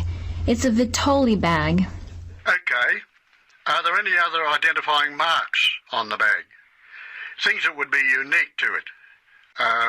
Name tags, scuff marks, that kind of thing. Well, not really. There are a couple of scratches in the top left corner on one side of the bag near the handle, and I think another one in the opposite corner. Okay. समझ आ गया जी उन ਤੁਹਾਨੂੰ ma'am एक minute, इसने बोला है other one on the opposite corner, one की बात की है इसने ऑपोजिट कॉर्नर पे, और एक पहले देखो की बात की है, 2 की नहीं की। ਇੱਕ ਤਾਂ ਇਧਰਲੀ ਸਾਈਡ ਕਿਹਾ ਸੀ ਇਹਨਾਂ ਨੇ ਇੱਕ ਦੂਜੀ ਸਾਈਡ एक बोल ले कोई एक समझ नहीं बोला इसने ਪਹਿਲਾਂ ਤਾਂ ਇਹਨਾਂ ਨੇ ਕਿਹਾ ਵੀ ਇੱਕ ਇਧਰਲੀ ਸਾਈਡ ਆ ਇੱਕ ਦੂਜੀ ਸਾਈਡ ਆ ਆਪੋजिट ਸਾਈਡ ਆ ਫਿਰ मैंने किया था ਹੈਗਾ couple of sides ਹਾਂਜੀ ਕਪਲ ਦਾ ਮੀਨਿੰਗ 2 ਹੀ ਹੁੰਦਾ ਬੀ ਸੀ ਤਾਂ ਪਹਿਲੇ ਹੀ ਉਹਨਾਂ ਨੇ ਕੱਟ ਦਿੱਤਾ zipper on side zipper on top ਕਹਿਤਾ ਆ ਕੈਰੀ ਹੈਂਡਲ ਉੱਥੇ ਕਹਿੰਦੇ 2 ਕੈਰੀ ਹੈਂਡਲ मैम उन्होंने अपोजिट साइड भी तो बोलता अपोजिट साइड बोथ कौन साइड होंगी क्या one on the top The bag near the handle, and I think another one in the opposite corner. Okay. ਇਹਨਾਂ ਨੇ ਆਪੋजिट ਕਾਰਨਰ ਕਿਹਾ ਤਾਂ ਦਿੱਤਾ ਇੱਕ ਇਧਰਲੀ ਸਾਈਡ ਕਿਹਾ ਫਿਰ ਇਹ ਕਹਿੰਦੇ ਇੱਕ ਆਪੋजिट ਕਾਰਨਰ ਤੇ ਹੈ ਹਾਂਜੀ ਆਪੋजिट ਫਿਰ ਦੋ ਸਾਈਡ ਤੇ ਹੋ कंटिन्यू करवा दो मैम अगे करवा दो हुन मैम ਓਕੇ 1 to 5 ਹੋਰ ਕੋਈ ਡਾਊਟ ਹੈ ਲਾਸਟ ਵਾਲੇ ਚ ਇੱਕ ਤੁਹਾਡਾ मैम एक मिनट गल मैम सुनियो एक फोर्थ ज दस्सियो ਹਾਂਜੀ ਬੋਲੋ ਕੌਣ ਕਹਿ ਰਹੇ ਸੀ मैम मेनू फोर्थ एक मिनट आंसर टैली करा दो 4 तो लेके 7 तक मैम मेनू समझ नहीं आया मैम फोर्थ एक्सप्लेन करियो ਓਕੇ ਜੀ, ਖੜ ਜਾਓ, ਰੁਕੋ। 4th ਦਾ ਸੀਗਾ ਜੀ ਤੁਹਾਡਾ ਸੀ। ਉਹਦੇ ਵਿੱਚ ਸਿੰਪਲ ਹੀ ਆ, ਉਹਨੇ ਕਿਹਾ ਸੀ ਵਾਲਟ ਮੇਰੇ ਕੋਲ ਹੀ ਹੈ, ਤੇ ਇਹਦਾ ਮਤਲਬ 2 ਐਲੀਮੀਨੇਟ ਹੋ ਗਏ, ਸੀ ਬਚ ਗਏ। ਹਾਂਜੀ ਮੈਮ। ਉਹਨੇ ਐਂ ਵੀ ਕਿਹਾ ਦੇਖੋ ਸੀਗਾ, ਕਹਿੰਦੇ ਪੈਨ ਵੀ ਸੀ, ਕਹਿੰਦੇ ਉਹ ਜ਼ਿਆਦਾ ਮੈਟਰ ਨਹੀਂ ਕਰ ਰਿਹਾ ਮੈਨੂੰ। ਰੁਕੋ ਇੱਕ ਮਿੰਟ। 4th ਦਾ ਦੇਖੋ ਸੀ, 5th ਹਾਂਜੀ ਬੀ ਸੀਗਾ, 6th ma'am ready, READY ready, and ਹਾਂਜੀ ਮੈਮ 7th ਹੈਗਾ ਯੂਨਿਟ 14 UNIT 14 8 ਦਾ ਹਾਂਜੀ ਹੈਗਾ ਪੈਰਾਡਾਈਜ਼, PARADISE, 9 ਮੈਮ ਹੈਗਾ 4559332 ਐਂਡ 10 ਹੈਗਾ ਤੁਹਾਡਾ $100। ਓਕੇ ਜੀ। 4th ਦੇਖੋ ਹੁਣ। Scratches on.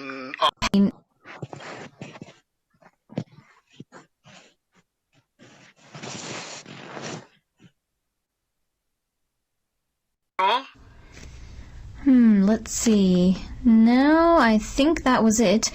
Oh, a few pins, but that's all really. They must have been let them by. When they'd passed by, I reached down to pick up my bag, and it was gone. I see. Now, can you remember the contents of the bag? Yes, let's see, my passport and some traveler's checks. Fortunately, I was carrying my camera, and I had my wallet in my pocket. They're the main valuable things. Okay. Anything else at all? Let's see. No, I think that was it. Oh, a few pins, but that's all really. As I say, nothing of real value. Okay. ਪਤਾ ਲੱਗਿਆ ਜੀ ਤੁਹਾਨੂੰ ਇਹਦਾ ਹੁਣ? Yes ma'am ਇਹਦੇ ਚ wallet ਤੇ camera ਉਹਨੇ ਆਪਦੀ ਪਾਕਟ 'ਚ ਹੀ ਕਹਿਤਾ ਸੀ, ਫਿਰ ਸੀ ਹਾਂ ਆਪਸ਼ਨ ਹੋਣੀ ਆ ਪਾਸਪੋਰਟ, ਟਰੈਵਲ ਹਾਂ, ਚੈੱਕ। ਉਹਨੇ ਪੈਨਸ ਤਾਂ ਉਹ ਕਹਿੰਦੀ ਸੀ ਇੰਨੇ ਮੈਟਰ ਹੀ ਨਹੀਂ ਕਰਦੇ ਹੈਗੇ ਇਹ। Yes ma'am. ਠੀਕ ਹੈ, ਠੀਕ ਹੈ। 5th ਚ ਵੀ ਸੀਗੀ ਕਿਸੇ ਨੂੰ? ਨੋ ਮੈਮ। ਓਕੇ, ਨੈਕਸਟ ਦੇਖੋ ਫਿਰ। 6 to 10 ਹੈਗੀ ਕਿਸੇ ਨੂੰ problem? No ma'am. Okay, next section ਦੇਖੋ ਫਿਰ। ਮੈਮ 7th ਦਾ ਦੱਸਿਓ। 7th ਦਾ ਜੀ ਹੈਗਾ ਤੁਹਾਡਾ ਆਨਸਰ ਯੂਨਿਟ 14।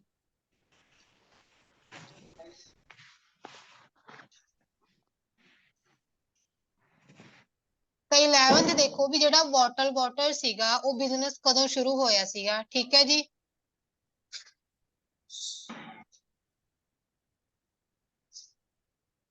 ਫਿਰ ਆ ਗਿਆ ਹਿਊਮਨ ਬੋਡੀ ਇਸ ਦ ਹਿਊਮਨ ਬੋਡੀ ਮਤਲਬ ਕੀ ਆ 1/3 ਵਾਟਰ ਹੈ, 2/3 ਵਾਟਰ ਹੈ ਜਾਂ 60% ਵਾਟਰ ਹੈਗਾ। ਇਸ ਤੋਂ ਬਾਅਦ ਦੇਖੋ ਹਿਸਟਰੀ ਦਿੱਤੀ ਹੋਈ ਆ ਬੋਟਲ ਵਾਟਰ ਦੀ, ਤਾਂ 13 ਚ ਕੀ ਆ ਜਾਊਗਾ ਵੀ ਮਿਡ ਸੈਂਚੁਰੀ ਚ ਕੀ ਸੀਗਾ ਵਾਟਰ ਸੋਲਟ ਇੰਟਰਪ੍ਰੀਨਰਸ। ਕਿਹੜਾ ਵਾਟਰ, ਇੱਥੇ ਤੁਸੀਂ ਵਾਟਰ ਦਾ ਨੇਮ ਉਹ ਕਰਨਾਗਾ। ਇਸ ਤੋਂ ਬਾਅਦ 14 ਦੇਖੋ emergence of the dash market, market ਦਾ ਨੇਮ ਆਗਾ। ਇਸ ਤੋਂ ਬਾਅਦ ਦੇਖੋ move towards that reduces interest, ਵੀ ਕਿਹਦਾ ਇੰਟਰਸਟ ਕੀ ਰਿਡਿਊਸ ਕੀਤਾ ਗਿਆ ਗਾ। ਇਸ ਤੋਂ ਬਾਅਦ ਦੇਖੋ ਜਿਹੜੀ ਤੁਹਾਡੀ ਹੈਗੀ 16 ਆ ਜਿਹੜੀ ਉਹਦੇ ਵਿੱਚ ਕੀ ਆਊਗਾ ਵੀ ਨਿਊ ਕੀ ਉਹ ਕੀਤਾ ਗਿਆ ਗਾ bottles the variety. Two factors led to bottled water becoming popular again, ਵੀ 2 ਆਪਾਂ ਫੈਕਟਰ ਦੱਸਣੇ ਹੈਗੇ ਜਿਹੜੇ ਕੀ ਆ ਪਪੂਲਰ ਹੋ ਗਈ ਅਗੇਨ ਜਿਹੜੀ ਬੋਟਲ ਵਾਟਰ ਸੀਗੀ। ਠੀਕ ਹੈ ਜੀ। Okay. I'm going to take down your particular. Now, have you contacted your credit card company? What's your for towards the time? For. Okay, thanks for your help.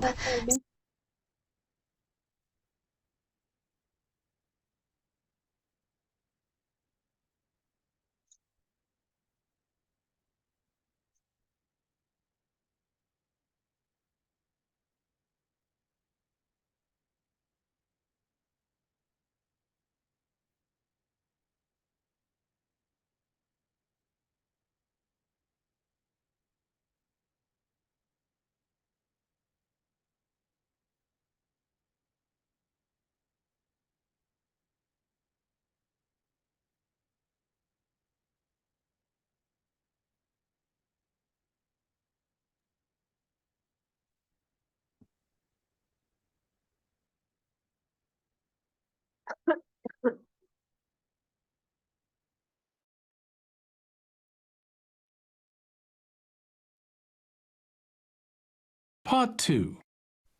You are going to listen to part of a radio interview about bottled water. First, you have some time to look at questions 11 to 16.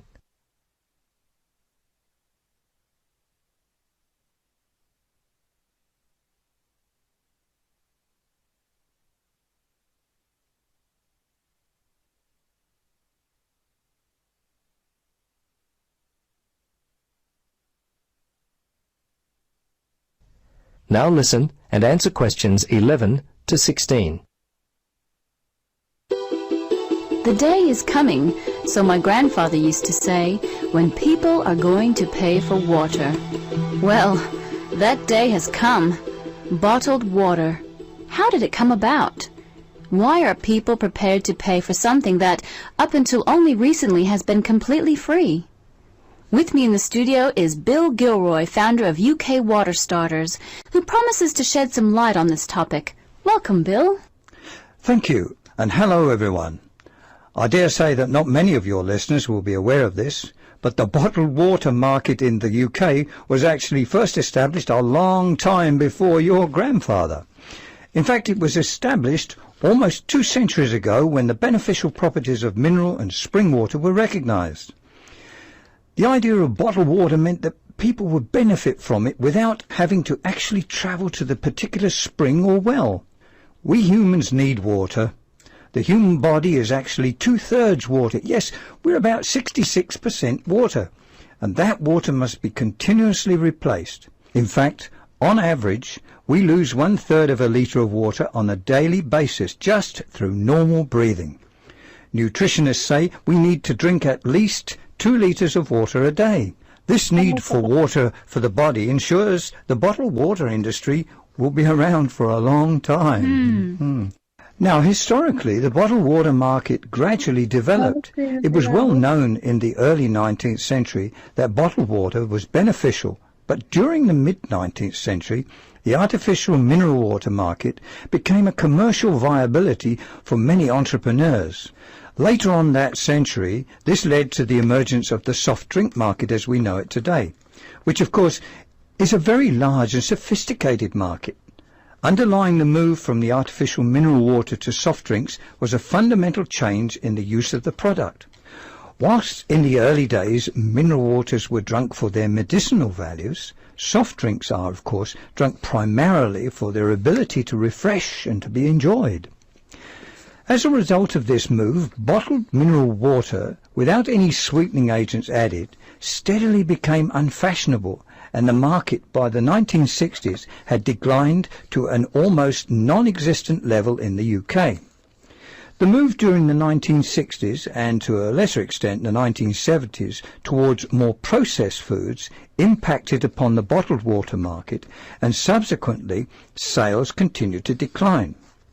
Of course, today in the 21st century, this is not the case. But interestingly, in the mid-1980s, an unexpected revolution moved the bottled water market forward with the introduction of a new, recyclable plastic material that was used worldwide. This new, lighter, stronger material improved packaging and handling and was also visually appealing. It was during this time that bottled water sales began to improve. Before you listen to the rest of the conversation, you have some time to look at questions 17 to 20.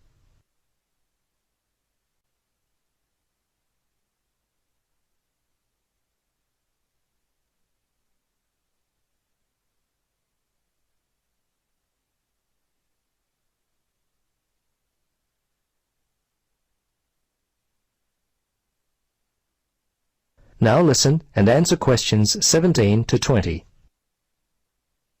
So, Bill, tell us what's led to the present-day popularity of bottled water. Well, as your listeners would know, bottled water in recent times has become very popular again. Some of the factors which have led to a resurgence of interest in bottled water are related to the growing use of wine alternatives, with many main meals served in restaurants. There is a growing number of people who simply don't like wine. Instead, they prefer bottled waters in one form or another. Although Grandpa used to mutter about people paying for water, price has never really played a part because people expect to pay a little extra when dining out. In addition, with air travel becoming less expensive, huge numbers of people started to travel abroad to places where bottled water was readily available and often considered the only safe water to drink. Of course, there are some few who bring their own water from home, but as you know, water is extremely heavy to carry in large quantities. In the early days, the catering and restaurant markets used to be the main purchasers of bottled water. Before long, however, supermarkets began to capitalise on in-home consumption, and the UK bottlers began local manufacturing. The market today, in total, consumes in the region of 50 million litres, which equates to about £30 million sterling. Of course, part of this total goes through the catering markets. The take-home sector, comprising both corner stores and the major supermarkets, account for the other half. I'd now like to shift focus a little and briefly talk about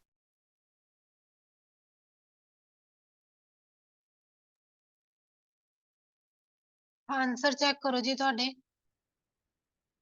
17 ਦਾ ਹੈਗਾ A 18 ਹੈਗਾ C ma'am 11 ਤੋਂ ਕਰਾ ਦਿਓ ਅੱਛਾ 11 ਤੋਂ C sorry okay 11 ਹੈਗਾ 11 and 12 ਦੋਨੋਂ B ਨੇਗੇ B ਫॉर ਬਾਲ ਐਂਡ 13 ਹੈਗਾ ਜੀ ਤੁਹਾਡਾ ਮਿਨਰਲ 11 ਤੋਂ I ਮੈਮ ਕੀ ਹੈਗਾ ਮਿਨਰਲ ਮਿਨਰਲ 13 ਹੈਗਾ ਮਿਨਰਲ MINERAL मैम आर्टिफिशियल नहीं लगना साथ आर्टिफिशियल ਹਾਂਜੀ ਮੈਮ नहीं ओनली मिनरल आऊगा ਮੈਮ ਮੈਮ ਉਹਨਾਂ ਨੇ ਦੋ ਵਰਡ ਦਿੱਤੇ ਹੋਏ ਬੋਲ ਸਕਦੇ ਟੂ ਵਰਡ ਆਨਸਰ ਮਿਨਰਲ ਦੇ ਨਾਲ ਮੈਮ ਫਿਰ ਮੈਂ ਤਾਂ ਆਰਟੀਫੀਸ਼ੀਅਲ ਲਗਾ ਕੇ ਫਿਰ ਕੋਈ ਸੈਂਸ ਮਿਨਰਲ ਤਾਂ ਆਇਆ ਬਣਦੀ ਮੈਮ ਨਹੀਂ ਜੇ ਮਿਨਰਲ ਦੇ ਨਾਲ ਆਰਟੀਫੀਸ਼ੀਅਲ ਲਗਾਵਾਂਗੇ ਕੱਲਾ ਮਿਨਰਲ ਹੀ ਲੱਗੇਗਾ ਮਿਨਰਲ ਵਾਟਰ ਦੇਖੋ ਆਪਾਂ ਕਦੇ ਐ ਸੁਣਿਆਗਾ ਆਪਾਂ ਮਿਨਰਲ ਵਾਟਰ ਹੀ ਕਹਿੰਦੇ ਕਦੇ ਆਰਟੀਫੀਸ਼ੀਅਲ ਮਿਨਰਲ ਵਾਟਰ ਕਿਹਾ ਤੁਸੀਂ ਹਾਂਜੀ ਉਹੀ ਤਾਂ ਹੈ ਓਕੇ ਮੈਮ ਓਕੇ 14 ਦੇਖੋ ਸੌਫਟ ਡਰਿੰਕ SOFTDRINK ਹਾਂਜੀ ਮੈਮ ਮਿਨਰਲ ਦੇ ਵੀ ਸਪੈਲਿੰਗ ਸੁਣ ਲਓ MINERAL ਹਾਂਜੀ ਮੈਮ 15 ਦੇਖੋ processed food PROCESSEDFOODS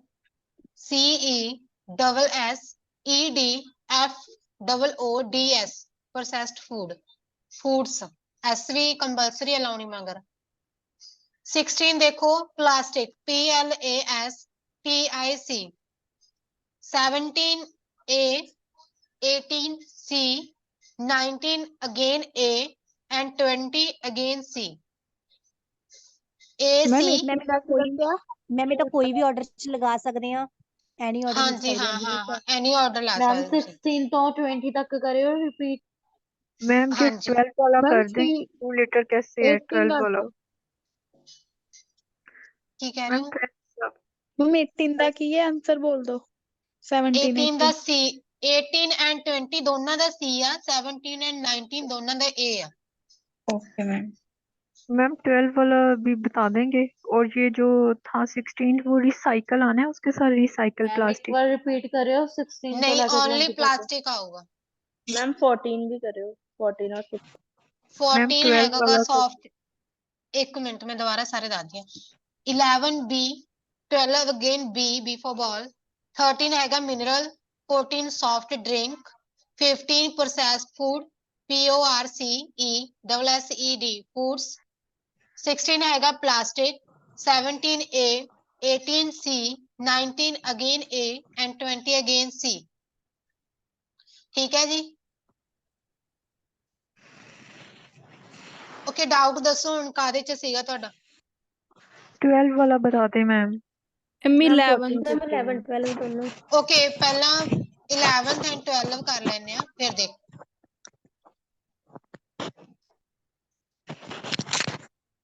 unexpected revolution became a commercial viability. The human body is actually 2/3 of the bottled water, everyone. Completely free. With me in the studio is Bill Gill. Questions 11 to 16. is Bill Gilroy out? Why are people prepared to pay for something that, up until only recently, has been completely free? With me in the studio is Bill Gilroy, founder of UK Water Starters, who promises to shed some light on this topic. Welcome, Bill. Thank you, and hello everyone. I dare say that not many of your listeners will be aware of this, but the bottled water market in the UK was actually first established a long time before your grandfather. In fact, it was established almost 2 centuries ago when the beneficial properties of mineral and spring water were recognised. The idea of bottled water meant that people would benefit from it without having to actually travel to the particular spring or well. We humans need water. The human body is actually 2/3 water. Yes, we're about 66% water, and that water must be continuously replaced. In fact, on average, we lose 1/3 of a litre of water on a daily basis just through normal breathing. Nutritionists say we need to drink at least 2 litres of water a day. This need for water for the body ensures the bottled water industry will be around for a long time. Now, historically, the bottled water... ਹੋ ਗਏ ਜੀ clear ਤੁਹਾਡੇ? Yes, ma'am. Okay, ਇਸ ਤੋਂ ਬਾਅਦ ਦੱਸੋ doubt. Ma'am, 17 to 20 करवायो एक और मैम clear। 17 to 14 15 to करो। 20। मैम 12 में ये क्या कह रहे हैं वो बता दें जरा। 14 15 12 ਦੇ ਵਿੱਚ 2/3 ਡਾਇਰੈਕਟਲੀ ਬੋਲਿਆ ਤਾਂ ਹੈਗਾ, ਫਿਰ ਨਾਲ ਦੀ ਨਾਲ 66% ਬੋਲਤਾ ਉਹਨਾਂ ਨੇ। ਹਟ ਜਾਓ ਦੁਬਾਰਾ, ਕੋਈ ਗੱਲ ਨਹੀਂ, ਇਹਨਾਂ ਨੂੰ ਸੁਣ ਲੈਣ ਦਿਓ। ਸੁਣੋ your ਤੁਸੀਂ। grandfather. In fact, it was established almost 2 centuries ago when the beneficial properties of mineral and spring water were recognised. The idea of bottled water meant that people would benefit from it without having to actually travel to the particular spring or well. We humans need water. The human body is actually 2/3 water. Yes, we're about 66% water. Section 1. ਪਤਾ ਲੱਗਿਆ ਜੀ ਤੁਹਾਨੂੰ? Okay ma'am 14 15 भी दस्यो। ਉਹਨਾਂ ਨੇ 14 15 first ਤੇ ਕਹਿਤਾ ਸੀ। 20 करा दो। ओ सॉरी 70 to 20। ਓਕੇ ਜੀ, ਦੇਖੋ ਇੱਕ ਮਿੰਟ। ਕਿੰਨੇ ਤੋਂ ਕਿਹਾ ਤੁਸੀਂ? 17 तो मैम 13 भी करा दो। 17 to 20 मैम। मैम 16 भी करा दो। 15 भी देख लो। 14 15 14 15 ਨੂੰ ਕਲੀਅਰ ਕਰ ਦਿਓ। 13 ਤੋਂ ਐਂ ਕਰੋ, ਮੈਂ ਥੋੜਾ 13 ਤੋਂ ਚਲਾ ਦਿੰਦੀ ਹਾਂ, ਤੁਸੀਂ ਸਾਰਾ ਜਿੱਦਾਂ ਦੇ ਡਾਊਟ ਹੈ ਕਲੀਅਰ ਕਰ ਲਓ, ਠੀਕ ਹੈ? Section 1. To be honest, there Oh, that sounds great. are enough nights for this job, and you will need to travel to and from the hotel, as it is situated just outside the city. Well, I'm afraid I can't manage that ma'am because कोई और I idea guess I ਚੱਲ ਰਹੀ still ਆ। couldn't. ਇੱਕ minute ਰੁਕੋ। ਓਏ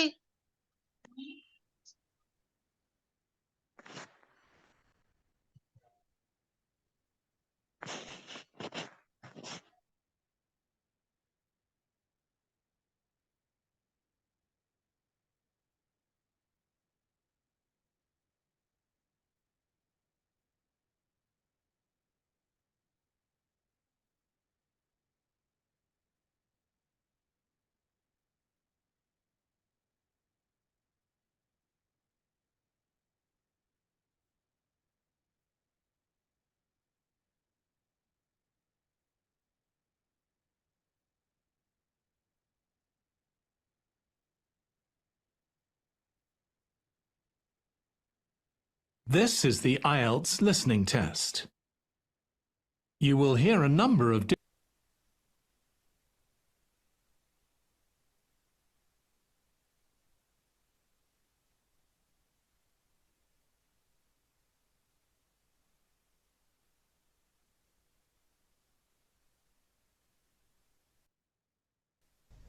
Now listen, of water a day.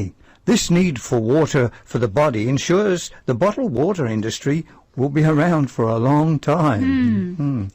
Now, historically, the bottled water market gradually developed. It was well known in the early 19th century that bottled water was beneficial, but during the mid-19th century, the artificial mineral water market ਆ ਦੇਖੋ 13 ਚ ਇਹਨਾਂ ਨੇ ਕਿਹਾ ਨਾ ਹੁਣੀ mineral water solved,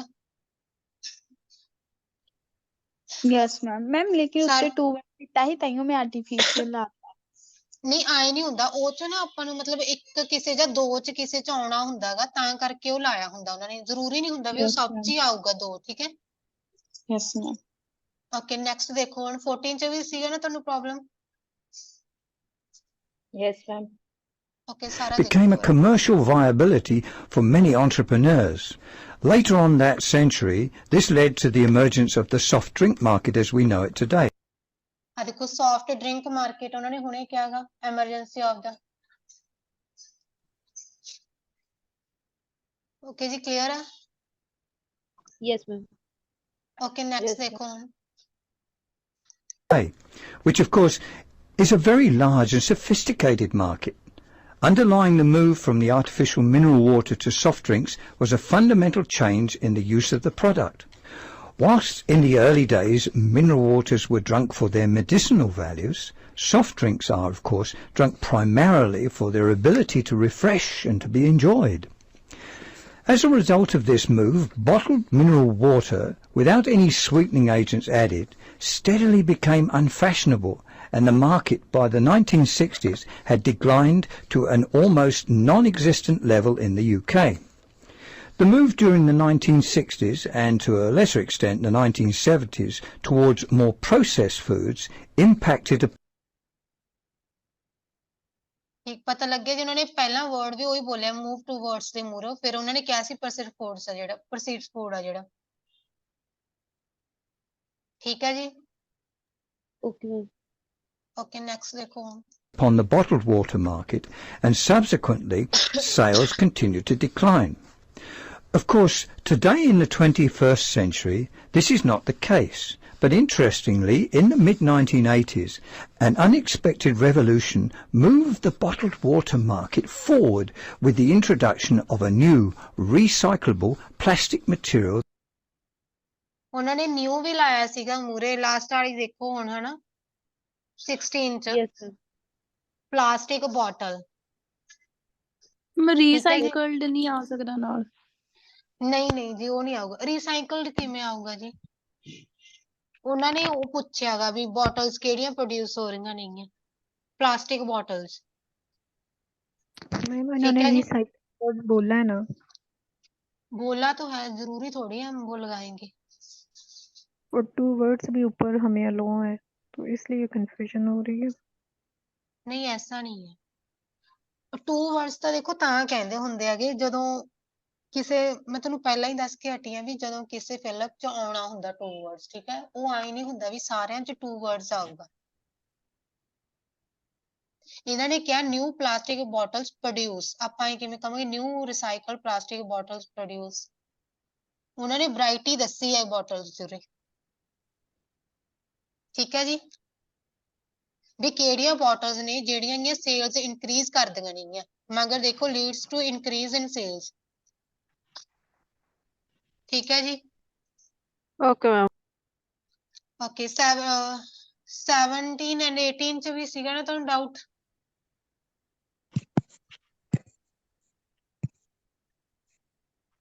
doubt है किसी दा 17 and 18 no ma'am no ma'am yes ma'am 17 का ला दो इस बार okay that was used worldwide.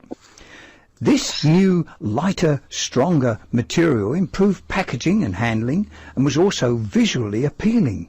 It was during this time that bottled water sales began to improve. Before you listen to the rest of the okay 17 18 19 and 20 चारों देखो ठीक है जी yes ma'am ਜਿਹੜੀ ਚੀਜ਼ ਦੇ ਕਈ ਆਂਦੇ ਹੁੰਦੇ ਨੇ ਵੀ ਆ ਚੀਜ਼ ਨਹੀਂ ਹੈਗੀ ਜਾਂ ਉਹ ਆ ਗਈ ਉਹ ਤੇ ਨਾ ਕ੍ਰਾਸ ਲਾਈ ਜਾਇਆ ਕਰੋ ਨਾਲ ਨਾਲ ਜੋ ਇਹ ਕਹੀ ਜਾਂਦੇ ਹੁੰਦੇ ਹੈਗੇ ਠੀਕ ਹੈ ਜਾਂ ਤਾਂ ਕ੍ਰਾਸ ਲਾਈ ਜਾਇਆ ਕਰੋ ਜਿਹੜੀਆਂ ਚੀਜ਼ਾਂ ਇਹ ਪਹਿਲਾਂ ਹੀ ਕੱਟ ਰਹੇ ਫਿਰ ਤੁਹਾਡੇ ਕੋਲ ਉਹੀ ਬਚਣਗੀਆਂ ਜਿਹੜੀਆਂ ਇਹ ਕਹਿਣਗੇ conversation, you have some to places where bottled about people paying for water, with many main meals very popular again. Some of the factors which have led to a resurgence of interest in bottled water are related to the growing use of wine alternatives, with many main meals served in restaurants. There is a growing number of people who simply don't like wine. Instead, they prefer bottled waters in one form or another. Although Grandpa used to mutter about people paying for water, price has never really played a part because people expect to pay a little extra when dining out. In addition, with air travel becoming less expensive, huge numbers of people started to travel abroad to places where bottled water was readily available and often considered the only safe water to drink. Of course, there are some few who bring their own water from home, but as you know, water is extremely heavy to carry in large quantities. In the early days, the catering and restaurant market okay ਤੁਹਾਨੂੰ ਪਤਾ ਲੱਗਿਆ ਨਾ ਹੁਣ ਉਹਨਾਂ ਨੇ ਕਿਹਾ ਸੀਗਾ ਵੀ ਜਿਹੜੀ ਬੋਟਲ ਘਰੋਂ ਚੱਕਣੀ ਉਹ ਤਾਂ ਹੈਵੀ ਹੁੰਦੀ ਸੀਗੀ ਤਾਂ ਕਰਕੇ ਕਿ ਉਹ ਘਰੋਂ ਨਹੀਂ ਉਹ ਕਰਦੇ ਸੀ ਪੀਪਲ ਟਰੈਵਲਿੰਗ ਦੇ ਕੱਲਾ ਜਦੋਂ ਅਬਰੋਡ ਜਾਂਦੇ ਸੀ ਉਦੋਂ ਲੈ ਕੇ ਜਾਂਦੇ ਸੀ ਤੇ ਵਾਟਰ ਦਾ ਜਿਹੜਾ ਉਹ ਸੀਗਾ ਪ੍ਰਾਈਸ ਸੀਗਾ ਉਹ ਲੋ ਸੀਗਾ ਵਾਈਨ ਦਾ ਜ਼ਿਆਦਾ ਸੀਗਾ ਠੀਕ ਹੈ ਜੀ ਤਾਂ ਕਰਕੇ ਵਾਈਨ ਨੂੰ ਪਸੰਦ ਨਹੀਂ ਕਰਦੇ ਸੀ ਲੋਕ ਓਕੇ ਓਕੇ ਨੈਕਸਟ ਦੇਖੋ ਹੁਣ used to be the main purchasers of bottled water. Before long, however, supermarkets began to capitalise on in-home consumption and the UK bottlers began local manufacturing. The market today in total consumes in the region of 50 million litres, which equates to about £30 million sterling. Of course, part of this total goes through the catering markets. The take-home sector, comprising both corner stores and the major supermarkets, account for the other half. I'd now like to shift focus a little and briefly talk about ma'am ਜਿਹੜਾ ਨਾ local restaurants and That local is the end of manufacturer ਵਾਲੀ part line 2. ਬੋਲੀ ਆ ਉਹ ਇੱਕ ma'am ਵਾਰ ये repeat ਕਰਿਓ corner store और मेजर सुपरमार्केट बोला है तो ਲੋਕਲ ਰੈਸਟੋਰੈਂਟ ਵਾਲੀ ਕਹਿ ਰਹੇ ਹੋ ਹਾਂਜੀ ਮੈਮ ਹਾਂਜੀ ਇੱਕ ਮਿੰਟ ਦੁਬਾਰਾ ਕਰ ਰੈਸਟੋਰੈਂਟ ਉਹਨਾਂ ਨੇ local consumes in the region of 50 million, extremely heavy to carry in large quantities. In the early days, the catering and restaurant markets used to be the main purchasers of bottled water. ਉਹਨੇ first ਹੀ ਕਹਿਤਾ ਸੀਗਾ ਠੀਕ ਹੈ ਜੀ ਹਾਂ ਹੁਣੀ ਕਹਿ ਕੇ ਹਟਿਆ ਉਹ टेक होम सेक्टर क्या है वो तो वाटर बॉटल्स का कह रहा है ਮੈਮ ਅੱਗੇ ਕਰਾ ਦਿਓ ਬਸ ਹੁਣ ਠੀਕ ਤਾਂ ਹੈ ਉਹਦੀ ਗੱਲ ਹੀ ਸਾਰੀ ਵਾਟਰ ਬੋਟਲ ਦੀ ਕਰ ਰਿਹਾ ਵੀ ਕਿੰਨਾ ਕਿੰਨਾ ਚ ਕਿੱਥੇ ਕਿੱਥੇ ਸੀ ਉਹ ਸਭ ਤੋਂ ਜ਼ਿਆਦਾ मैम ਜਿਹੜਾ इसको क्या मतलब है टेक होम सेक्टर ये वाटर बॉटल्स का मेन है कि कितना बना रही है ਮੈਮ ਉਹੀ ਕੁਐਸਚਨ ਨਹੀਂ ਕਲੀਅਰ ਹੋਇਆ ਸੀ ਉਹਨੇ ਪਹਿਲਾਂ ਬੋਟਲਸ ਬਾਰੇ ਬੋਲਤਾ ਸੀ ਨਾ ਬਿਕੋਜ਼ ਬੋਟਲਸ ਦੀ ਗੱਲ ਹੋ ਰਹੀ ਹੈ ਤਾਂ ਹੀ ਕਲੀਅਰ ਕਰ ਰਹੀ ਹਾਂ ਡਾਊਟ ਦੱਸੋ ਕਿੱਥੇ ਹੈ ਮੈਮ ਲੋਕਲ ਮੈਨੂਫੈਕਚਰਰ ਵਾਲਾ ਦੱਸੋ ਇੱਕ ਵਾਰ ਉਹ ਉਹਨਾਂ ਨੇ मैं ਸੈਕਿੰਡ ਤੇ मोबाइल ਕਿਹਾ का ਦੇਖੋ नंबर बता दें कौन सा टेस्ट नंबर कौन सा ये बाद में खुद कर लूंगी 26 26 water. ਇਹ ਕਹਿ Before ਦਿੱਤਾ long, ਤੁਹਾਨੂੰ however, didn't like wine. Instead, they prefer bottled part because people expect to pay a little extra when the restaurant markets used to be the main pays. The catering and restaurant markets used to be the main purchasers of bottled water. Before ਆ ਦੇਖੋ ਵੀ ਜਿਹੜੇ local market ਸੀਗੇ ਠੀਕ ਹੈ restaurant ਸੀਗੇ sorry ਉਹ main source ਸੀਗੇ water ਖਰੀਦਣ ਦੇ ਲਈ ਠੀਕ ਹੈ ਜੀ ਉਹਨਾਂ ਨੇ ਫਰਸਟ ਚ ਇਹ ਕਲੀਅਰ ਕੀਤਾ ਹੈਗਾ ਨੈਕਸਟ ਦੇਖੋ ਹੁਣ ਮੇਨ ਸੋਰਸ ਕਿਹਾ ਸੀ ਕੌਣ ਖਰੀਦ ਰਿਹਾ ਸੀਗਾ ਲੋਕਲ ਰੈਸਟੋਰੈਂਟ ਚ ਖਰੀਦ ਰਹੇ ਸੀ ਪਹਿਲਾਂ For ਤਾਂ long, ਅੱਗੇ however, supermarkets began to capitalise on in-home consumption and the UK bottlers began local manufacturing. ਇਹਨਾਂ ਨੇ ਹੁਣ ਲੋਕਲ ਮੈਨੂਫੈਕਚਰਰਸ ਦੀ ਗੱਲ ਕਰਤੀ ਸੈਕਿੰਡ ਸੋਰਸ ਕੌਣ ਸੀਗੇ local manufacturers okay ma'am okay next section ਦੇਖੋ ਜੀ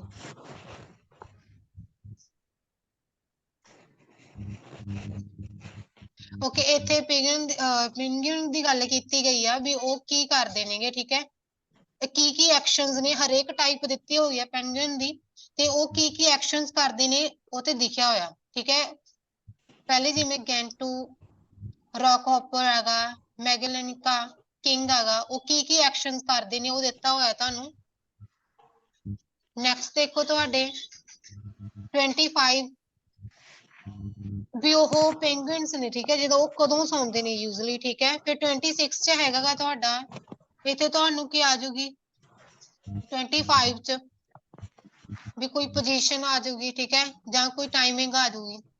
Rockhopper's yellow feather dash out when it's angry। ਮਤਲਬ ਇਹਦੇ ਫੈਦਰਸ ਦੇ ਬਾਰੇ ਦੱਸਿਆ ਗਿਆ ਹੈਗਾ ਵੀ ਕੀ ਉਹ ਹਾਂ ਮੂਵ ਹੁੰਦੇ ਨੇਗੇ, ਠੀਕ ਕਰਦੀ ਹੈ। ਫੈਦਰਸ ਦੀ ਹਾਂ, position. penguins can recognize dash patches। Ki recognize ਕਰਦੇ ਨੇਗੇ ਉਹ, ਕਿਹੜੇ ਕਲਰ ਦੇ ਪੈਚਸ, ਠੀਕ ਹੈ, ਕਿਵੇਂ ਪੈਚਸ, ਕੀ ਮਤਲਬ ਪੈਚਸ ਦੇ ਬਾਰੇ ਤੁਸੀਂ ਕੁਝ ਦੱਸਣਾ ਹੈਗਾ।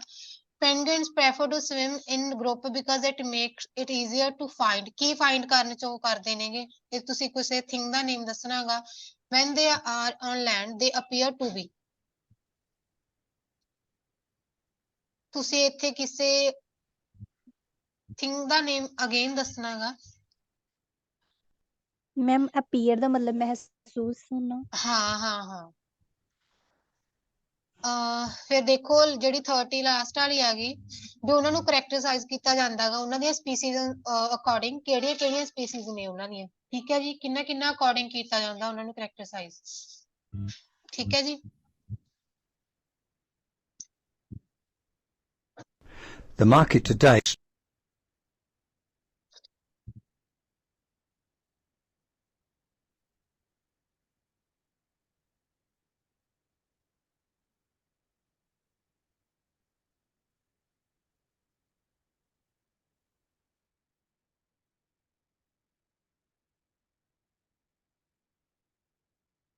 Part 3.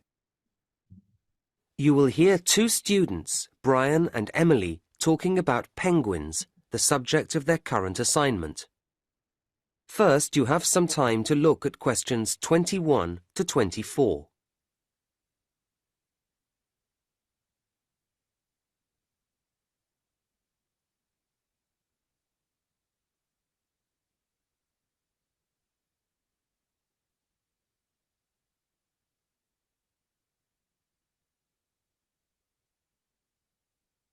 Now listen to the first part of the conversation and answer questions 21 to 24. So, Brian, how have you been doing with your reading on penguins? Not too bad, Emily. And you? Yeah, okay. I hadn't realised there were so many differences between the various types of penguin. No, nor had I. Anyway, I started with the Gen 2. And me with a rockhopper. And it turns out they're rather cautious. Not scared of swimming, I trust. Oh no, but they don't like going about at night. Scared of the dark, I suppose. And if they're climbing over some rocky landscape, they'll only jump if they have to. And even then they'll look carefully down and spend time deciding whether to or not. Is that common? I don't think so. The rockhopper will have a quick look if it's somewhere they haven't dropped down before, but they don't seem timid. In fact, they're pretty determined, and if they're trying to get up somewhere, they grip onto the stones with their slightly hooked bills, as well as their nails when the surface gets very steep. Nothing stops them. Interesting. Because the other type I looked into, the Magellanic, tend to stick to the beach rather than going inland. So you see them walking along with their flippers at their sides or a bit forward. If they come across something they haven't seen before, they cock their head first to one side, then the other, peering out of each eye in turn, as if they don't quite believe anything until they've double-checked it. And then, when they call to each other about anything, they arch their backs strangely first, before making a very loud noise indeed. Oh, because the king penguin stands very upright when it calls. And they have the longest flippers, which they hold towards the ground, as if they're worried about falling over. But it's quite dignified too. I think they're my favourite type. Uh-huh. Now you have some time to look at questions 25 to 30.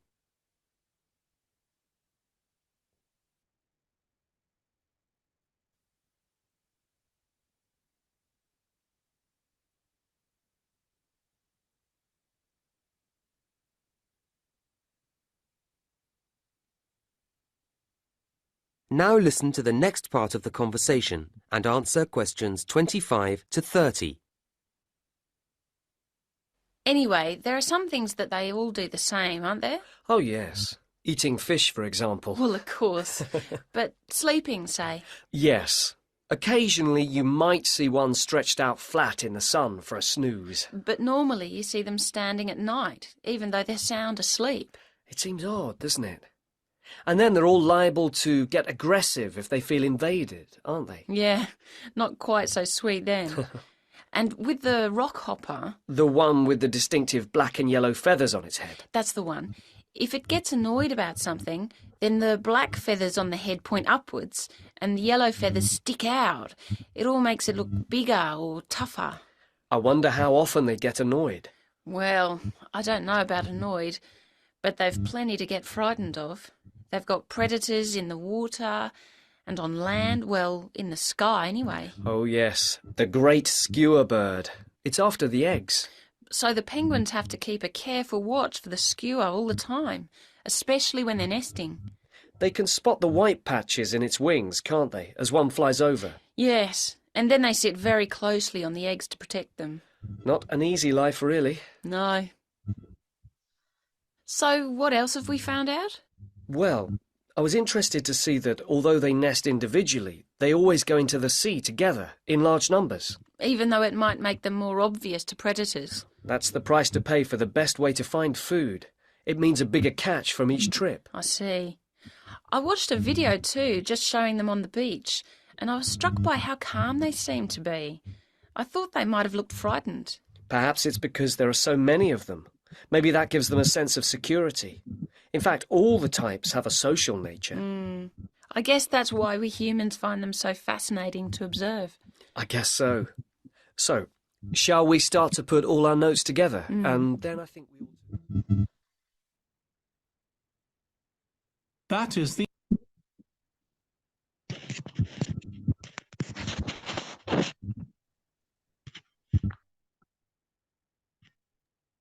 Okay answer match करो 21 हैगा ए 22 ई 23 F 24 जी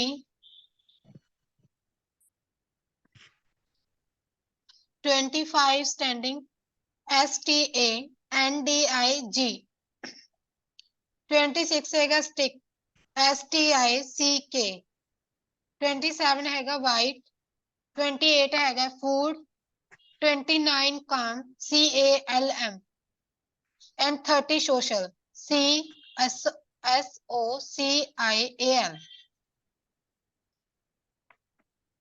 ma'am 25 ਦੱਸਿਓ 25 standing STANDING yes ठीक है जी yes ma'am doubt हैगा किसी ਨੂੰ no ma'am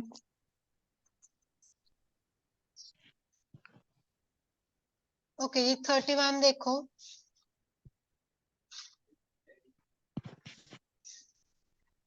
government has mistaken to slum उन्होंने slum करने च की मिस्टेक कीती है मतलब ठीक है भी स्लम्स ਨੂੰ ਕੀ ਹੋ ਗਿਆ there is a often a lack of actual data concerning housing project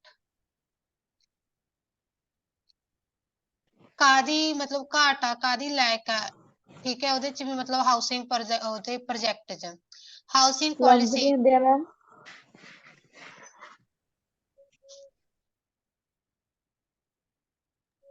ma'am ਸਲਮਸ ਕੀ ਹੁੰਦਾ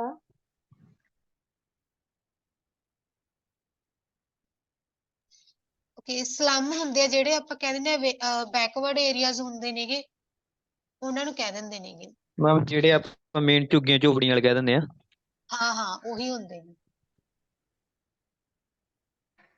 ਓਕੇ 33 ਦੇਖੋ housing policies which are based on principle of dash are particularly effective ਕਿਹੜੇ ਪ੍ਰਿੰਸੀਪਲ ਤੇ ਉਹ ਡਿਪੈਂਡ ਕਰਦੇ ਨੇਗੇ ਉਹ ਪ੍ਰਿੰਸੀਪਲ ਦਾ ਦੱਸਣਾ ਤੁਸੀਂ some dash should always be provided by government Ki provide ਕੀਤਾ ਜਾਂਦਾ ਹੈ ਗਵਰਨਮੈਂਟ ਦੁਆਰਾ ਉਹ ਦੱਸਣਾ migrants will only dash money in housing ਕਿਹੜੀ ਮਨੀ ਕੀ ਕਰਦੇ ਆ ਮਨੀ ਦਾ ਠੀਕ ਹੈ ਉਹ ਦੱਸਣਾ ਉਰੇ government often underestimate the importance of ਕਾਦੀ importance ਨਜ਼ਰਅੰਦਾਜ਼ ਕਰਦੇ ਨੇ underestimate ਕਰਦੇ ਨੇ the availability of ਕਾਦੀ availability ਕਹਿ ਰਹੇ ਨੇ is starting point for a successful ਜਿਹੜੀ ਕਿ starting point ਹੁੰਦੀ ਆ ਕਿਸੇ ਵੀ housing development the Urbanization can have a positive effect on the dash of individuals. ਕਾਦੇ ਤੇ ਜਿਹੜੀ urbanization ਹੁੰਦੀ ਹੈ ਉਹ ਕਾਦੇ ਤੇ ਇਫੈਕਟ ਪਾਉਂਦੀ ਹੈ ਇੰਡੀਵਿਜੂਅਲ ਤੇ, ਠੀਕ ਹੈ।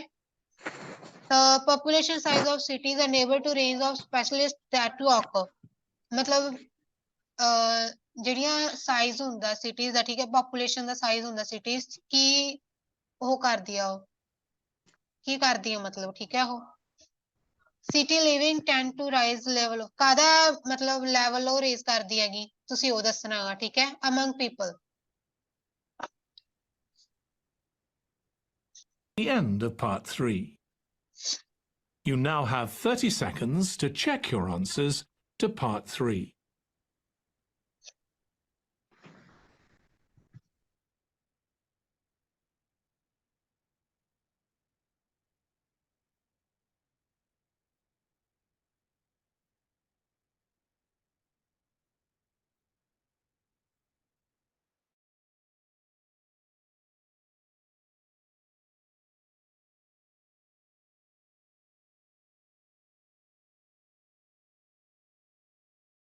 Part 4. You will hear part of a lecture about issues involved in the management of the growth of cities. First, you have some time to look at questions 31 to 40.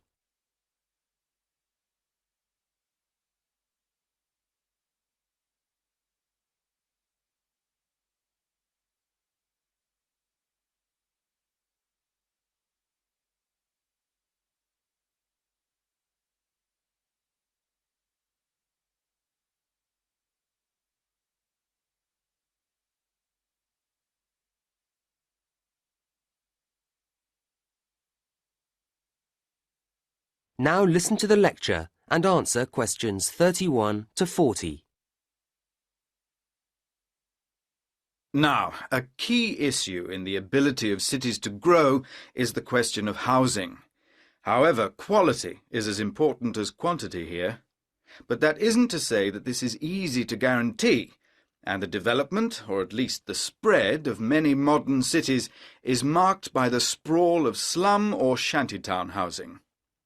Governments are, of course, keen to address this, but the tendency to demolish them has often proved disastrous, as it doesn't solve the problem unless satisfactory replacements are ready for the inhabitants. What I'm saying is that suitable housing projects have to be lined up to accommodate these otherwise displaced people. And suitable is the key word here. All too frequently, there isn't real consultation, only token gestures. If the residents aren't fully involved, they are unlikely to find the resulting development appropriate to their needs. People need to feel reasonably independent, and strategies for providing accommodation schemes work much better if an approach rooted in self-help is applied. People value things more when they have been part of bringing them into being. At the same time, residents can't do everything for themselves, or not well enough anyway, and so governments need to accept that a number of services will always have to be laid on. These would include electricity and water and so on. From the other side, residents need to feel able to commit. Migrants are essential to the growth of cities, bringing rapid increases in population, skills and income. But they need to have a sense of security, of long-term commitment to the city, if they are to invest money in building or buying houses. Developing this sense of commitment isn't straightforward, and it takes time. It's complex and involves several factors. People need to feel they belong, and unfortunately too many governments fail to appreciate that community values are a crucial component of that. Sadly, there are too many housing schemes which don't work. People drift away, or the whole place becomes crime-ridden. It's easy to be wise after the event, but it is worrying that a lot of housing is put up without analysis having been carried out to examine how much employment is going to be available for people.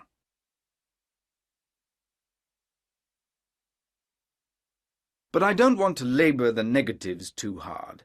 Such difficulties as there are challenges, and challenges that can be, and often are, overcome. And cities are, I believe, a good thing.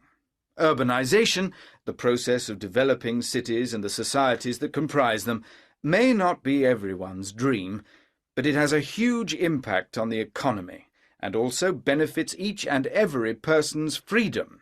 Furthermore, the sheer volume of people means that work can be differently distributed.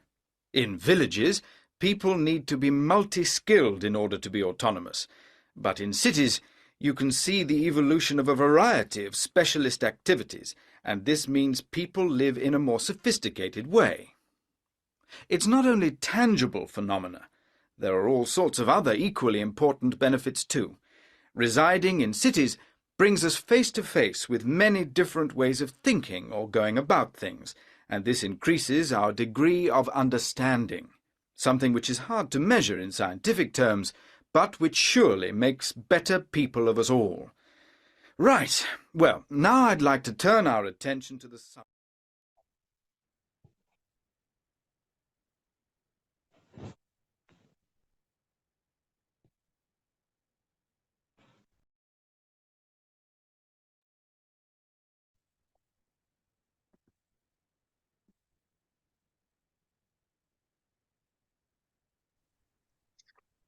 Okay ਜੀ answer check ਕਰੋ 31 ਦਾ ਹੈਗਾ demolish DEMOLISH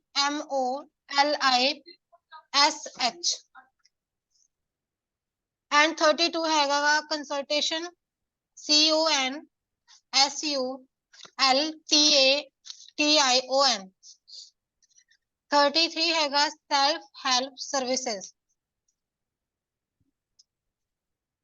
34 ਹੈਗਾ ਗਾ services 35 ਹੈਗਾ invest INVEST 36 ਹੈਗਾ community COMMUNITY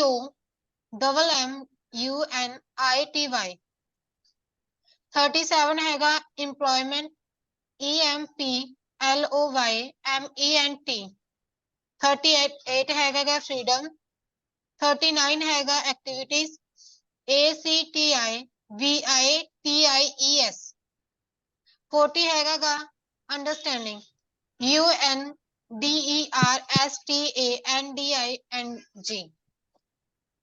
33 ਕੀ ਆ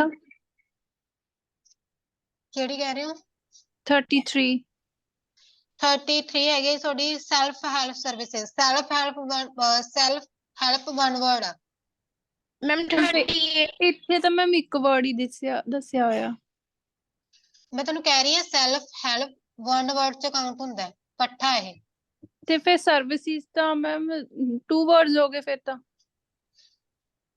ਮੈਂ ਤੁਹਾਨੂੰ ਕਹਿ ਰਹੀ ਹਾਂ ਜਿਹੜਾ self ਤੇ help ਮਾਣਾ ਉਹ ਇਕੱਠਾ word ਹੈਗਾ ਇੱਕ word ਆ ਉਹ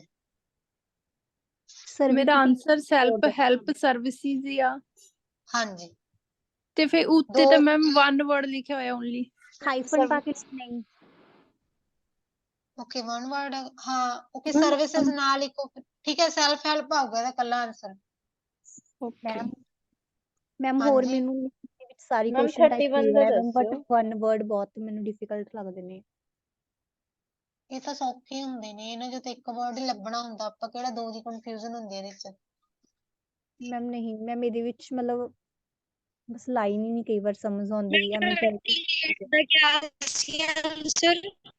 ਪਵਨ ਤੁਹਾਡੀ ਆਵਾਜ਼ ਨਹੀਂ ਸਹੀ ਆ ਰਹੀ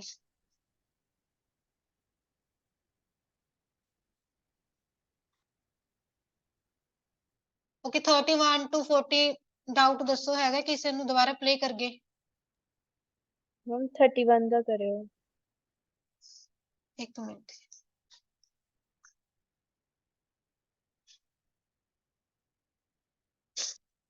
They've got predators in the water and on land.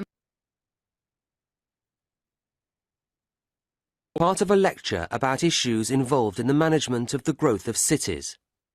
First, you have some time to look at questions 31 to 40.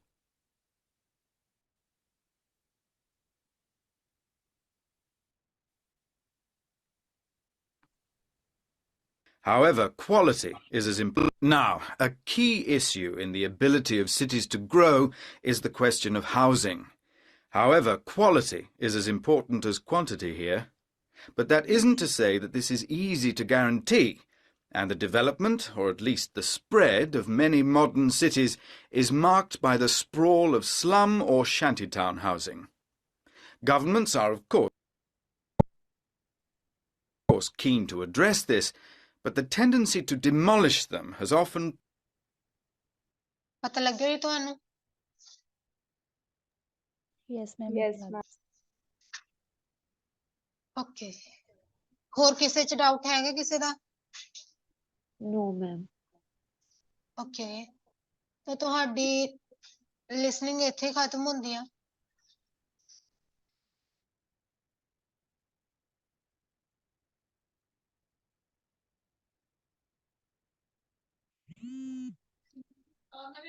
Okay ਜੀ, ਜੀਟੀ ਵਾਲੇ ਸਟੂਡੈਂਟਸ ਲੀਵ ਕਰ ਸਕਦੇ ਨੇ ਤੇ ਅਕੈਡਮਿਕ ਵਾਲਿਆਂ ਦੀ ਰੀਡਿੰਗ 2-3 ਮਿੰਟ ਚ ਸਟਾਰਟ ਹੋਊਗੀ।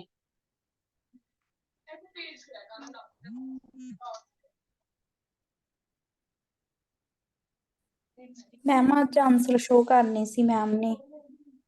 ਮੈਮ ਟਾਸਕ 1 ਕਰਨਾ, ਟਾਸਕ 2 ਦੇ ਲਿਸਨਿੰਗ ਦੇ ਆਨਸਰ ਕਹਿ ਰਹੇ ਸ਼ੋ ਹੋ ਤੁਸੀਂ? ਕਰਨੇ ਸੀ। ਨਹੀਂ ਮੈਮ, ਟਾਸਕ 2 ਦੇ ਐਸੇਸ ਰੂਪ ਮੈਮ ਕਹਿ ਕੇ ਗਏ ਸੀ ਲਿਸਨਿੰਗ ਤੋਂ ਬਾਅਦ ਕਰਾਂਗੇ।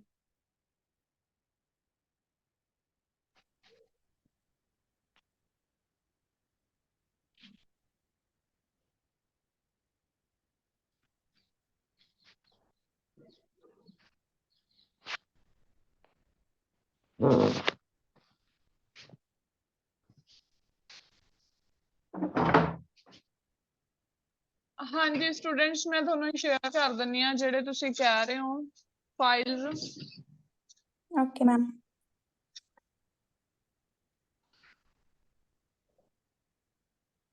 4-5 ਸੈਂਪਲ ਸ਼ੇਅਰ ਕਰ ਦਿੰਦੀ ਹਾਂ ਤਾਂ ਸਾਰਿਆਂ ਦੀ ਹੈਲਪ ਹੋ ਜਾਊਗੀ। ਇਹ ਪਹਿਲਾ ਟੌਪਿਕ ਹੈ ਡਿਸਕਸ ਬੋਥ ਵਿਊਜ਼ ਵਾਲਾ। ਸਕਰੀਨਸ਼ਾਟ ਲਓ ਫਟਾਫਟ ਇਸ ਦਾ, ਮੈਂ ਸ਼ੇਅਰ ਕਰਦੀ ਹਾਂ।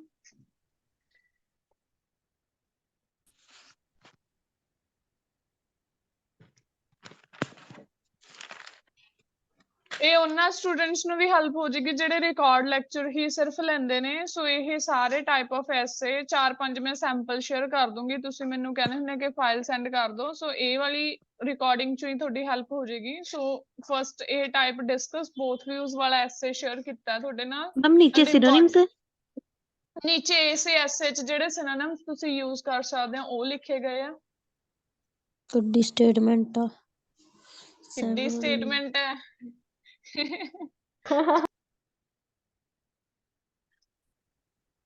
ਬਹੁਤ ਇੰਪੋਰਟੈਂਟ ਸਟੇਟਮੈਂਟ ਹੈ। ਕੋਈ ਗੱਲ ਨਹੀਂ, ਇਹ ਹੌਲੀ ਹੌਲੀ ਸਾਰੀਆਂ ਟਾਈਪਸ ਹੋ ਜਾਣਗੀਆਂ। ਸੋ ਤੁਸੀਂ ਜਸਟ ਸਕਰੀਨਸ਼ਾਟ ਲਓ ਜੀ। ਮੈਂ ਸਕਰੀਨ ਰੋਟੇਟ ਕਰ ਰਹੀ ਹਾਂ। ਫਸਟ ਪੇਜ ਦਾ ਸਕਰੀਨਸ਼ਾਟ ਹੋ ਗਿਆ ਸਾਰਿਆਂ ਦਾ? Yes ma'am. Yes ma'am. ਲਓ ਜੀ, ਦੈਨ ਸੈਕੰਡ ਪੇਜ ਇੰਟਰੋਡਕਸ਼ਨ ਦੇ ਨਾਲ ਹੀ ਪਲੱਸ ਕੁਛ ਪੈਟਰਨ ਦੱਸਿਆ ਗਿਆ ਇਸ ਐਸੇ ਦਾ।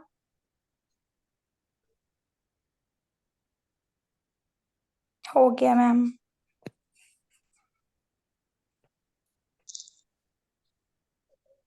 मैम इसमें ग्लोबलाइजेशन किस तरह हमने ऐड किया अंडरलाइन को लैंग्वेजेस में? ग्लोबलाइजेशन के कारण कहते बहुत सारी जो लैंग्वेजेस हैं उन क्या हो रही हैं, वो एक्सटिंक्ट हो रही हैं क्योंकि लो पॉपुलेशन है स्पीकर्स की। ग्लोबलाइजेशन होने के कारण लाइक जैसे इंग्लिश एक वर्ल्ड वाइड लैंग्वेज है, तो कुछ लैंग्वेजेस तो बिल्कुल खत्म ही हो रही है ना। तो ये क्यों हो रहा है ग्लोबलाइजेशन के कारण? हम इसको ग्लोबलाइजेशन को कह रहे हैं कि इंग्लिश डिफरेंट कंट्रीज में भी बोली जा रही है, इधर भी है, हाँ बिल्कुल, यही बात है कि ग्लोबल है, वो ग्लोबल लैंग्वेज है। एक इंग्लिश है जो ग्लोबल लैंग्वेज बन चुकी है। ठीक है जी। सो नेक्स्ट पेज मैं ਤੁਹਾਨੂੰ ਸ਼ੇਅਰ ਕਰਤਾ ਬੱਚੇ। 3 ਪਿਕਚਰ ਲੈ ਲਿਆ ਕਰੋ ਡੇਲੀ ਤਾਂ ਕਿ ਤੁਸੀਂ ਪੜ੍ਹ ਵੀ ਲਓ। ਇਹ ਨਾ ਹੋਵੇ ਕਿ ਤੁਹਾਡੇ ਫੋਨ ਦੇ ਵਿੱਚ ਪਿਕਚਰਸ ਸੇਵ ਹੀ ਰਹਿ ਜਾਣ। ਠੀਕ ਹੈ, 3 ਪਿਕਚਰ 3 ਐਸੇ ਦੀਆਂ ਪਿਕਚਰਸ ਲੈ ਲਿਆ ਕਰੋ। ਮੈਂ ਐਸੇ ਦਾ ਆਨਸਰ ਪੂਰਾ ਇੱਕ ਪੇਜ ਤੇ ਸ਼ੇਅਰ ਕਰ ਦਿੰਦੀ ਹਾਂ। ਲਓ ਜੀ, ਇੰਨਾ ਕੁ ਸਿਰਫ 2 ਸਕਰੀਨਸ਼ਾਟ ਲਏ ਜਾਣ ਤੁਹਾਤੋਂ। ਜਾਂ ਡੇਲੀ ਇੱਕ ਐਸੇ ਹੋਰ ਸ਼ੇਅਰ ਕਰਵਾ ਲਿਆ ਕਰੋ ਤਾਂ ਕਿ ਤੁਸੀਂ ਪੜ੍ਹੋ ਵੀ ਉਹਨੂੰ।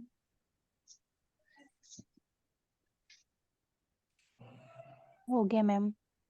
ਨੈਕਸਟ ਜੀ ਲਾਸਟ ਪੇਜ ਸਾਰਿਆਂ ਦੇ ਵਿੱਚ ਆਪਾਂ ਉਹੀ ਫਾਰਮੈਟ ਯੂਜ਼ ਕਰਦੇ ਹਾਂ, ਉਹੀ ਵੋਕੈਬਲਰੀ ਯੂਜ਼ ਕਰਦੇ ਹਾਂ, ਠੀਕ ਹੈ। ਸੋ ਇਹਦੇ ਨਾਲ ਤੁਹਾਨੂੰ ਮੈਮ ਹਾਂਜੀ ਟਾਸਕ 1 ਵੀ ਕਰ ਦਿਓ। ਹਾਂਜੀ ਹਾਂਜੀ ਉਹ ਵੀ ਕਰ ਦਾਂਗੇ ਜੀ। ਅੱਜ ਟਾਸਕ 2 ਕਰ ਲਓ, ਫਿਰ ਮੈਂ ਟਾਸਕ 1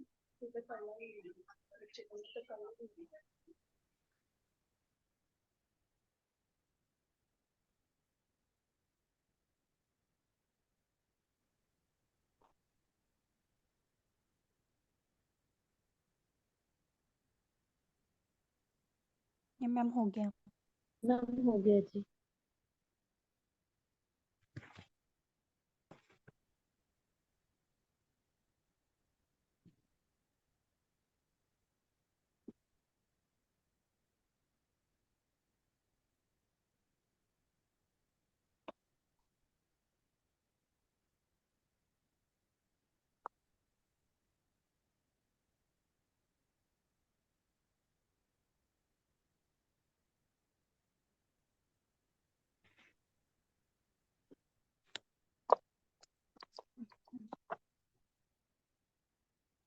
ਸੋ ਡਨ। ਇੱਕ ਹੋਰ ਫਾਈਲ ਸ਼ੇਅਰ ਕਰ ਦਿੰਨੀ ਆ ਮੈਂ।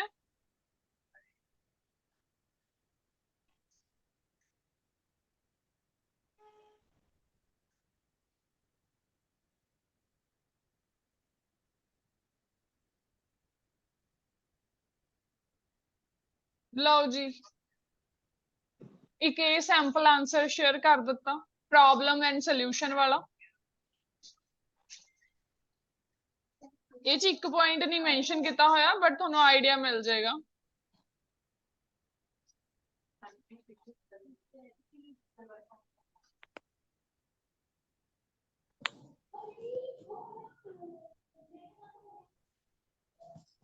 ਸੋ ਇੱਕ ਲਾਸਟ ਹੋਰ ਪਿਕਚਰ ਸ਼ੇਅਰ ਕਰ ਦਿੱਤੀ ਜਾਏਗੀ ਤੁਹਾਡੇ ਨਾਲ।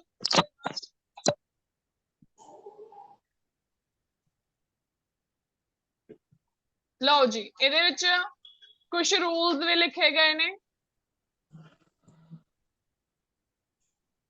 ਕਿ ਟੂ ਦੇ ਨਾਲ B1 ਲੱਗੇਗਾ, ਫॉर ਦੇ ਨਾਲ V1 plus ing ਲੱਗੇਗਾ, ਆਫ ਦੇ ਨਾਲ ਵੀ V1 plus ing ਲੱਗੇਗਾ, ਆਫਟਰ ਬਿਫੋਰ ਨਾਲ B plus ing ਲੱਗੇਗਾ, ਬੀਇੰਗ ਔਰ be ਦੇ ਨਾਲ ਕੀ ਲੱਗੇਗਾ, V3 ਲੱਗੇਗਾ, can ਦੇ ਨਾਲ V1 ਲੱਗੇਗੀ, should ਦੇ ਨਾਲ ਵੀ V1, should be ਦੇ ਨਾਲ V3, can be ਦੇ ਨਾਲ ਵੀ V3। Thank you so much ma'am, आ चीज ਦਾ ਮੈਨੂੰ ਬਹੁਤ ਡਾਊਟ ਸੀ। ਠੀਕ ਹੈ ਜੀ। ਸੋ ਇਹ ਲਓ ਜੀ ਫਟਾਫਟ ਸਕਰੀਨਸ਼ਾਟ। ਹੋ ਗਿਆ ਮੈਮ। ਓਕੇ, ਸੋ ਇਹ ਸਿਰਫ ਸਟੇਟਮੈਂਟ ਹੀ ਸੀ, ਬਸ ਇਹ ਚ ਰੂਲਸ ਸਮਝਾਏ ਗਏ ਆ, ਠੀਕ ਹੈ। ਸੋ ਇੱਕ ਆਨਸਰ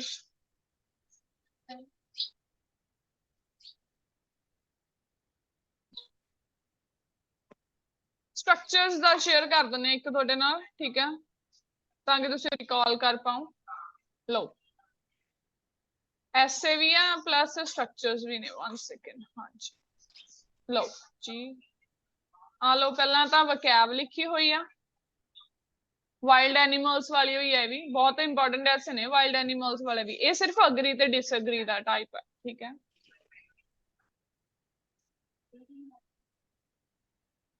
ਮੈਮ ਬਿਗਨਿੰਗ ਤੇ ਕਰ ਦੋ, ਜਿੱਥੋਂ ਲਿਖਿਆ ਨਹੀਂ ਹੋਇਆਗਾ। ਬਿਗਿਨਿੰਗ ਤੋਂ ਹੀ ਕੀਤਾ ਬੱਚੇ।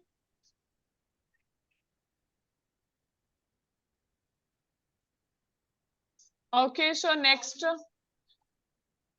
ਇੰਟਰੋ ਤੇ ਕੁਝ ਹੋਰ ਵੋਕੈਬਲਰਸ ਜਿਹੜੇ ਤੁਹਾਡੇ ਰਹਿ ਗਏ ਹੋਣੇ ਆ।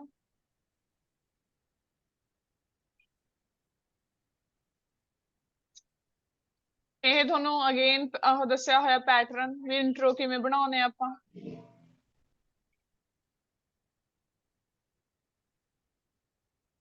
ਰੀਜ਼ਨ ਸੋਲਿਊਸ਼ਨ ਦਾ ਵੀ ਦੱਸਿਆ ਗਿਆ ਹੈ ਤੁਹਾਨੂੰ, ਠੀਕ ਹੈ, ਵੀ ਪਹਿਲਾਂ ਰੀਜ਼ਨ ਦੱਸਣਾ ਹੈ, ਠੀਕ ਹੈ, ਉਹਦੇ ਬਾਰੇ ਵੀ ਇਨਫੋਰਮੇਸ਼ਨ ਦਿੱਤੀ। ਇਹ 'ਚ 14 minus 16 क्या है?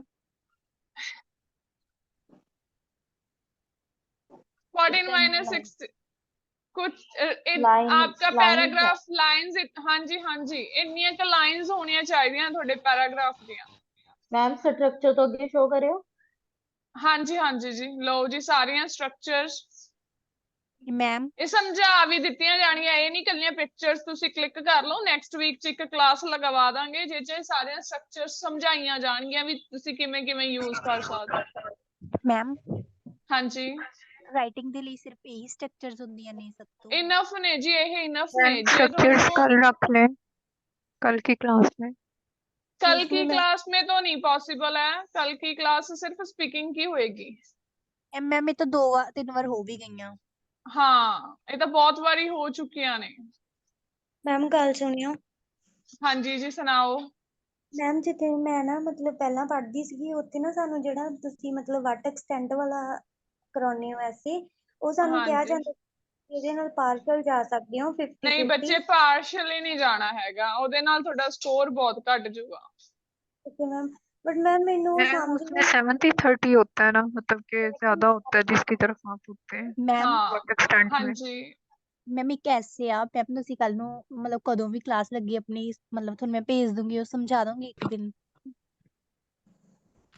Good afternoon. Hello ma'am.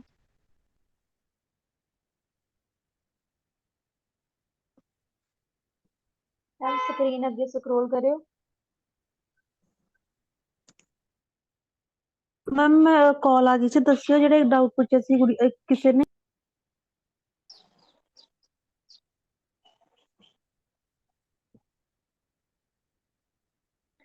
Ma'am ਇੱਕ ਮੈਂ ਚੀਜ਼ ਕਨਫਰਮ ਕਰਨੀ ਸੀ। Hello ma'am. ਹਾਂਜੀ ਦੱਸੋ।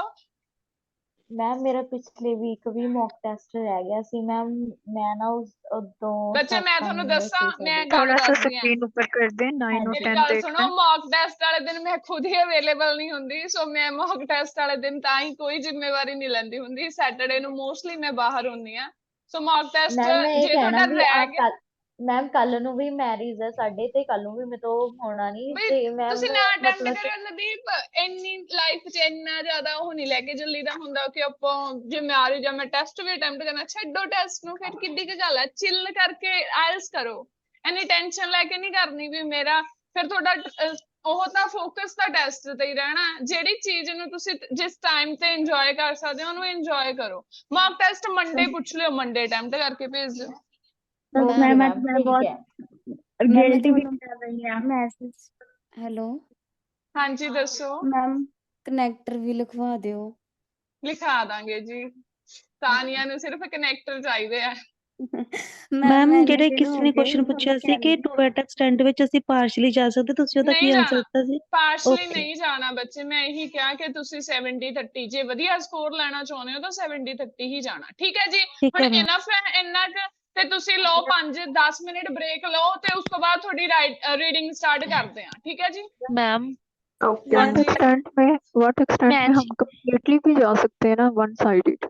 वन साइड भी जा सकते हो, वो भी ठीक है, लेकिन पार्शली नहीं जाना है। उस टाइम आपको थीसिस लाइन में मेंशन कर देना है कि आप एक साइड जा रहे हो। ठीक है मैम हाँ जी। ਮੈਮ मैं एक ऐसे शेयर ਕੀਤਾ ਜੀ ਤੁਹਾਨੂੰ, ਉਹ ਤੁਸੀਂ ਮੰਡੇ ਮਾੜਾ ਜਿਹਾ ਐਕਸਪਲੇਨ ਕਰਵਾ ਦਿਓ ਪਲੀਜ਼। ਬਿਲਕੁਲ ਜੀ ਮੈਮ ਬਿਲਕੁਲ, ਜਿੱਦਾਂ ਜਿਹੜੇ ਤੁਸੀਂ ਤੁਸੀਂ ਬੁੱਕ ਦੇ ਐਸੇ ਵਿੱਚ ਭੇਜ ਕਿਊ ਰਹੇ ਹੋ ਕਾਰਡ ਨਾ। ਨਹੀਂ ਲਿਖੇ ਹੋਏ, ਹੂੰ ਬੁੱਕ ਦੇ ਵਿੱਚ ਤੁਸੀਂ ਕਿਊ ਕਾਰਡ ਲਿਖੇ ਨੇ ਮੈਮ, ਹੂੰ ਬਹੁਤ ਵਧੀਆ ਤਰੀਕੇ ਨਾਲ ਐਕਸਪਲੇਨ ਕਰੇ ਹੋਏ ਨੇ, ਤੇ ਮੈਮ ਉਹ ਮਤਲਬ ਇੱਕ ਵਾਰ ਐਵੇਂ ਹੁੰਦਾ ਵੀ ਪੜ੍ਹ ਕੇ ਮਾਈਂਡ 'ਚ ਵੀ ਰਹਿ ਜਾਂਦਾ ਹੈ।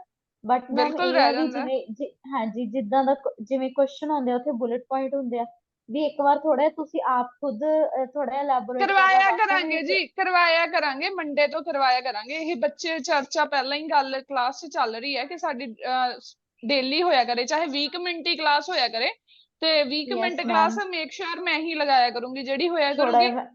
ਹਾਂ ਯੈਸ ਉਹ ਮੈਮ ਲਿਸਨਿੰਗ ਤੋਂ ਪਹਿਲਾਂ ਹੀ ਹੋ ਜਾਇਆ ਕਰੇਗੀ।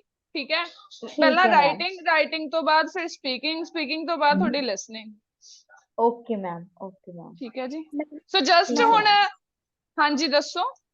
ਜੋ ਆਪਣੀ ਕਲਾਸ ਦਾ ਪੈਟਰਨ ਹੈਗਾ ਹੁਣ ਵਾਲੀ ਮਤਲਬ ਕਿ ਐਕਸਟੈਂਟ ਵਾਲੀ ਦਾ, ਉਹਦੇ 'ਚ ਆਪਾਂ 70 30 ਜਾਣੇ ਮੈਮ 30 ਮਤਲਬ ਆਪਾਂ ਡਿਸਐਗਰੀ ਕਰਦੇ ਹਾਂ ਇਸ ਚੀਜ਼ ਨਾਲ, ਤੇ 70 ਆਪਾਂ ਐਗਰੀ ਡਿਸਐਗਰੀ ਕਰਦੇ ਆ, ਪਰ ਆਪਾਂ ਲਿਖਣਾ ਉਹਦਾ ਵੀ ਪੋਜ਼ਿਟਿਵ ਹੀ ਹੁੰਦਾ। ਚਾਹੇ ਡਿਸਐਗਰੀ ਕਰੀਏ ਪਰ ਉਹਦੇ ਵੀ ਆਪਾਂ ਫਾਇਦੇ ਹੀ ਦੱਸਣੇ ਵੀ ਉਹ ਚੀਜ਼ ਦੇ ਫਾਇਦੇ ਕੀ ਹੋਣਗੇ।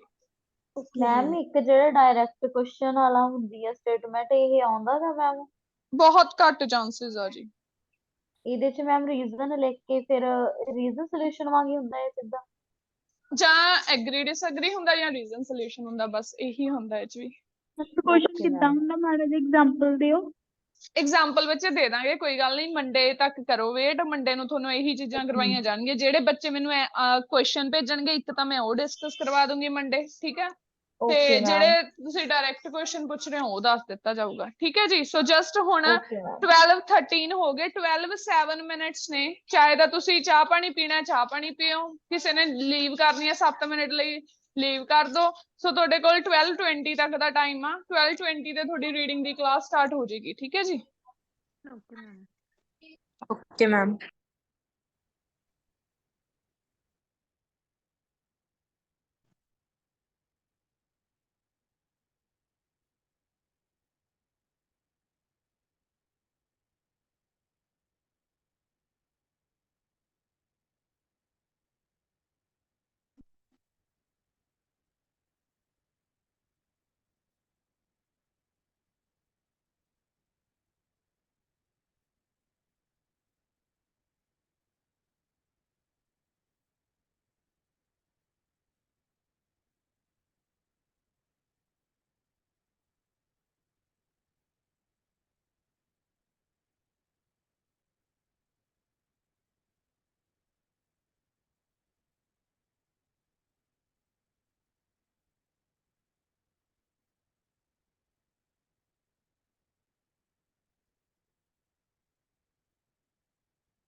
ਭਾਬੀ ਤੁਸੀਂ ਮੈਨੂੰ ਫੋਨ ਨਹੀਂ ਕੀਤਾ ਮੈਂ ਕਿਹਾ ਹੁਣ ਤਾਂ ਤੁਸੀਂ ਅੱਜ ਕਾਲਜ ਆ ਰਹੇ ਹੋ ਅੱਛਾ ਪੇਪਰ ਦੇਣ ਤੁਸੀਂ ਸਾਨੂੰ ਦੱਸਿਆ ਨਹੀਂ ਤੁਸੀਂ ਤਾਂ ਕਹਿੰਦੇ ਸੀ ਆਉਂਗੇ ਤੁਸੀਂ ਕਦੋਂ ਨਹੀਂ ਆਏ ਜੀ ਦੱਸਿਓ ਜੀ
ਹੈਲੋ ਮੈਮ ਤੁਹਾਡੀ ਆਵਾਜ਼ ਨਹੀਂ ਆ ਰਹੀ।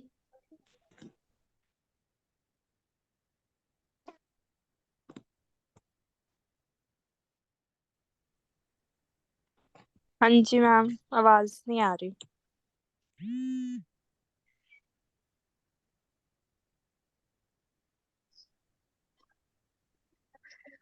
ਓਕੇ ਜੀ, ਅੱਜ ਆਪਣੀ ਰੀਡਿੰਗ ਆਪਾਂ ਓਪਨ ਰੀਡਿੰਗ ਹੀ ਕਰਨੀ ਸੀਗੀ। Yes ma'am. ਠੀਕ ਹੈ, ਫਸਟ 2 ਪੈਰਾਗ੍ਰਾਫ ਕਰਾਂਗੇ ਆਪਾਂ। ਤਾਂ ਇਹ ਰੀਡਿੰਗ ਸਾਰੀ ਸ਼ਿਪ ਬਿਲਡਿੰਗ ਦੇ ਬਾਰੇ ਆ ਵੀ ਸ਼ਿਪ ਕਿਵੇਂ ਬਣਾਈ ਜਾਂਦੀ ਸੀ, ਉਹਦੇ ਤਰੀਕੇ ਦੱਸੇ ਗਏ ਆ। ਠੀਕ ਹੈ, ਤਾਂ ਫਸਟ ਦੇਖੋ, ਇਹ 'ਚ ਆਪਾਂ ਪਹਿਲਾਂ ਟਰੂ ਫਾਲਸ ਕਰਦੇ ਆ।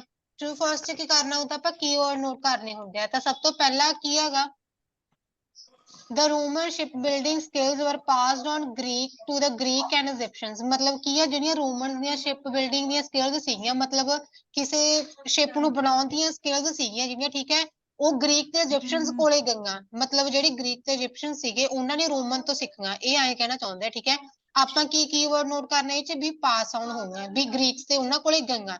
ਪਰ ਇਹ ਕੀ ਆਪਾਂ ਦੇਖਦੇ ਵੀ ਆਪਾਂ ਨੂੰ ਪੈਸੇਜ 'ਚ ਇਹੀ ਗੱਲ ਕਹੀ ਗਈ ਹੈਗੀ। ਤਾਂ ਦੇਖੋ ਇਹਨਾਂ ਨੇ ਕੀ ਕਿਹਾ ਹੈਗਾ ਵੀ the Roman were not traditionally sailors। sailors ਕਿਹੜੇ ਹੁੰਦੇ ਆ, ਜਿਹੜੇ ਜਹਾਜ਼ ਬਣਾਉਂਦੇ ਆ ਜਾਂ ਸੌਰੀ ਸ਼ਿਪ ਨੂੰ ਚਲਾਉਂਦੇ ਆ ਜਾਂ ਬਣਾਉਂਦੇ ਆ। ਠੀਕ ਹੈ, ਤਾਂ ਜੇ ਉਹ ਕੀ ਕਹਿੰਦੇ ਵੀ ਜਿਹੜੇ ਰੋਮਨ ਸੀਗੇ ਉਹ ਪਹਿਲਾਂ ਤੋਂ ਹੀ ਮਤਲਬ ਜਾਣਦੇ ਨਹੀਂ ਸੀਗੇ ਕਿਸੇ ਸ਼ਿਪ ਨੂੰ ਬਣਾਉਣਾ। mostly land based people who learn to build ship from the people that they conclude namely Greek and Egyptians। ਮਤਲਬ ਕੀ ਕਹਿਣਾ ਚਾਹੁੰਦੇ ਆ ਇਹ ਵੀ ਰੋਮਨ ਨੂੰ ਆਉਂਦੀ ਨਹੀਂ ਸੀਗੀ, ਉਹਨਾਂ ਨੇ ਕਿੱਥੋਂ ਅਡਾਪਟ ਕੀਤੀ ਹੈ ਇਹ ਸਕਿੱਲ, ਗ੍ਰੀਕ ਤੇ ਇਜਿਪਸ਼ੀਅਨਸ ਤੋਂ। ਠੀਕ ਹੈ, ਪਰ ਆਪਾਂ ਨੂੰ ਕੁਐਸਚਨ 'ਚ ਕੀ ਕਿਹਾ ਗਿਆ ਸੀਗਾ ਵੀ ਗ੍ਰੀਕਸ ਤੇ ਨੈਵੀਗੇਸ਼ਨ ਦਾ ਜਿਹੜੇ, ਮੀਨਿੰਗ ਕੀ ਹੁੰਦਾ ਵਾ? ਕਿਵੇਂ ਕਹਿ ਰਹੇ ਹੋ?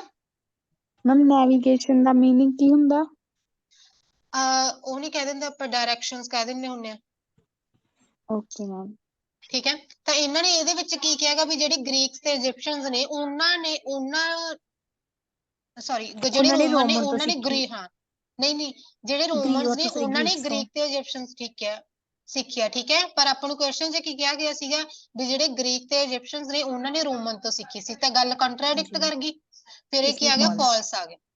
ਠੀਕ ਹੈ ਜੀ, ਨੈਕਸਟ ਦੇਖੋ ਆਪਣਾ, ਨੈਕਸਟ ਕੀ ਹੈਗਾ, ਸਕਿੱਲ ਕ੍ਰਾਫਟਮੈਨ। ਇਹ ਤੁਹਾਡਾ ਨਾਟ ਗਿਵਨ ਹੈ, ਤੁਹਾਨੂੰ ਕਿਤੇ ਇਨਫੋਰਮੇਸ਼ਨ ਹੀ ਨਹੀਂ ਦਿੱਤੀ ਗਈ ਹੈਗੀ। ਠੀਕ ਹੈ, ਤਾਂ ਥਰਡ ਦੇਖੋ, the later practice used by Mediterranean ship builders involve building the hull before the frame। ਇਹਦੇ ਵਿੱਚ ਆਪਣੇ ਕੀਵਰਡਸ ਕਿਹੜੇ ਕਿਹੜੇ ਨੇਗੇ, ਇੱਕ ਤਾਂ ਬਿਫੋਰ ਆ ਗਿਆ। ਠੀਕ ਹੈ, ਆਪਾਂ ਦੇਖਣਾ ਇਹਦੇ ਵਿੱਚ ਕੀ ਕਿਹਾ ਗਿਆ ਹੈਗਾ ਵੀ ਜਿਹੜੇ ਇਸ ਤੋਂ ਬਾਅਦ ਪ੍ਰੈਕਟਿਸ ਵਰਤੀ ਗਈ ਹੈ ਕਿਹਨਾਂ ਦੁਆਰਾ, ਮੈਡੀਟੇਰੀਅਨ ਦੁਆਰਾ। ਉਹਦੇ ਵਿੱਚ ਉਹ ਕੀ ਕਰਦੇ ਸੀ, ਹੱਲ ਹੁੰਦਾ, ਹੱਲ ਕੀ ਉਹਨੂੰ ਕਹਿੰਦੇ, ਜਿਹੜੀ ਸ਼ਿਪ ਦੀ ਉੱਪਰਲੀ ਬੋਡੀ ਹੁੰਦੀ ਹੈ ਨਾ, ਉਹਨੂੰ ਹੱਲ ਕਿਹਾ ਜਾਂਦਾ। ਠੀਕ ਹੈ, ਉਹਨਾਂ ਨੇ ਕੀ ਯੂਜ਼ ਕੀਤਾ ਵੀ ਜਿਹੜਾ ਹੱਲ ਸੀਗਾ ਉਹ ਫਰੇਮ ਤੋਂ ਪਹਿਲਾਂ ਲਾਇਆ। ਵੀ ਮਤਲਬ ਇਹਨਾਂ ਦਾ ਕਹਿਣ ਦਾ ਮਤਲਬ ਕੀ ਹੈ, ਹੱਲ ਉਹਨਾਂ ਨੇ ਪਹਿਲਾਂ ਯੂਜ਼ ਕੀਤਾ, ਇਸ ਤੋਂ ਬਾਅਦ ਕੀ ਹੈ, ਫਰੇਮ ਲਾਈ। ਠੀਕ ਹੈ ਜੀ, ਆਪਾਂ ਹੁਣ ਉਧਰ ਜਾ ਕੇ ਦੇਖਦੇ ਹਾਂ, ਇਹਨਾਂ ਨੇ ਸੇਮ ਗੱਲ ਕਹੀ ਹੈ। ਇਹ ਸੈਕੰਡ ਪੈਰਾਗ੍ਰਾਫ 'ਚ ਆ ਗਿਆ ਤੁਹਾਡਾ ਇਹਦਾ ਆਂਸਰ। ਆ ਦੇਖੋ, Mediterranean ship building shift to another ship building method. ਵੀ ਉਹ ਉਹਨਾਂ ਨੇ ਹੋਰ ਟੈਕਨੀਕ ਯੂਜ਼ ਕੀਤੀ ਸ਼ਿਪ ਨੂੰ ਬਣਾਉਣ ਲਈ। ਸਟਿਲ ਇਨ ਯੂਜ਼ ਟੂਡੇ, ਵੀ ਅੱਜ ਵੀ ਉਹ ਯੂਜ਼ ਵਿੱਚ ਹੈਗੀ ਆ। Which consisted of building the frame first. ਇੱਥੇ ਇਹਨਾਂ ਨੇ ਕੀ ਕਹਿਤਾ ਵੀ ਫਰੇਮ ਫਸਟ ਪਹਿਲਾਂ ਪਹਿਲਾਂ ਲਾਇਆ ਗਿਆ। ਫਰੇਮ। ਠੀਕ ਹੈ, ਹਾਂ, ਤੇ ਉਧਰ ਉਹਨਾਂ ਨੇ ਕੀ ਕਿਹਾ ਸੀਗਾ ਵੀ ਹੱਲ ਪਹਿਲਾਂ ਯੂਜ਼ ਕੀਤਾ। ਠੀਕ ਹੈ, ਗੱਲ ਫਿਰ ਕੰਟਰਾਡਿਕਟ ਕਰ ਗਈ, ਫਿਰ ਇਹਦਾ ਆਂਸਰ ਫਿਰ ਕੀ ਆ ਗਿਆ, ਫਾਲਸ। ਠੀਕ ਹੈ ਜੀ, ਮੈਮ ਫਸਟ ਤੁਸੀਂ ਸੈਕਿੰਡ ਸੈਕਿੰਡ ਨਾਟ ਗਿਵਨ ਸੀਗਾ ਜੀ, ਫਸਟ। ਫਰਸਟ ਫਾਲਸ ਸੀਗਾ। ਠੀਕ ਹੈ, ਆਪਣੇ ਚ ਕੀਵਰਡ ਕਿਹੜੇ ਸੀਗੇ, ਬਿਫੋਰ ਤੇ ਹੱਲ ਤੇ ਮੈਡੀਟੇਰੀਅਨ ਸ਼ਿਪ ਬਿਲਡਰਸ। ਠੀਕ ਹੈ ਜੀ, ਓਕੇ। ਫੋਰਥ ਦੇਖੋ ਜੀ, The Romans called the Mediterranean Sea Mare Nostrum because they dominated its use। Dominated ਹੋਣਾ ਕਿਸੇ ਚੀਜ਼ ਤੇ ਆਪਦੀ ਮਤਲਬ ਪਾਵਰ ਹੋਣਾ, ਹਨਾ, ਕਿਸੇ ਨੂੰ ਕੰਟਰੋਲ ਕਰਨਾ ਕਹਿ ਸਕਦੇ ਹਾਂ ਨਾ। ਠੀਕ ਹੈ, ਤੇ ਮੇਅਰ ਨੋਸਟਰਮ ਦਾ ਮਤਲਬ ਹੁੰਦਾ ਹੈਗਾ ਆਪਣਾ ਸਮੁੰਦਰ ਕਹਿ ਸਕਦੇ ਨਾ। ਠੀਕ ਹੈ, ਆਰਸੀ ਉਹਨਾਂ ਦਾ ਮਤਲਬ ਸੀਗਾ। ਠੀਕ ਹੈ, ਵੀ ਜਿਹੜਾ ਰੋਮਨਸ ਕਾਲ ਦਾ ਮੈਡੀਟੇਰੀਅਨ ਸੀ ਜਿਹੜਾ ਮਤਲਬ ਮੈਡੀਟੇਰੀਅਨ ਦਾ ਸਮੁੰਦਰ ਸੀਗਾ, ਠੀਕ ਹੈ, ਰੋਮਨਸ ਦੁਆਰਾ ਕੀ ਪ੍ਰੋਨਾਂਸ ਕੀਤਾ ਜਾਂਦਾ ਸੀ, ਉਹਨੂੰ ਕੀ ਕਿਹਾ ਜਾਂਦਾ ਸੀਗਾ, Mare Nostrum, because they dominated its use, ਵੀ ਉਹਨਾਂ ਨੇ ਆਪਦੇ ਪਾਵਰ ਚ ਕਰ ਲਿਆ ਸੀ, ਆਪਦੇ ਕੰਟਰੋਲ ਚ ਕਰ ਲਿਆ ਸੀ ਉਹਨੂੰ। ਤਾਂ ਆਪਾਂ ਦੇਖਦੇ ਹਾਂ ਵੀ ਇਹ ਟਰੂ ਆ ਕਿ ਫਾਲਸ ਹੈਗਾ। ਆ ਆਪਣੇ ਕੀਵਰਡਸ ਨੇਗੇ, ਤਾਂ ਦੇਖੋ ਇਹਦਾ ਆਨਸਰ ਤੁਹਾਡਾ ਪਿਆਗਾ ਮੈਮ ਟਰੂ ਆ ਨਾ? ਹਾਂਜੀ, ਇਹ ਅਸੀਂ ਮੈਮ ਟਰੂ ਹੈਗਾ। ਇਹ ਤੁਹਾਡੇ ਲਾਸਟ ਥਰਡ ਪੈਰਾਗ੍ਰਾਫ ਦੇ ਲਾਸਟ ਚ ਪਿਆ, ਦੇਖੋ Rome's navy became the largest and most powerful in Mediterranean, ਵੀ ਮਤਲਬ ਉਹ ਬਹੁਤ ਪਾਵਰਫੁਲ ਸੀ, ਉਹੀ ਹੋ ਗਿਆ ਨਾ ਮਤਲਬ। and Romans had control over what they therefore called Mare Nostrum, meaning RC, ਠੀਕ ਹੈ ਜੀ। ਵੀ ਰੋਮਨਸ ਨੇ ਕੀ ਹੈਗਾ, ਉਹਦੇ ਤੇ ਆਪਦਾ ਕਬਜ਼ਾ ਕਰ ਲਿਆ ਸੀਗਾ, ਤੇ ਉਹਨੂੰ ਕੀ ਕਹਿਣ ਲੱਗ ਗਏ ਸੀਗੇ, ਮੇਅਰ ਨੋਸਟਰਮ, ਮਤਲਬ ਉਹਦਾ ਮਤਲਬ ਕੀ ਸੀਗਾ, RC, ਠੀਕ ਹੈ ਜੀ। ਡੋਮੀਨੇਟਡ ਦਾ ਮਤਲਬ ਇਹਨਾਂ ਨੇ ਕਹਿਤਾ ਉਰੇ ਕੰਟਰੋਲ, ਠੀਕ ਹੈ ਜੀ। ਇਹ ਟਰੂ ਆ। ਫਿਫਥ ਦੇਖੋ, most rowers on ships were people from the Roman army. rowers ਹੁੰਦੇ ਨੇ ਸੈਲਰਸ, ਜਿਹੜੇ ਕਿ ਆਪਾਂ ਉਹਨਾਂ ਨੂੰ ਕਹਿ ਦਿੰਦੇ ਨੇ ਸ਼ਿਪ ਬਣਾਉਣ ਵਾਲੇ ਨੂੰ, ਜਾਂ ਸ਼ਿਪ ਚਲਾਉਣ ਵਾਲੇ ਨੂੰ ਕਹਿ ਸਕਦੇ ਆ। ਮੈਮ ਰੀਡਿੰਗ ਨੰਬਰ ਕਿੰਨਾ ਹੈ? ਰੀਡਿੰਗ ਨੰਬਰ ਇਹ ਤੁਹਾਡਾ ਹੈਗਾ ਜੀ ਆਈ ਥਿੰਕ 5 ਆ, ਤਾਂ ਸ਼ਾਇਦ ਤੁਹਾਡਾ 5 ਚੱਲੀ ਜਾਂਦਾ ਕਿ 6 ਚੱਲੀ ਜਾਂਦਾ ਸੀਗਾ। ਮੈਮ 6th ਹੈ ਮੈਮ। ਹਾਂ 6th ਆ ਜੀ। Okay, most rowers on ship were people from the Roman ma'am army, ਕੱਲ ਜਿਹੜੇ ਕਿਵੇਂ ਜੀ? ਮੈਮ ਕੱਲ ਆਪਾਂ 4 ਨਹੀਂ ਸੀ ਕਰੀ, 5 ਤਾਂ ਮੈਨੂੰ ਲੱਗਦਾ ਮੈਂ ਕੱਲ ਹੀ ਅਟੈਂਪਟ ਕਰੀ ਹੈ ਬਾਅਦ ਚ। ਇੱਕ ਮਿੰਟ, ਟੈਸਟ 6 ਆਏ ਤੁਹਾਡਾ, ਕੱਲ 5 ਕੀਤਾ ਸੀ ਆਪਾਂ। ਯੈਸ ਮੈਮ ਕੱਲ 6 ਹੋਇਆ 5 ਹੋਇਆ ਕਲਾਸ ਚ। ਓਕੇ ਜੀ, ਠੀਕ ਹੈ। ਫਿਫਥ ਦੇਖੋ ਹੁਣ, ਮੋਸਟ ਰੋਅਰਸ ਔਨ ਸ਼ਿਪਸ ਵਰ people from the Roman army, ਜਿਹੜੇ ਜ਼ਿਆਦਾਤਰ ਰੋਅਰ ਸੀ, ਸੈਲਰ ਸੀਗੇ, ਠੀਕ ਹੈ, ਸ਼ਿਪ ਤੇ, ਉਹ ਕਿੱਥੋਂ ਸੀਗੇ, ਰੋਮਨ ਆਰਮੀ ਚੋਂ ਸੀਗੇ, ਠੀਕ ਹੈ ਜੀ। ਇਹ ਦੇਖਦੇ ਆਪਾਂ ਤੁਹਾਨੂੰ, ਇਹ ਸਹੀ ਹੈ ਕਿ ਆਪਣਾ ਫਾਲਸ ਹੈ ਕਿ ਟਰੂ ਹੈਗਾ। ਤਾਂ ਦੇਖੋ it is worth noting that contrary to popular perception, ਵੀ ਇਹ ਕੀ ਹੈ, ਇੱਕ ਮਹੱਤਵਪੂਰਨ ਨਹੀਂ ਹੈਗਾ ਕਿਸੇ perception ਤੇ ਹਨਾ ਉਹ ਕਰਨਾ, ਵੀ rowers were not slaves. slaves ਕੀ ਹੁੰਦੇ ਹੈਗੇ? ਗੁਲਾਮ। ਹਾਂ, ਵੀ ਜਿਹੜੇ rowers were not slaves, ਵੀ ਉਹ ਗੁਲਾਮ ਨਹੀਂ ਸੀ, but most Roman citizens enrolled in military, ਠੀਕ ਹੈ ਜੀ। ਆਪਾਂ ਨੂੰ ਸੇਮ ਲਾਈਨ ਦੇ ਛੱਡੀ ਨਾ ਉਹਨਾਂ ਨੂੰ ਉਰੇ, ਆਪਾਂ ਨੂੰ ਜਿਵੇਂ ਉਧਰ ਦਿੱਤੀ ਸੀ। Yes ma'am army. ਫਿਰ ਇਹਦਾ ਕੀ ਆ ਗਿਆ? ਟਰੂ। ਟਰੂ। ਓਕੇ, ਹੁਣ ਤੁਹਾਡੇ ਟਰੂ ਫਾਲਸ ਕਲੀਅਰ ਹੋ ਗਏ, ਤੁਸੀਂ ਕਿਵੇਂ ਕਰਨੇ ਆ? ਇਹ ਚ ਯੈਸ ਕਿਹੜੇ ਮੈਮ। ਆਪਣੇ ਕੀਵਰਡਸ ਹੋ ਗਏ ਸੀ? ਮੋਸਟ ਰੋਅਰਸ ਹੋ ਗਏ ਸੀਗੇ, ਤੇ ਪੀਪਲ ਫਰੋਮ ਰੋਮਨ ਆਰਮੀ ਹੋ ਗਏ, ਠੀਕ ਹੈ ਜੀ। ਕਲੀਅਰ ਹੈ ਸਭ ਨੂੰ, true false? Yes ma'am. Ma'am ਇੱਕ ਓਕੇ, ਵਾਰ ਨੈਕਸਟ ਆਂਸਰ ਕਰ ਦੋ। ਆਂਸਰਸ ਦੇਖੋ, ਫਸਟ ਦਾ ਸੀਗਾ ਤੁਹਾਡਾ ਫਾਲਸ, ਸੈਕਿੰਡ ਸੀਗਾ ਨਾਟ ਗਿਵਨ, ਕਿਉਂਕਿ ਇਹਦੀ ਤੁਹਾਨੂੰ ਇਨਫੋਰਮੇਸ਼ਨ ਹੀ ਨਹੀਂ ਦਿੱਤੀ ਗਈ ਸੀ, ਤੇ ਥਰਡ ਤੁਹਾਡਾ ਮੈਮ ਅਗੇਨ ਤੁਸੀਂ ਫਾਲਸ ਗੱਲ ਸੀਗਾ। ਕਿਹਾ ਸੀ ਵੀ ਅਟੈਂਪਟ ਨਾ ਕਰਿਓ ਕੋਈ ਵੀ ਰੀਡਿੰਗ, ਵੀ ਮੈਂ ਖੁਦ ਤੋਂ ਕਰਾਉਂ, ਫਿਰ ਅਸੀਂ ਆਹ ਵਾਲੀ ਕਰੀ ਨਹੀਂ ਨੈਕਸਟ ਅਟੈਂਪਟ। ਮੈਮ ਕਿਵੇਂ ਕਹਿ ਰਹੇ ਹੋ ਤੁਸੀਂ? ਮੈਮ ਤੁਸੀਂ ਕਿਹਾ ਨਹੀਂ ਸੀ ਵੀ ਮੈਂ ਖੁਦ ਤੋਂ ਹਾਂ ਕਰਵਾਉਂ ਹਾਂ ਕੋਈ ਹੋਰ ਹਾਂ ਰੀਡਿੰਗ, ਤਾਂ ਇਹ ਵਾਲੀ ਅਟੈਂਪਟ ਨਹੀਂ ਕਰੀ ਹੈਗੀ ਮੈਮ। ਹਾਂ, ਮੈਂ ਉਹ ਕਰਵਾ ਰਹੀ ਹਾਂ, ਸਾਨੂੰ ਓਪਨ ਡਿਸਕਸ਼ਨ ਹੀ ਕਰਵਾ ਰਹੀ ਹਾਂ ਇਸ ਲਈ। Okay ma'am okay. ਓਕੇ, ਇਹ ਤਾਂ ਆਂਸਰ ਪੁੱਛ ਰਿਹਾ ਨਾ ਤਾਂ ਕਰਕੇ। 3 ਦੇਖੋ, 3 ਦਾ ਹੋਣਾ ਸੀ ਤੁਹਾਡਾ ਫਾਲਸ, 4 ਐਂਡ 5 ਦੋਨੋਂ ਟਰੂ ਨੇ ਤੁਹਾਡੇ।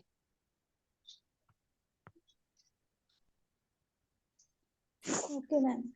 ਓਕੇ, ਨੈਕਸਟ ਦੇਖੋ ਹੁਣ 6 worship were designed so that they were dash and moved quickly. ਦੇਖੋ ਆਪਾਂ ਕੀ ਦੇਖਣਾ ਹੁਣ, ਪਹਿਲਾਂ ਤਾਂ ਆਪਾਂ ਆਹ ਵਾਲਾ ਲੱਭਣਾ ਕਿੱਥੇ ਆਗਾ, ਠੀਕ ਹੈ। ਇਹ ਹੈਡਿੰਗ ਆਪਾਂ ਨੂੰ ਜਿੱਥੇ ਮਿਲ ਗਈ ਉੱਥੇ ਆਪਣੇ ਸਾਰੇ ਆਨਸਰਸ ਪਏ ਹੋਣਗੇ, ਤਾਂ ਇਹਦਾ ਐਂਡ ਕੀਵਰਡ ਹੈ, ਤੇ ਮੂਵਡ ਕੁਇਕਲੀ ਦਾ ਕੋਈ ਸਿਨੋਨੀਅਮ ਵੀ ਹੋ ਸਕਦਾ ਹੈਗਾ, ਠੀਕ ਹੈ ਜੀ। ਤਾਂ ਆਪਾਂ ਇਹਨਾਂ ਨੂੰ ਕਰ ਲਿਆ ਕੀਵਰਡਸ ਨੇ ਆਪਣੇ, ਇੱਕ ਕੀ ਆਪਣਾ ਕੀਵਰਡ ਆ ਗਿਆ ਡਿਜ਼ਾਈਨ, ਠੀਕ ਹੈ ਜੀ। ਤਾਂ ਦੇਖੋ ਇਹਦੀ ਲੋਕੇਸ਼ਨ, ਇਹਦਾ ਆਨਸਰ ਕੀ ਆ ਗਿਆ? Light weight. ਹਾਂ, ਦੇਖਦੇ ਹਾਂ ਜੀ ਆਪਾਂ ਜਾ ਕੇ, ਥਰਡ ਪੈਰਾਗ੍ਰਾਫ ਚ ਇਹਦਾ ਆਨਸਰ ਲਾਈਟ ਹੈਗਾ। ਵੇਟ ਆਉਂਦਾ ਮੇਰਾ ਆਨਸਰ। ਹਾਂਜੀ, ਆ ਦੇਖੋ, ਸੈਕਿੰਡ ਪੈਰਾਗ੍ਰਾਫ ਦੀ ਡਿਜ਼ਾਈਨ ਕਰਨਾ, ਸਟੂਡੈਂਟ। ਕਿਸੇ ਚੀਜ਼ ਨੂੰ ਬਿਲਟ ਕਰਨਾ, ਠੀਕ ਹੈ ਜੀ। ਆ ਦੇਖੋ, warship were built to be light weight, ਤੇ ਇੱਥੇ ਇਹਨਾਂ ਨੇ ਕੁਇਕਲੀ ਨੂੰ ਕੀ ਕਹਿਤਾ? स्पीड दी। ठीक है जी, अपना आंसर की आ गया एंड तो पहला लाइट वेट। ओके नेक्स्ट देखते हैं हुण आपां।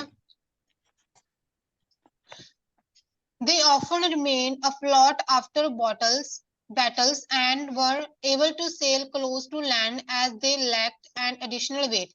A battering ram made of ਕਾਦੇ ਨਾਲ ਬਣੀ ਹੋਈ ਸੀ ਜਿਹੜੀ bronze ਠੀਕ ਹੈ ਹਾਂ ਦੇਖਦੇ ਹਾਂ ਜੀ ਆਪਾਂ 7th ਦਾ ਆਨਸਰ ਆਪਣੇ ਕੀਵਰਡਸ ਕੀ ਨੇਗੇ ਇਹਦੇ ਬੈਟਰਿੰਗ ਰੈਮ ਹੋ ਗਿਆ ਇੱਕ ਤਾਂ ਠੀਕ ਹੈ ਕਾਦੇ ਨਾਲ ਬਣੀ ਹੋਈ ਸੀ was included in design for attacking and damaging ਇਹ ਵਾਲੇ ਹੋ ਗਏ ਠੀਕ ਹੈ ਜੀ ਤੇ ਆਪਣੇ ਇਹਨਾਂ ਚੋਂ ਕਿਹੜੇ ਕਿਹੜੇ ਹੋ ਗਏ ਆ ਵਾਲੇ ਤਾਂ ਦੇਖੋ 7th ਕਿੱਥੇ ਪਈ ਆ ਆਪਣੀ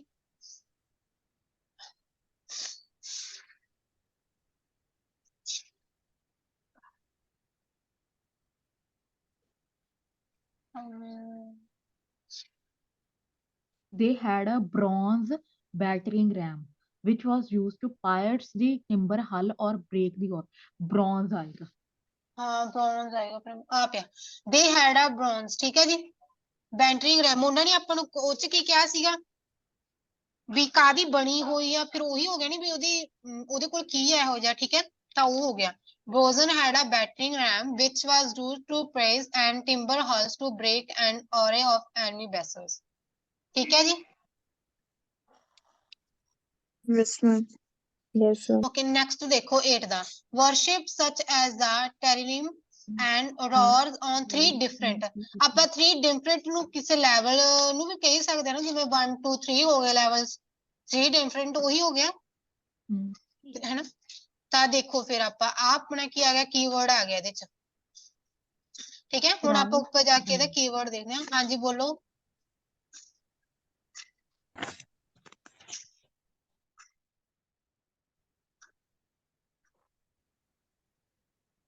ਓਕੇ ਇਹਦਾ ਥਰਡ ਪੈਰਾਗ੍ਰਾਫ ਹੈਗਾ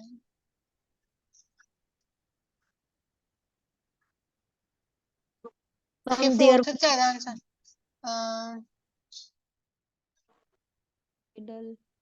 ਆ ਪਿਆ ਆ ਦੇਖੋ ਉਹਨਾਂ ਨੇ 3 ਡਿਫਰੈਂਟ ਕਿਹਾ ਸੀ ਨਾ ਤੇ ਇਹਦੇ ਵਿੱਚ ਕੀ ਆ ਗਿਆ top middle and lower levels 3 different levels ਠੀਕ ਹੈ ਆਂਸਰ ਕੀ ਆ ਗਿਆ ਇਹਦਾ ਲੈਵਲਸ ਡਿਫਰੈਂਟ ਲੈਵਲਸ ਠੀਕ ਹੈ ਜੀ ਆ ਪਿਆ ਆਪਣਾ ਕੀਵਰਡ ਐਕਸਕਿਊਜ਼ ਮੀ ਮੈਮ ਜਿਹੜਾ ਆਪਾਂ ਨੋਟ ਕੀਤਾ ਸੀ ਹਾਂਜੀ ਬੋਲੋ ਮੈਮ 1 ਵਰਡ ਬਲੈਂਕਸ ਤਾਂ ਹੋ ਜਾਂਦੇ ਜਿੱਦਾਂ ਕਈ ਵਾਰ 2 ਵਰਡ ਔਰ 3 ਵਰਡ ਆ ਜਾਂਦਾ ਉਹ ਵਾਲੇ ਬਲੈਂਕਸ ਨਹੀਂ ਸੋਲਵ ਹੁੰਦੀਆਂ ਮਿਸਟੇਕ ਹੀ ਹੋ ਜਾਂਦੀ ਹਰ ਵਾਰ ਉਹ ਦੇਖੋ ਆਪਾਂ ਨੂੰ ਥੋੜੀ ਆਪਦੀ ਸੈਲਫ ਯੂਜ਼ ਕਰਨੀ ਪੈਂਦੀ ਹੈ ਹਨਾ ਜਿਹੜਾ ਵਰਡ ਬਿਲਕੁਲ ਐ ਲੱਗੇ ਵੀ ਹਾਂ ਕਈਆਂ ਦੇ ਦੇਖੋ ਸਿਨੋਨਿਮ ਹੁੰਦੇ ਆ ਉਹ ਸਿਨੋਨਿਮ ਫਿਰ ਆਪਾਂ ਨੂੰ ਦੇਖਣੇ ਪੈਂਦੇ ਆ ਵੀ ਉਹਦਾ ਸਿਨੋਨਿਮ ਹੋ ਸਕਦਾ ਹੈ ਕੁਝ ਤਾਂ ਦੇਖੋ ਆਪਣੀ ਵੋਕੈਬ ਹੋਣੀ ਚਾਹੀਦੀ ਹੈ ਫਿਰ ਉਹ ਹੁੰਦਾ ਇੱਕ ਵਾਰ ਇਹਦੀ ਐਗਜ਼ਾਮਪਲ ਦੇ ਕੇ ਕਰਵਾ ਦੋਗੇ ਕੀ ਦੇ ਮੈਮ ਰੀਡਿੰਗ ਜਿੱਦਾਂ 2 ਵਰਡ ਔਰ 3 ਵਰਡ ਵਾਲੀ ਰੀਡਿੰਗ ਹਾਂਜੀ ਉਹ ਕਰਵਾਵਾਂਗੇ ਪਹਿਲਾਂ ਜਿਵੇਂ ਤੁਸੀਂ ਕਿਹਾ ਸੀ 2 ਕੁਐਸਚਨ ਟਾਈਪਸ ਨੂੰ ਕਲੀਅਰ answer ਕਰਾਵਾਂਗੇ ਜਿਵੇਂ ਟਰੂ ਫਾਲਸ ਤੇ ਫਿਲਿਪਸ ਹੋ ਗਈਆਂ ਮੈਮ ਹਾਂਜੀ ਆ ਦੇਖੋ ਅੱਜ ਮੈਮ ਆਪਾਂ ਉਹੀ ਕਰੀ ਜਾਂਦੇ ਹਾਂ ਅੱਜ ਪਹਿਲਾਂ ਆਪਾਂ ਟਰੂ ਫਾਲਸ ਕੀਤਾ ਮੈਮ ਫਿਰ ਸਾਨੂੰ 2 ਕੁਐਸਚਨ ਟਾਈਪ ਵਧੀਆ ਕਲੀਅਰ ਹੋ ਜਾਣਗੀਆਂ ਮੈਮ ਫਿਰ ਨਹੀਂ ਤਾਂ ਕਨਫਿਊਜ਼ਿੰਗ ਜੀ ਹੋ ਜਾਊਗੀ ਹਾਂ ਫਿਰ ਆ ਦੇਖੋ ਇੱਕ ਮੈਂ ਤੁਹਾਨੂੰ ਅੱਜ ਟਰੂ ਫਾਲਸ ਕਰਵਾਤੇ ਪਹਿਲਾਂ ਮੈਂ ਤੁਹਾਨੂੰ ਕਰਵਾਈ ਸੀਗੀ ਉਹ ਲਿਸਟ ਆਫ ਹੈਡਿੰਗਸ ਕਰਵਾਈ ਸੀਗੀ ਤੇ ਮੈਂ ਤੁਹਾਨੂੰ ਉਹ ਕਰਵਾਏ ਸੀ ਜਿਹੜੇ ਕੰਟੇਨ ਕਰਦੇ ਇਨਫੋਰਮੇਸ਼ਨ ਅੱਜ ਆ ਵਾਲੀਆਂ 2 ਟਾਈਪ ਹੋ ਜਾਣੀਆਂ ਕਰਵਾ ਦਿਓ ਅੱਜ ਹੈਲੋ ਮੈਮ ਹਾਂਜੀ ਹਾਂਜੀ ਹੈਡਿੰਗ ਕਰਵਾ ਦਿਓ ਅੱਜ ਅੱਜ ਦੇਖੋ ਜਿਹੜੇ ਤੁਹਾਡੇ 2 ਪੈਸੇਜ ਚ ਹੋਣਗੇ ਉਹ ਕਰਵਾਇਆ ਜਾਊਗਾ ਇੱਕ ਤੁਹਾਡੇ ਹੈਗੇ ਇਨਫੋਰਮੇਸ਼ਨ ਕੰਟੇਨ ਕਰਦਾ ਜਿਹੜੀ ਉਹ ਵਾਲੀ ਹੈਡਿੰਗਸ ਨੇਗੇ ਇੱਥੇ ਤੇ ਇੱਕ ਟਰੂ ਫਾਲਸ ਤੇ ਆ ਵਾਲੀਆਂ ਫਿਲਿਪਸ ਨੇਗੀਆਂ ਠੀਕ ਹੈ ਜੀ ਮੈਮ ਐਕਚੁਅਲੀ ਹੈਡਿੰਗਸ 'ਚ ਜ਼ਿਆਦਾ ਪ੍ਰੋਬਲਮ ਨਹੀਂ ਹੈ ਪਹਿਲਾਂ ਜਦੋਂ ਤੁਸੀਂ ਕਰਵਾਤਾ ਸੀ ਉਦੋਂ ਤਾਂ ਸਹੀ ਹੋਣ ਲੱਗ ਗਈਆਂ ਸੀ ਉਹ ਤੋਂ ਬਾਅਦ ਇੱਕ ਅੱਧੀ ਰੀਡਿੰਗ ਜੇ ਟਫ ਆ ਜਾਵੇ ਫਿਰ ਉਹ ਤੋਂ ਬਾਅਦ ਥੋੜਾ ਬੈਲੈਂਸ ਜਿਹਾ ਉਹ ਹੋ ਜਾਂਦਾ ਗਾ ਕੋਈ ਨਾ ਜੀ ਉਹ ਕਰਵਾ ਦਾਂਗੇ ਕਿਰਨ ਤੁਸੀਂ ਅੱਜ ਆ ਕਰੋ ਮੈਮ ਹਾਂਜੀ ਬੋਲੋ ਮੈਮ ਜਿਵੇਂ ਉਹ ਲਾਸਟ ਤੇ ਡਾਊਟ ਤੁਸੀਂ ਅੱਜ ਕਲੀਅਰ ਕਰੋਗੇ ਹੁੰਦੇ ਨੇ ਇੱਕ ਬਾਕਸ ਬਣਿਆ ਪਿਆ ਹੁੰਦਾ ਤੇ ਉਹ ਮਤਲਬ ਦਿੱਤਾ ਪਿਆ ਹੁੰਦਾ A ਤੋਂ ਲੈ ਕੇ ਚਾਹੇ D ਤੱਕ ਹੋਵੇ ਕੁਝ ਵੀ ਹੋਵੇ 3-4 ਕੁਐਸਚਨ ਹੁੰਦੇ ਨੇ ਉਹ ਮੈਚ ਕਰਨੇ ਹੁੰਦੇ ਆ ਵੀ ਕਿਹੜਾ ਸੂਟੇਬਲ ਉਹ ਥੋੜੇ ਟਫ ਲੱਗਦੇ ਹੁੰਦੇ ਆ ਮੈਮ ਮੋਸਟਲੀ ਉਹ ਵੀ ਕਰਵਾ ਦਾਂ ਹੁੰਦੇ ਆ ਹਾਂ ਕੋਈ ਨਾ ਉਹ ਵੀ ਕਰਵਾਏਗਾ ਓਕੇ ਤੁਸੀਂ ਆ ਪਤਾ ਲੱਗ ਗਿਆ ਤੁਹਾਨੂੰ ਜੀ ਮੈਮ ਯੂ ਡਬਲ ਐਲ ਹੈ ਕੀ ਕਹਿ ਰਹੇ ਹੋ ਨੈਕਸਟ ਬਲੈਂਕਸ ਦਾ ਆਨਸਰ ਮੈਮ 9th ਦਾ HU ਡਬਲ ਐਲ ਹੈ ਦਾ ਆਨਸਰ ਦੇਖਦੇ ਹਾਂ ਜੀ ਆਪਾਂ, ਕੋਈ ਨਾ, ਪਹਿਲਾਂ ਆਪਾਂ ਆਹ ਕਰ ਲਈਏ, ਫਿਰ ਆਪਾਂ ਉਹਤੇ ਪਹੁੰਚਦੇ ਹਾਂ। ਲੈਵਲ ਠੀਕ ਹੈ, ਓਕੇ, ਤਾਂ ਇਹ ਕਲੀਅਰ ਹੋ ਗਈ ਤੁਹਾਨੂੰ? ਹਾਂਜੀ ਮੈਮ। ਓਕੇ, ਆਪਾਂ ਕੀਤੀ ਸੀ 8 9 ਦੇਖੋ, unlike warship merchant ship had a broad. Broad ਦਾ ਸਿਨੋਨੀਮ ਹੋਰ ਕੀ ਹੋ ਸਕਦਾ? Wide, huge ma'am. ਹਨਾ, ਹਿਊਜ ਹੋ ਸਕਦਾ, ਹਨਾ। ਮਰਚੈਂਟ ਸ਼ਿਪ ਮਤਲਬ ਉਹਨਾਂ ਦੇ ਸ਼ਿਪ ਚ ਇਹੋ ਜਿਹਾ ਕੀ ਸੀਗਾ ਵੱਡਾ, ਹਨਾ, ਆਪਾਂ ਤਾਂ ਉਹ ਦੇਖਦੇ ਹਾਂ। ਲਾਰਜ ਵੀ ਹੋ ਸਕਦਾ ਮੈਮ। ਹਾਂ, ਲਾਰਜ ਹੋ ਸਕਦਾ। ਤਾਂ 9 ਦਾ ਆਂਸਰ ਦੇਖੋ ਤੁਹਾਡਾ,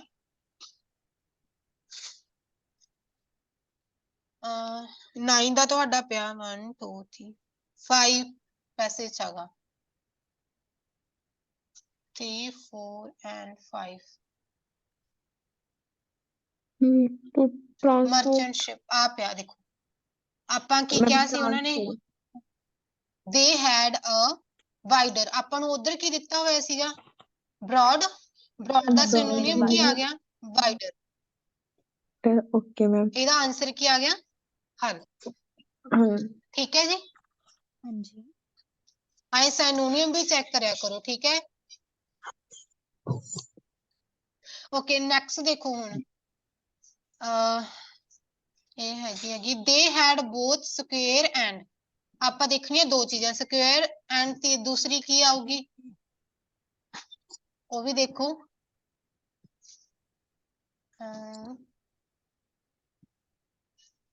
ਆ ਦੇਖੋ, triangle they triangular had from 1 to 3 mast with large square, ਆ ਗਿਆ, ਠੀਕ ਹੈ। ਸਕੁਅਰ ਹਾਂਜੀ ਸੇਲ ਐਂਡ ਦੇ ਕਾ ਸਕੁਅਰ ਹੋ ਗਿਆ, ਫਿਰ ਆ ਗਿਆ ਸਮਾਲ ਰੈਕਟੈਂਗੂਲਰ ਸੇਲ, ਟ੍ਰਾਇੰਗਲ ਠੀਕ ਹੈ। ਇਹਦਾ ਆਂਸਰ ਕੀ ਆ ਗਿਆ ਫਿਰ?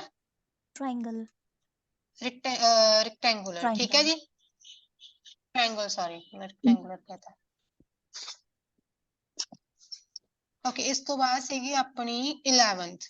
Okay, on merchant ships and warships dash was used to ensure, एक मैम और की चीज यूज, हाँ जी बोलो मैम 10th ਦਾ ट्रायंगुलर। हाँ जी, okay ma'am. okay, on merchant ships and warships dash was used to ensure rows moved, ਕੀ ਮਤਲਬ ਵਰਤਿਆ ਜਾਂਦਾ ਸੀਗਾ ਜਿਹੜੇ ਮਤਲਬ ਜਿਹੜੀਆਂ ਰੋਜ਼ ਦੀਆਂ ਮੂਵ ਨੂੰ ਇੰਸ਼ੋਰ ਕਰਨ ਵਾਸਤੇ ਕੀ ਚੀਜ਼ ਵਰਤੀ ਜਾਂਦੀ ਸੀਗੀ, ਹਨਾ, ਮਰਚੈਂਟ ਦੀ ਸ਼ਿਪ ਤੇ।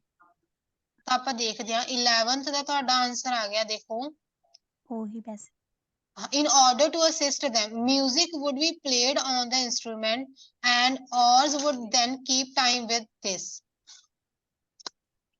ਪਤਾ ਲੱਗਿਆ ਜੀ ਤੁਹਾਨੂੰ ਕੀ मैम ਵਰਤਿਆ ਜਾਂਦਾ ਸੀਗਾ? Music ma'am.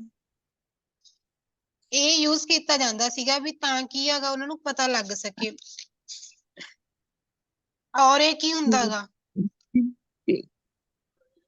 ਔਰਸ ਕੀ ਹੁੰਦਾ?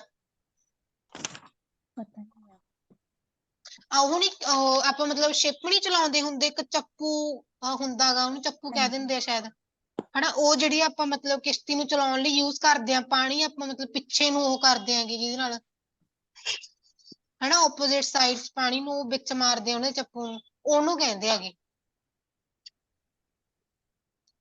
ਠੀਕ ਹੈ ਜੀ। Okay ma'am.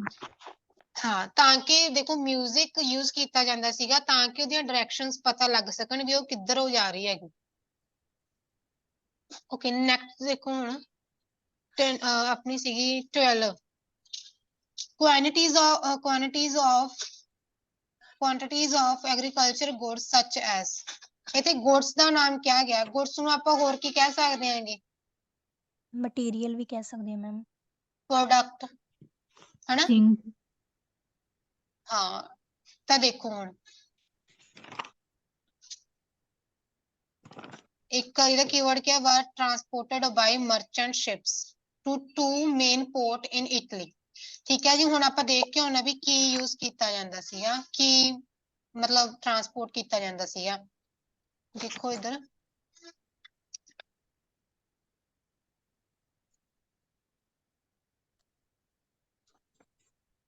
हाँ देखो, during the empire Rome was huge city by ancient standard about inhabited, goods from all over the world would come to the city through oh sorry ये तो ऊपर है गया, the cargo and merchant ships include raw material, material आ देखो ठीक है iron bars copper marble and granite and agriculture product आ देखो उन्होंने एग्रीकल्चर प्रोडक्ट की गल की थी ना हाँ ਇਹਦਾ ਆਨਸਰ ਕੀ ਆ ਗਿਆ ਫਿਰ ਗ੍ਰੇਨ ਠੀਕ ਹੈ ਉਹ ਤਾਂ ਰॉ ਮਟੀਰੀਅਲ ਸੀਗਾ ਆਪਾਂ ਨੂੰ ਕਾਦੀ ਗੱਲ ਕੀਤੀ ਸੀ ਉਹਨਾਂ ਨੇ ਐਗਰੀਕਲਚਰ ਪ੍ਰੋਡਕਟ ਦੀ ਪ੍ਰੋਡਕਟ ਨੂੰ ਉਧਰ ਕੀ ਕਹਿਤਾ ਸੀ ਇਹਨਾਂ ਨੇ ਗੁੱਡਸ ਠੀਕ ਹੈ ਫਿਰ ਇਹਦਾ ਆਨਸਰ ਕੀ ਆ ਗਿਆ ਹੁਣ ਗ੍ਰੇਨ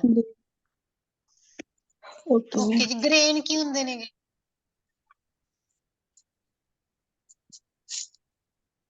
ਗ੍ਰੇਨ ਕੀ ਹੁੰਦਾ ਅਨਾਜ ਚੌਲ ਜਿਹਨੂੰ ਕਹਿ ਦਿੰਦੇ ਆਪਾਂ ਚਾਵਲ ਠੀਕ ਹੈ ਜੀ गेहूं ओके जी नेक्स्ट देखो हुन this ship were pulled to the shore by shore की हुंदा ਕਿਨਾਰਾ हाँ भी मतलब किसी समुंदर दा तट कह दिंदे आ ना जिवें आपां ते पुल्ड कीता किसी ਨੂੰ ਡਰੈਗ ਕਰਦੇ ਜਦੋਂ ਠੀਕ ਹੈ ਵਰ ਪੁੱਲ ਟੂ ਸ਼ੋਰ ਬਾਈ ਕਿਹਦੇ ਨਾਲ ਕੀਤੀ ਜਾਂਦੀ ਸੀ ਆਨਸਰ ਦੇਖ ਕੇ ਆਉਨੇ ਆਪਾਂ आंसर देखो उसे च ही आगा हाँ देखो just by interrupted by number of towboats that would drag them to a quay ਕਿਹਦੇ ਨਾਲ ਡਰੈਗ ਕੀਤਾ ਜਾਂਦਾ ਸੀ ਉਹਨਾਂ ਨੂੰ towboats ਨਾਲ ਠੀਕ ਹੈ ਜੀ ਹਾਂਜੀ ਠੀਕ ਹੈ ਸਾਰਿਆਂ ਨੂੰ ਅੰਡਰਸਟੈਂਡਿੰਗ ਹੈ ਫਿਲਿਪਸ ਹਾਂਜੀ ਓਕੇ ਜੀ ਫਿਰ ਹੁਣ ਨੈਕਸਟ ਪੈਰਾਗ੍ਰਾਫ ਦੇਖਦੇ ਆਪਾਂ ਆ ਦੇਖੋ मैम कल ऑप्शन से तुसी 2 वर्ड वाले फ्लक्स करवा दियो काफी कंफ्यूजिंग है ਕੱਲ ਨੂੰ ਤਾਂ ਤੁਹਾਡਾ ਮੌਕ ਟੈਸਟ ਹੀ ਹੈ मंडे ਹਾਂ ਮੰਡੇ ਆਪਾਂ ਦੇਖਾਂਗੇ ਕੀ ਕਰਵਾਉਣਾ ਤੁਹਾਨੂੰ ਓਕੇ ਜੀ 14 ਦੇਖੋ ਹੁਣ an explanation for weapons being left behind the mountains ਤਾਂ ਇਹਦੇ ਵਿੱਚ ਕੀ ਆ ਗਏ ਕੀਵਰਡਸ ਆਪਣੇ ਵੈਪਨਸ ਆ ਗਏ ਜਿਹੜੇ ਰਹੇ ਨੇ ਲੈਫਟ ਬਿਹਾਈਂਡ ਇਨ ਮਾਊਂਟੇਨਸ ਇਹਦੀ ਗੱਲ ਕਿਹੜੇ ਪੈਰਾਗ੍ਰਾਫ 'ਚ ਕੀਤੀ ਗਈ ਆ ਆਪਾਂ ਦੇਖ ਕੇ ਆਉਂਦੇ ਆ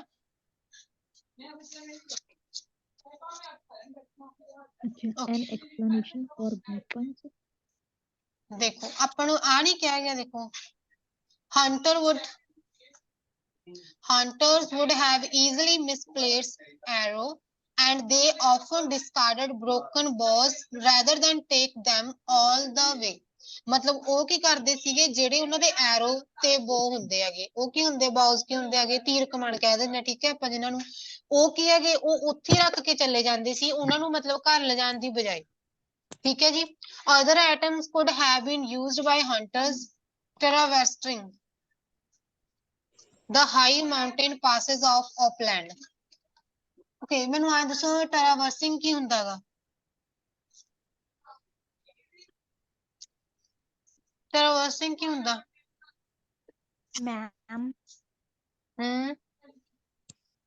ਮੈਮ ਤੁਸੀਂ ਸੈਕਿੰਡ ਪੈਸੇਜ ਕਰਵਾ ਰਹੇ ਹੋ ਹਾਂਜੀ ਸੈਕਿੰਡ ਪੈਸੇਜ ਕਰਵਾ ਰਹੇ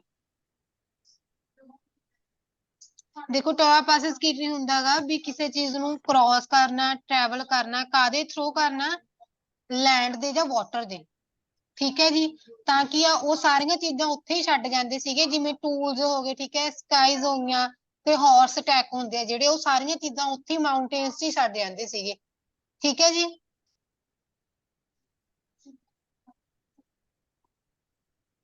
ਪਤਾ ਲੱਗ ਗਿਆ ਤੁਹਾਨੂੰ ਹੁਣ ਮੈਮ ਅਸੀਂ ਕਰੀਏ ਕੀ ਕਹਿ ਰਹੇ ਹੋ ਮੈਮ ਅਸੀਂ ਪੁਆਇੰਟ ਆਊਟ ਕਰੀਏ ਆਨਸਰ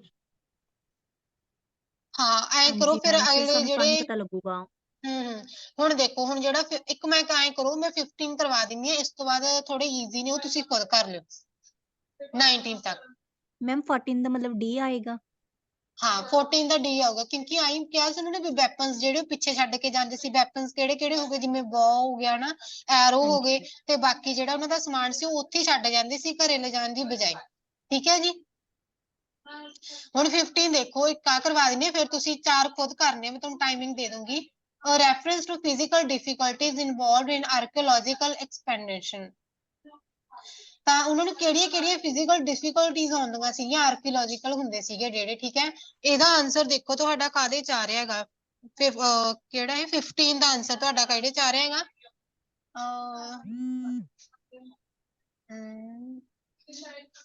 ਮੈਮ ਐਫ ਚੱਲਦਾ ਨਹੀਂ ਜੀ ਐਫ ਚ ਤੁਹਾਨੂੰ ਕਿਹੜੀ ਲਾਈਨ ਤੋਂ ਦੇ ਲੱਗਦਾ ਵਿੱਚ ਹੈਗਾ ਮੈਮ ਸੀ ਦੇ ਵਿੱਚ ਆ ਜੀ ਇਹਦਾ ਆਨਸਰ ਸੀ ਦੇ ਵਿੱਚ ਦੱਸਿਆ ਗਿਆ ਤੁਹਾਨੂੰ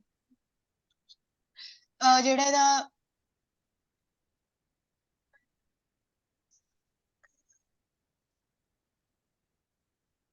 ਇੱਥੋਂ ਲੈ ਕੇ ਆ ਜੀ ਆ ਦੇਖੋ field work is hard work ਠੀਕ ਹੈ hiking with all our equipment often camping on performance were reward no ਨਹੀਂ ਮੈਮ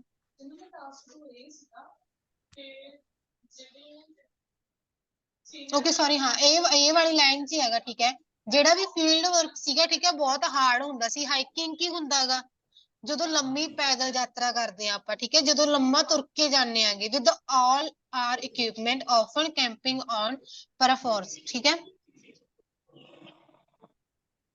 ਮੈਮ ਰਿਵਾਰਡਿੰਗ ਦਾ ਉਹ ਮਤਲਬ ਕਿੰਦਾ ਹੈ ਕਾਹਦਾ ਰਿਵਾਰਡਿੰਗ REWARDING ਰਿਵਾਰਡ ਕਰਨਾ ਕਿਸੇ ਚੀਜ਼ ਨੂੰ ਆਪਾਂ ਉਹ ਨਹੀਂ ਕਹਿ ਦਿੰਦੇ ਤੁਹਾਨੂੰ ਉਹ ਕਰਨਾ ਕਹਿੰਦੇ ਰਿਵਾਰਡ ਦੇਣਾ ਨਹੀਂ ਕਹਿੰਦੇ ਹੁੰਦੇ ਆਪਾਂ ਪ੍ਰਾਈਜ਼ ਇਨਾਮ ਦੇਣਾ ਪ੍ਰਾਈਜ਼ ਹਾਂ ਉਹ ਵਾਲਾ ਕਹਿ ਦਿੰਦੇ ਆ ਉਹ ਸਨਮਾਨ ਦੇ ਦੇਖੋ ਅਗਰ ਵੈਰੀ ਹਾਂ ਫਿਰ ਦੇਖੋ ਇਹਨਾਂ ਨੇ ਕੀ ਕਿਹਾਗਾ ਵੀ ਜਿਹੜੇ ਫ੍ਰੀ ਆਰਕੀਓਲੋਜੀਕਲ ਸੀਗੇ ਇਹਨਾਂ ਨੇ ਫੀਲਡ ਵਰਕਰ ਕਹਿਤਾ ਉਹਨਾਂ ਨੂੰ ਠੀਕ ਹੈ ਉਹਨੇ ਵੀ ਉਹਨਾਂ ਦਾ ਕੰਮ ਬਹੁਤ ਹਾਰਡ ਵਰਕ ਵਾਲਾ ਸੀਗਾ ਬਹੁਤ ਹਾਰਡ ਵਰਕ ਸੀ ਉਹਨਾਂ ਚ ਕਿਉਂਕਿ ਹਾਈਕਿੰਗ ਕਰਨਾ ਪੈਦਲ ਤੁਰ ਕੇ ਜਾਣਾ ਠੀਕ ਹੈ ਸਾਰੇ ਇਕਵਿਪਮੈਂਟਸ ਨਾਲ ਉਹ ਵੀ ਜਿਹੜੇ ਵੀ ਤੁਹਾਡੇ ਕੋਲ ਹੈਗੇ ਨੇਗੇ ਆਫਨ ਕੈਂਪਿੰਗ ਔਨ ਕਿੱਥੇ ਰਹਿੰਦੇ ਸੀ ਉਹ ਪਰਮਾਫ੍ਰੋਸਟ ਤੇ ਪਰਮਾਫ੍ਰੋਸਟ ਜਗ੍ਹਾ ਕਿਹੜੀ ਹੁੰਦੀ ਹੈਗੀ ਪਤਾ ਕਿਸੇ ਨੂੰ ਪਤਾ ਪਰਮਾਫ੍ਰੋਸਟ ਜਗ੍ਹਾ ਕਿਹੜੀ ਹੁੰਦੀ ਹੈਗੀ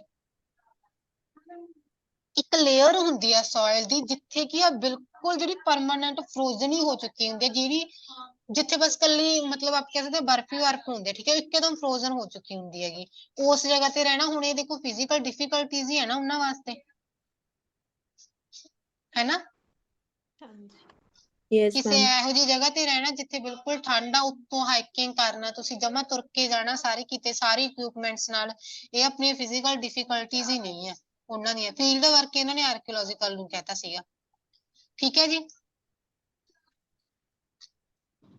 ਹੁਣ 16 to 19 ਕਰੋ ਤੁਹਾਡਾ ਟਾਈਮ ਮੈਂ ਤੁਹਾਨੂੰ ਦਿੰਨੀ ਹੈਗੀ ਹੁਣ ਹੋ ਗਿਆ ਹੈ 51 ਹੋ ਗਿਆ ਤੁਹਾਡੇ 51 ਹੋ ਗਏ ਤੁਹਾਨੂੰ ਪੂਰੇ 12 ਤੇ ਸੌਰੀ ਪੂਰੇ 1 PM ਤੇ ਤੁਹਾਡੀ ਉਹ ਚੈੱਕ ਹੋਊਗੀ ਮੈਮ 10 ਮਿੰਟ ਨੇ 16 ਤੁਹਾਨੂੰ ਦਾ 16 ਦਾ ਐਫ ਹੈ ਨਹੀਂ ਤੁਸੀਂ ਕਰੋ ਮੈਂ ਬਾਅਦ ਚ ਪੁੱਛੂਗੀ ਤੁਹਾਡੇ ਕੋਲ 10 ਮਿੰਟ ਹੈ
An explanation of why less food may have been available.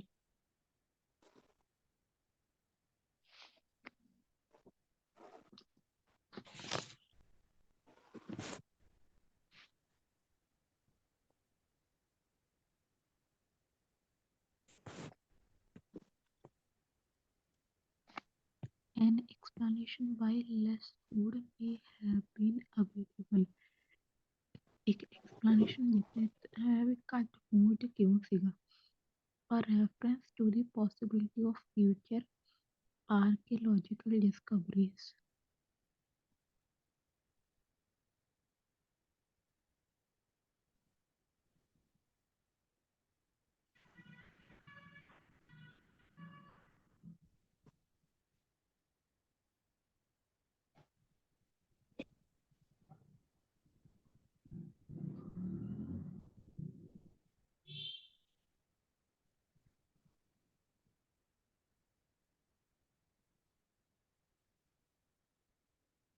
H.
Ma'am ਤੁਹਾਨੂੰ ਆਨਸਰ ਸ਼ੇਅਰ ਕਰਤੇ ਆ।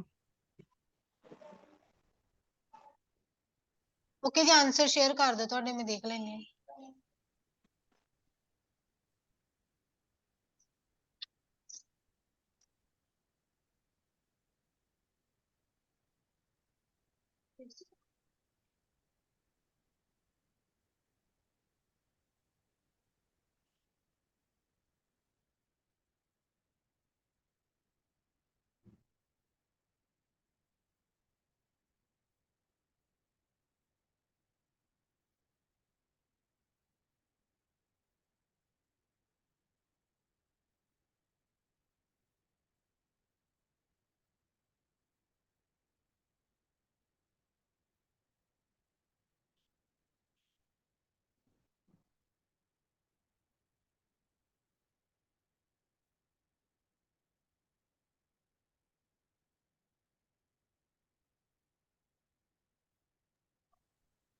ਬਾਕੀ ਵੀ ਜਿਨ੍ਹਾਂ ਨੇ ਕਰ ਲਈ ਜੀ ਆਪਦੇ ਆਨਸਰ ਸ਼ੇਅਰ ਕਰ ਦਿਓ।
ਓਕੇ ਜੀ, ਤਾਂ ਆਨਸਰ ਚੈੱਕ ਕਰੋ ਤੁਹਾਡੇ।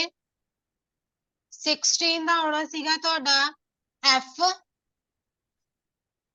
17 ਦਾ ਹੋਣਾ ਸੀਗਾ H, 18 ਦਾ ਹੋਣਾ ਤੁਹਾਡਾ G ਤੇ 90 ਦਾ ਹੋਣਾ ਤੁਹਾਡਾ B। 16 ਦੇਖੋ ਕਿਵੇਂ ਆਇਆ ਜਿਨ੍ਹਾਂ ਦਾ ਗਲਤ ਹੈਗਾ। ਕਿੰਨਾ ਕੁ ਦਾ ਡਾਊਟ ਹੈ 16 ਚ ਜਿਹਨੂੰ ਨਾ ਪਤਾ ਲੱਗਿਆ ਹੋਵੇ? ਮੇਰਾ ਓਨਲੀ 1 ਗਲਤ ਗਿਆ 18 ਵਾਲਾ। ਕੋਈ 18 ਦਾ ਗੱਲ ਆंसर ਨਹੀਂ। ਮੈਮ ਮੇਰਾ ਵੀ Okay, मैं 18 सब दे करवानी हैगी। 16 देखो, an explanation of why less food may have been available। भी घट food क्यों available सीगा? ਇਹਦਾ ਸੀਗਾ ਜੀ ਤੁਹਾਡਾ ਆਨਸਰ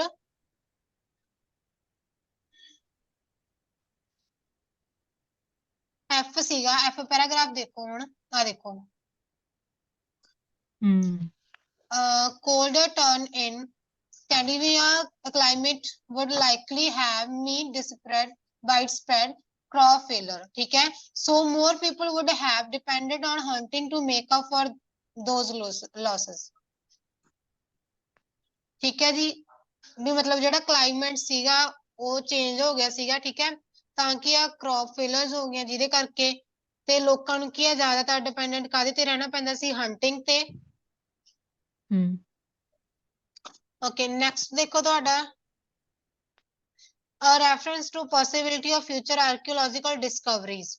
ਪੋਸੀਬਿਲਿਟੀ ਦੱਸਣੀ ਹੈ ਵੀ ਫਿਊਚਰ ਆਰਕੀਓਲੋਜੀਕਲ ਕੀ ਤੇ ਡਿਸਕਵਰੀ ਕਰਨਗੇ। ਠੀਕ ਹੈ, ਤਾਂ ਦੇਖੋ ਇਹਦਾ ਤੁਹਾਡਾ ਆਉਣਾ ਸੀਗਾ H।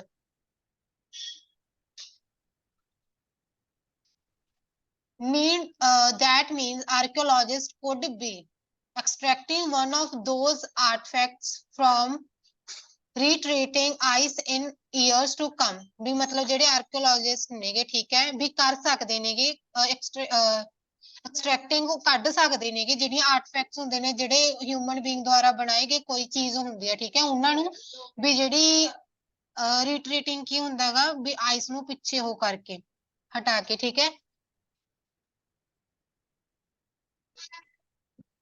ਇਹ ਕਿਹਦਾ ਗਲਤ ਸੀਗਾ? ਮੈਮ ਸਾਰੇ ਸਹੀ ਨੇ ਮੇਰੇ ਤਾਂ ਜੀ। ਠੀਕ ਹੈ ਜੀ, ਨੈਕਸਟ ਦੇਖੋ 18 ਦੇਖੋ examples of items that would have been traded। ਕਿਹੜੀਆਂ ਆਈਟਮਸ ਸੀਗੀਆਂ ਜਿਹੜੀਆਂ ਵੀ ਮਤਲਬ ਟ੍ਰੇਡ ਕੀਤੀਆਂ ਗਈਆਂ?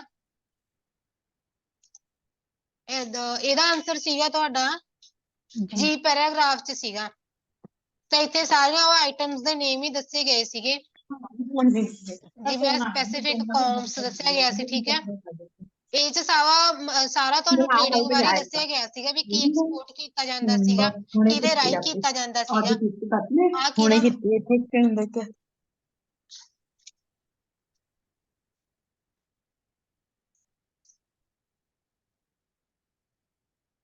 ਓਕੇ, ਪਤਾ ਲੱਗਿਆ ਜੀ ਤੁਹਾਨੂੰ ਜੀ ਕਿਹਦਾ ਗਲਤ ਸੀਗਾ? ਸੌਰੀ 18 ਕਿਹਦਾ ਗਲਤ ਸੀਗਾ? ਪਤਾ ਲੱਗਿਆ ਉਹਨਾਂ ਨੂੰ? Yes ma'am. ਆਨਸਰ ਕਿਵੇਂ ਹੈ? Okay, 19 ਦੇਖੋ a reference to pressure archaeologists are under to work quickly। quickly ਨੂੰ ਆਪਾਂ ਵੀ ਉਹਨਾਂ ਤੇ ਕਾਹਦਾ ਪ੍ਰੈਸ਼ਰ ਸੀਗਾ ਵੀ ਉਹਨਾਂ ਨੂੰ ਕੀ ਕੰਮ ਆਪਦਾ ਬਹੁਤ ਜਲਦੀ ਕਰਨਾ ਪਿਆ। ਠੀਕ ਹੈ, ਤਾਂ 19 ਦਾ ਆਨਸਰ ਕੀ ਆਉਣਾ ਸੀਗਾ?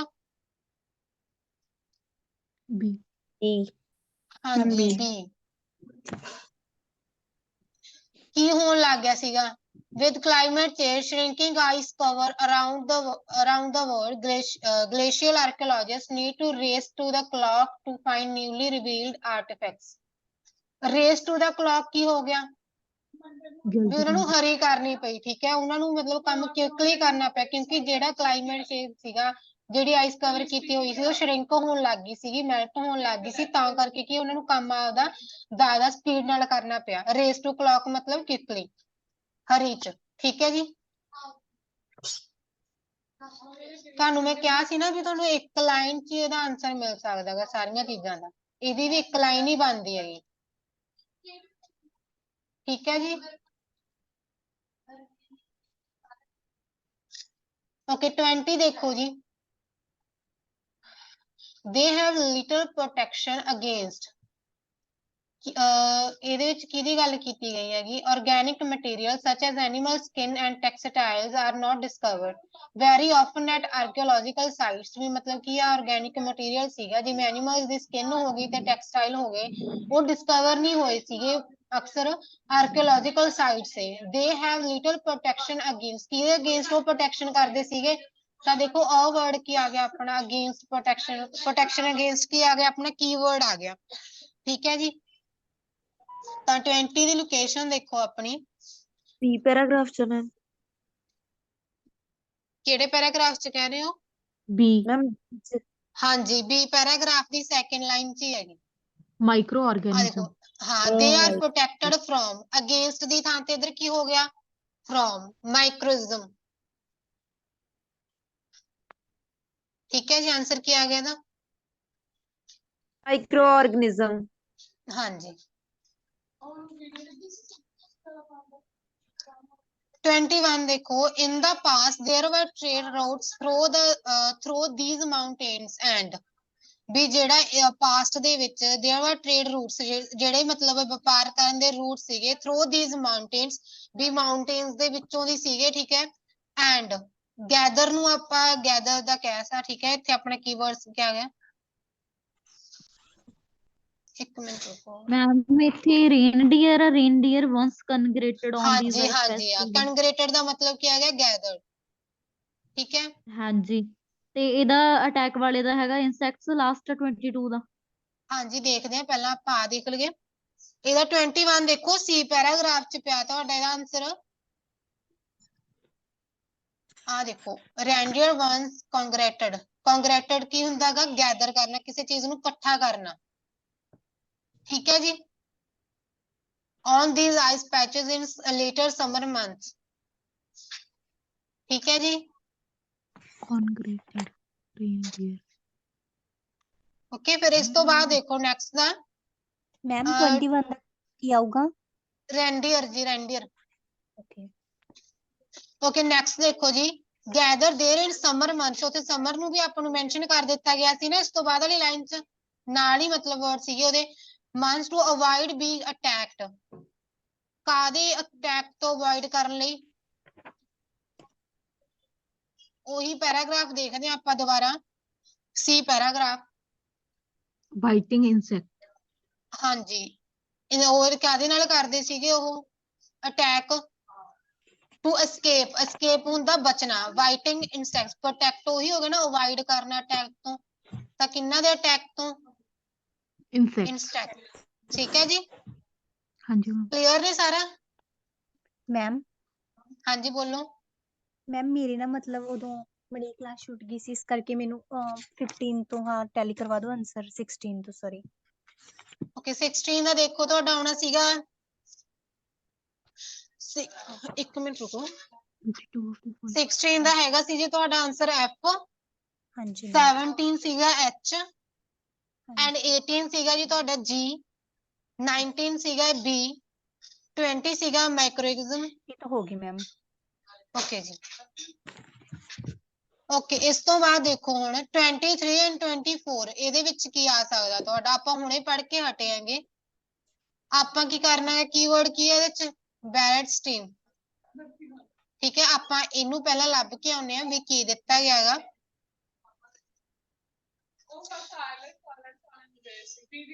ਇਹਦੇ ਆਂਸਰ ਦੇਖੋ, ਇਹਦਾ ਆਂਸਰ ਕੀ ਆਉਣਾ ਸੀਗਾ? ਪੈਰਾਗ੍ਰਾਫ ਚ ਦੇਖੀਏ, ਕੀ ਕਹਿ ਰਹੇ ਹੋ? ਬੈਰਟ ਟੀਮ ਲਿਖਿਆ ਹੈ ਐਚ ਪੈਰਾਗ੍ਰਾਫ ਚ ਮੈਮ। ਕੀ ਹੋਊਗਾ ਇਹ? ਬੈਰਟ ਸਟੀਮ, ਰੇਡੀਓ ਕਾਰਬਨ ਉੱਥੋਂ। ਮੈਮ ਈ ਦੇ ਵਿੱਚ ਵੀ ਐਚ ਚ ਵੀ ਆ। ਕੀ ਪਈ ਆ ਲੋਕੇਸ਼ਨ 24 ਦਾ ਮੈਮ ਕਹਿ ਰਹੇ ਆ ਵੀ 20 ਈ ਦੇ ਵਿੱਚ ਵੀ ਆ ਤੇ ਐਚ ਦੇ ਵਿੱਚ ਵੀ ਆ। ਅੱਛਾ ਅੱਛਾ ਜੀ, ਉਹ ਮੈਂ ਤੁਹਾਨੂੰ ਦੱਸਦੀ ਹੈਗੀ। ਦੇਖੋ ਦੱਸਦੀ ਹਾਂ ਮੈਂ ਤੁਹਾਨੂੰ, ਇਹਦਾ ਆਂਸਰ ਆਊਗਾ ਜੀ ਤੁਹਾਡਾ ਜੀ ਪੈਰਾਗ੍ਰਾਫ 'ਚ ਹੀ ਆਊਗਾ, 23 ਐਂਡ 24 ਦਾ। ਨਹੀਂ, ਐਫ ਪੈਰਾਗ੍ਰਾਫ 'ਚ ਆ ਜੀ 23 ਦਾ, ਐਂਡ 24 ਦਾ ਹੈਗਾ ਤੁਹਾਡਾ ਈ ਪੈਰਾਗ੍ਰਾਫ। ਇਹ ਦੋਨੋਂ ਤੁਹਾਡੇ ਈ ਤੇ ਐਫ ਪੈਰਾਗ੍ਰਾਫ 'ਚ ਪਏ ਨੇਗੇ।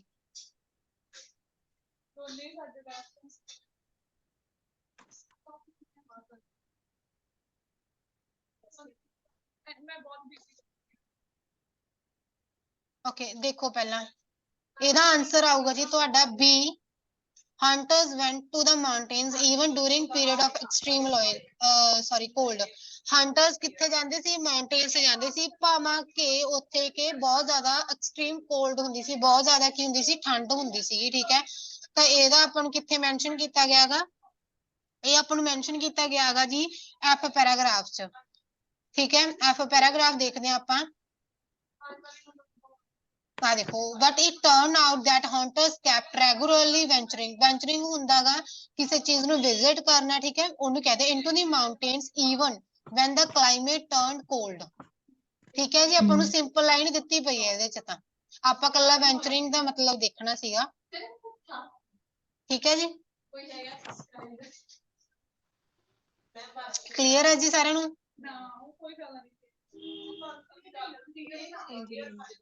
ਓਕੇ, ਨੈਕਸਟ ਦੇਖੋ ਫਿਰ ਇਹਦਾ ਆਨਸਰ ਤੁਹਾਡਾ ਆਉਣਾਗਾ ਸੀ ਆਉਣਾ, ਇੱਕ ਬੀ ਇੱਕ ਸੀ ਆਉਣਾ। the number of artifacts from certain time period was relatively low। ਮਤਲਬ ਕੁਛ ਕੁ ਸੀਗੇ ਵੀ, ਮਤਲਬ ਜਿਹੜੇ ਨੰਬਰ ਆਫ ਆਰਟੀਫੈਕਟਸ ਮੈਂ ਤੁਹਾਨੂੰ ਦੱਸਿਆ ਸੀਗਾ ਜਿਹੜੀਆਂ ਚੀਜ਼ਾਂ ਹਿਊਮਨ ਬੀਇੰਗ ਦੁਆਰਾ ਬਣਾਈਆਂ ਜਾਂਦੀਆਂ ਨੇ, ਵੀ ਮਤਲਬ ਜਿਹੜੇ number of artefacts from certain time period, ਵੀ ਮਤਲਬ ਕੁਝ ਟਾਈਮ ਪੀਰੀਅਡ ਤੋਂ ਜਿਹੜੇ ਉਹ ਕੀਤੇ ਸੀਗੇ ਉਹ ਥੋੜੇ ਕੁ ਸੀਗੇ। ਠੀਕ ਹੈ, ਤਾਂ ਦੇਖੋ ਤੁਹਾਡਾ ਸੀ ਦਾ ਆਨਸਰ ਇਹ ਤੁਹਾਡੇ ਉਹਦੇ ਉੱਪਰਲੇ ਪੈਰੇ 'ਚ ਪਿਆ ਸੀਗਾ। ਹੁਣ ਆਪਾਂ ਦੇਖਿਆ ਸੀਗਾ ਪੈਰਾ ਐਫ ਈ ਪੈਰਾਗ੍ਰਾਫ 'ਚ ਦੇਖੋ, they found that some period had produced lots of artifacts which indicates that people had been pretty active in mountains during those times। ਠੀਕ ਹੈ, ਵੀ ਉਹਨਾਂ ਨੇ ਕੁਛ ਵੀ ਜਿਹੜੇ ਉਹਨਾਂ ਨੇ ਵੀ ਮਤਲਬ ਲੱਭਿਆ ਨਾ, ਫਾਊਂਡ ਕੀਤਾ ਵੀ ਜਿਹੜੇ ਲੋਕਾਂ ਕੋਲ ਸੀਗਾ ਉਸ ਟਾਈਮ 'ਚ, ਠੀਕ ਹੈ, ਉਹ ਬਹੁਤ ਜ਼ਿਆਦਾ ਆਰਟੀਫੈਕਟਸ ਮਤਲਬ ਪ੍ਰੋਡਿਊਸ ਕਰਦੇ ਸੀਗੇ, ਵੀ ਜਿਹੜਾ ਸ਼ੋਅ ਕਰਦਾ ਸੀਗਾ ਵੀ ਜਿਹੜੇ ਲੋਕ ਸੀਗੇ, ਠੀਕ ਹੈ, ਉਹ ਜ਼ਿਆਦਾਤਰ ਮਾਊਂਟੇਨਸ 'ਚ ਰਹਿੰਦੇ ਹੁੰਦੇ ਸੀਗੇ, ਜਾਂ ਕਹਿ ਸਕਦੇ ਹਾਂ ਉੱਥੇ ਜਾਂਦੇ ਹੁੰਦੇ ਸੀ ਨਾ।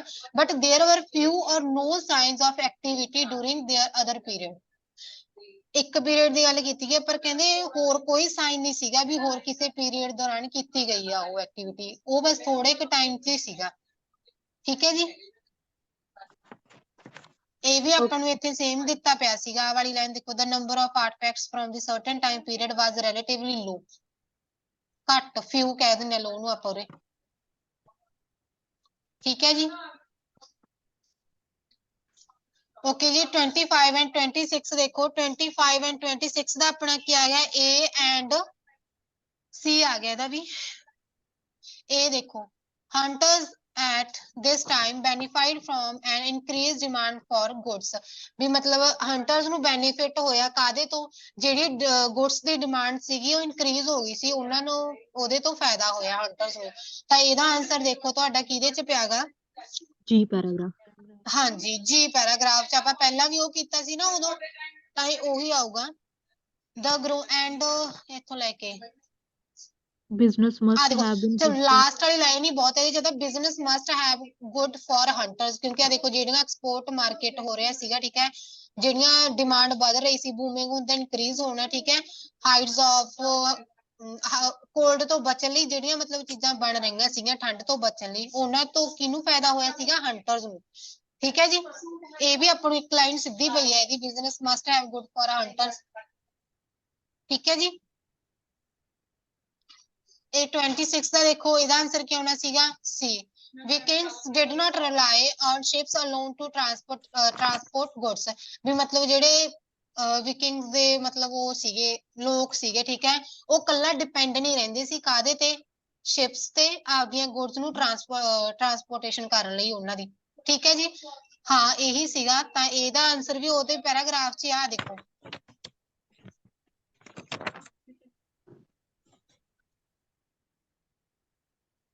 देखो, these recent discoveries show that plenty of goods traveled on overland routes। ਵੀ ਜਿਹੜੀਆਂ ਡਿਸਕਵਰੀ ਕੀਤੀ ਗਈ, ਜਿਹੜੀ ਸ਼ੋਅ ਕਰਦੀ ਹੈ ਵੀ ਜਿਹੜੀਆਂ ਬਹੁਤ ਜ਼ਿਆਦਾ ਗੁੱਡਸ ਸੀਗੀਆਂ, ਠੀਕ ਹੈ, ਕਾਦੇ ਰਾਹੀਂ ਉਹ ਟਰੈਵਲ ਕੀਤੀਆਂ, ਕਾਦੇ ਰਾਹੀਂ ਟਰਾਂਸਪੋਰਟ ਕੀਤੀਆਂ ਜਾਂਦੀਆਂ ਸੀਗੀਆਂ, ਲੈਂਡ ਤੇ ਰਾਹੀਂ। ਠੀਕ ਹੈ, ਜ਼ਮੀਨੀ ਰੂਟਸ ਦੇ ਰਾਹੀਂ, ਕੱਲੀਆਂ ਸ਼ਿਪਸ ਨਾਲ ਨਹੀਂ ਕੀਤੀਆਂ ਜਾਂਦੀਆਂ ਸੀ। ਹਾਂਜੀ ਬੋਲੋ। 23 ਦਾ ਮੈਮ ਕੀ ਆਨਸਰ ਹੈ? 23 ਦਾ ਜੀ ਆਨਸਰ ਸੀਗਾ ਤੁਹਾਡਾ 23 and 24 ਦਾ ਸੀਗਾ B and C, B for ball ਵਾਲਾ। Okay ma'am. ਠੀਕ ਹੈ ਜੀ, ਓਕੇ, ਦੋਨੋਂ ਪੈਸੇਜ ਕਲੀਅਰ ਨੇ ਤੁਹਾਨੂੰ? मैम ਹਾਂਜੀ ਬੋਲੋ। ये 23 to 26 ਜਿਹੜੇ ਇਹ ਵਾਲੀ ਕੁਐਸਚਨ ਟਾਈਪ ਹੈ, ਇਹ ਦੋ ਮਤਲਬ ਕਿ ਚੂਜ਼ ਕਰਨੇ ਹੁੰਦੇ ਆ। ਅਗਰ ਅਸੀਂ ਜਿਵੇਂ ਟੈਸਟ ਸਟਾਰਟ ਕੀਤਾ, ਸਾਨੂੰ ਤੇ ਪਤਾ ਨਹੀਂ ਆਨਸਰ ਕਿਵੇਂ ਨਿਕਾਲਨੇ ਆ, ਉਸ ਟਾਈਮ ਬੜਾ ਜ਼ਿਆਦਾ ਡਿਫਿਕਲਟੀ ਆਉਂਦੀ ਹੈ, ਕਿਸੇ ਟਾਈਮ ਗਲਤ ਆਪਸ਼ਨ ਚੂਜ਼ ਹੋ ਜਾਂਦਾ ਹੈ, ਮਤਲਬ ਕਿ ਉਸ ਟਾਈਮ ਸਮਝ ਨਹੀਂ ਆਉਂਦੀ ਹੈ ਕਿ ਕਿਵੇਂ ਕਰਨਾ ਹੈ। ਉਹ ਤੁਸੀਂ ਦੱਸ ਦੋਗੇ ਇਹਦੇ ਵਿੱਚ ਕਿਵੇਂ ਅਸੀਂ ਉਹਨੂੰ ਫਾਈਂਡ ਆਊਟ ਕਰ ਸਕਦੇ ਹਾਂ ਕਿ ਆ ਦੇਖੋ ਪੈਰਾਗ੍ਰਾਫ ਹੁਣ ਤੁਸੀਂ ਆਪਾਂ ਕੀ ਜਲਦੀ ਕੀਤਾ ਤੋਂ ਸੀਗਾ, ਪਹਿਲਾਂ ਆਪਾਂ ਜਿਵੇਂ ਆ ਕਰ ਲਿਆ, ਠੀਕ ਹੈ, ਜਿਹੜੀਆਂ ਆਪਣੀਆਂ ਫਿਲਅਪ ਸੀਗੀਆਂ ਇਹਦੇ ਚੋਂ ਕਿੰਨਾ ਸਾਰਾ ਪੈਰਾ ਇਕੱਠਾ ਕੀਤਾ ਗਿਆ, 2-3 ਪੈਰੇ ਇਹਦੇ ਚ ਕਵਰ ਹੋ ਗਏ ਸੀ ਨਾ ਆਪਣੇ, ਆਪਾਂ ਨੂੰ ਪਤਾ ਲੱਗ ਗਿਆ ਸੀ ਵੀ ਉਹ ਤੋਂ ਪੈਰਿਆਂ ਚ ਇਨਫੋਰਮੇਸ਼ਨ ਕਾਹਦੇ ਰਿਲੇਟਡ ਹੈਗੀ, ਯੈਸ ਮੈਮ। ਠੀਕ ਹੈ। ਫਿਰ ਮੈਮ ਆਪਾਂ ਕੀ 26 ਕੀਤਾ, ਦਾ ਆਂਸਰ ਕੀ ਹੈ? 26 ਦਾ and 25 and 26 ਦਾ ਆਂਸਰ ਹੈਗਾ ਜੀ A and C। Okay ma'am. Okay, ਫਿਰ ਦੇਖੋ ਜਿਵੇਂ ਆਪਾਂ ਆ ਕਰ ਲਏ ਸੀਗੇ, ਠੀਕ ਹੈ, ਵੀ ਕਿਹੜਾ ਪੈਰਾਗ੍ਰਾਫ ਕਿਹੜੀ ਇਨਫੋਰਮੇਸ਼ਨ ਕੰਟੇਨ ਕਰਦਾ, ਇਹਦੇ ਚ ਆਪਣੇ ਕੋਲੇ ਸਾਰੇ ਪੈਰਾ ਆਲਮੋਸਟ ਕਵਰ ਹੋ ਗਏ ਸੀ, 1-2 ਪੈਰਾਗ੍ਰਾਫ ਰਹਿ ਗਏ ਹੋਣਗੇ ਮੈਨੂੰ ਲੱਗਦਾ। ਜੀ ਤਾਂ ਉਹਦੇ ਮੈਮ। ਚ ਵੀ ਆਪਾਂ ਨੂੰ ਇਨਫੋਰਮੇਸ਼ਨ ਪਤਾ ਲੱਗ ਗਈ ਵੀ ਕਾਹਦੇ ਬਾਰੇ ਗੱਲ ਕੀਤੀ ਗਈ ਸੀ, ਹਨਾ। ਫਿਰ ਤੁਹਾਡੀ ਥੋੜੀ ਥੋੜੀ ਰਿਮਾਈਂਡ ਹੁੰਦੀ ਹੈਗੀ, ਹਨਾ, ਵੀ ਉਹ ਇਨਫੋਰਮੇਸ਼ਨ ਕਾਹਦੇ ਰਿਲੇਟਡ ਸੀ। ਫਿਰ ਜਦੋਂ ਤੁਸੀਂ ਆਹ ਕਰਦੇ ਹੋ ਨਾ, ਤੁਸੀਂ ਜਦੋਂ ਆਹ ਲੱਭੋਗੇ ਤਾਂ ਮੈਂ ਤੁਹਾਨੂੰ ਦੱਸਿਆ ਉਹ ਪੈਰਾ ਪੜੋ, ਤੇ ਫਿਰ ਉੱਥੇ ਇੱਥੇ ਆ ਕੇ ਆ ਦੇਖੋ ਜਿਵੇਂ ਏ ਦੀ ਗੱਲ ਕੀਤੀ ਸੀ ਉੱਥੇ, ਇਹਦੀ ਵੀ ਨਹੀਂ ਗੱਲ ਨਹੀਂ ਕੀਤੀ ਸੀ ਆਪਣੇ ਕੋਲੇ, ਰੇਡੀਓ ਕਾਰਬਨ ਦੀ ਤਾਂ ਕਿਤੇ ਗੱਲ ਹੀ ਨਹੀਂ ਹੋਈ ਸੀ। ਮੈਮ ਆ ਤਾਂ ਦੇਖ, ਨੈਕਸਟ ਪੈਰਾਗ੍ਰਾਫ ਅਸੀਂ ਆਪ ਕਰ ਲਾਂਗੇ, ਉਹ ਹੋਮਵਰਕ ਚ ਦੇ ਦਿਓ। ਹਾਂਜੀ ਉਹ ਹੋਮਵਰਕ ਦੇਖੋ ਤੁਹਾਡਾ ਤਾਂ ਕੱਲ ਮੌਕ ਟੈਸਟ ਹੀ ਆ, ਤੁਹਾਨੂੰ ਹੋਮਵਰਕ ਤਾਂ ਕੋਈ ਹੈ ਨਹੀਂਗਾ। ਹੁਣ ਤੁਸੀਂ ਘਰੋਂ ਓਕੇ ਹੁਣ ਤੁਸੀਂ ਕਰ ਕਰ ਲਾਂਗੇ ਸਕਦੇ ਹੋ ਲਾਸਟ। ਹਾਂਜੀ ਵੈਸੇ ਹਾਂਜੀ ਮੈਂ ਲਾਸਟ ਵਾਲਾ ਪੈਰਾ ਤਿੰਨੋਂ ਕਰ ਲਓ। ਕੈਟਾਗਰੀਆਂ ਨੇ ਜਿਹੜੇ ਤੁਸੀਂ ਕਰਾਈਆਂ ਨੇ, ਨੈਕਸਟ ਵਾਲੇ ਚ ਨਵਦੀਪ ਕੀ ਕਹਿ ਰਹੇ ਹੋ? ਮੈਮ ਜਿਹੜੀ ਤੁਸੀਂ ਪਹਿਲਾਂ ਫਸਟ ਸੈਕੰਡ ਚ ਕਰਾਈਆਂ ਨੇ ਟਾਈਪਸ, ਤਿੰਨੋਂ ਉਹੀ ਹਮ ਨੈਕਸਟ ਦੇ ਵਿੱਚ ਨੇ, ਉਹ ਹੋ ਹਾਂ ਜਾਣਗੀਆਂ। ਹਾਂ, ਉਹ ਤੁਸੀਂ ਉਹ ਐਂ ਕਰਿਓ, ਫਿਰ ਥਰਡ ਪੈਰਾਗ੍ਰਾਫ ਕਰ ਲਓ, ਠੀਕ ਹੈ। ਓਕੇ ਮੈਮ, ਬਸ ਥਰਡ ਵਾਲਾ ਹੀ ਕਰਨਾ ਨਾ ਇੱਕ। ਹਾਂਜੀ ਥਰਡ ਵਾਲਾ, ਕਿਉਂਕਿ ਕੱਲ ਨੂੰ ਤੁਹਾਡਾ ਮੌਕ ਟੈਸਟ ਆ, ਹੋਮਵਰਕ ਤਾਂ ਵੈਸੇ ਹੋਣਾ ਨਹੀਂ ਸੀਗਾ, ਫਿਰ ਵੀ ਤੁਸੀਂ ਚਲੋ ਕਰ ਲਿਓ। ਓਕੇ। ਮੈਮ ਹਾਂਜੀ ਬੋਲੋ। ਦਾ ਸੈਕਿੰਡ ਫਸਟ ਪੈਸੇਜ ਆ ਹਿਸਟਰੀ ਆਫ ਟੀ, ਉਹਦੇ ਆਂਸਰਸ ਦੱਸ ਦਿਓ। ਫਸਟ ਹਿਸਟਰੀ ਆਫ ਪੈਸੇਜ ਹੈ ਜੀ ਜਿਹੜਾ, ਪੈਨਸਿਲ, ਹਾਂਜੀ ਮੈਮ ਹਿਸਟਰੀ ਆਫ ਪੈਨਸਿਲ। ਇਹ ਕਿਹੜੀ ਟੈਸਟ ਸੀਰੀਜ਼ ਕਹਿ ਰਹੇ ਹੋ ਤੁਸੀਂ? ਮੈਮ ਇਸੇ ਸੀਰੀਜ਼ ਦਾ ਹੀ ਆ, ਟੈਸਟ ਨੰਬਰ 2 ਦਾ ਫਸਟ ਪੈਸੇਜ। ਓਕੇ ਜੀ, ਵੇਟ ਅ ਮਿੰਟ।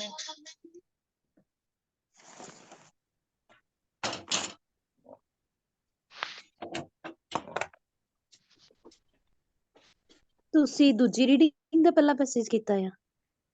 ਹਾਂਜੀ ਉਹ ਤਾਂ ਹਲੇ ਕਰਵਾਇਆ ਨਹੀਂ ਸੀ, ਮਤਲਬ ਤੁਸੀਂ ਆਪਣੇ ਆਪ ਤੇ ਹੀ ਕਰ ਲਿਆ ਸੀ? ਤੁਸੀਂ ਸੈਕਿੰਡ ਟੈਸਟ ਦਾ ਕਹਿ ਰਹੇ ਹੋ, ਕਿਹੜੀ ਫਸਟ ਪੈਸੇਜ?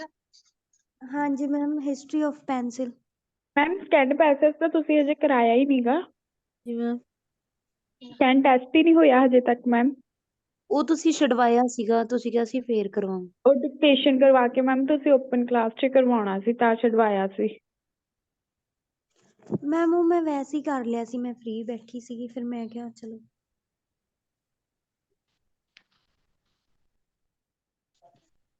Hello ma'am. ਹਾਂਜੀ ਬੋਲੋ। ਮੈਮ ਮੈਂ ਫਸਟ ਰੀਡਿੰਗ ਅਟੈਂਪਟ ਕਰੀ ਸੀ, ਤੇ ਉਹਦੇ ਮੈਨੂੰ ਇੱਕ ਵਾਰ ਆਨਸਰਸ ਤੁਸੀਂ ਦੱਸ ਦੋਗੇ?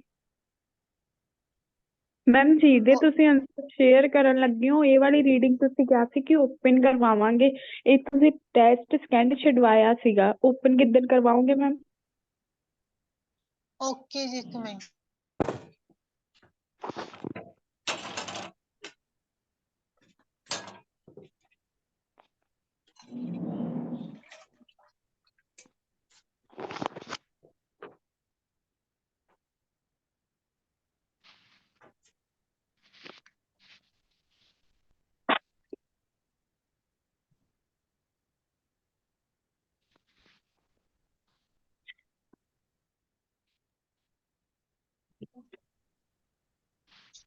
ਇਹ ਤੁਸੀਂ ਮੌਕ ਟੈਸਟ 'ਚ ਕਰ ਲਿਓ ਕੱਲ, ਜਿਹੜਾ ਟੈਸਟ 2 ਹੈਗਾ, ਫਿਰ ਤੁਹਾਨੂੰ ਮੰਡੇ ਦੀ ਡਿਸਕਸ਼ਨ ਦਿੱਤੀ ਜਾਊਗੀ, ਠੀਕ ਹੈ ਜੀ।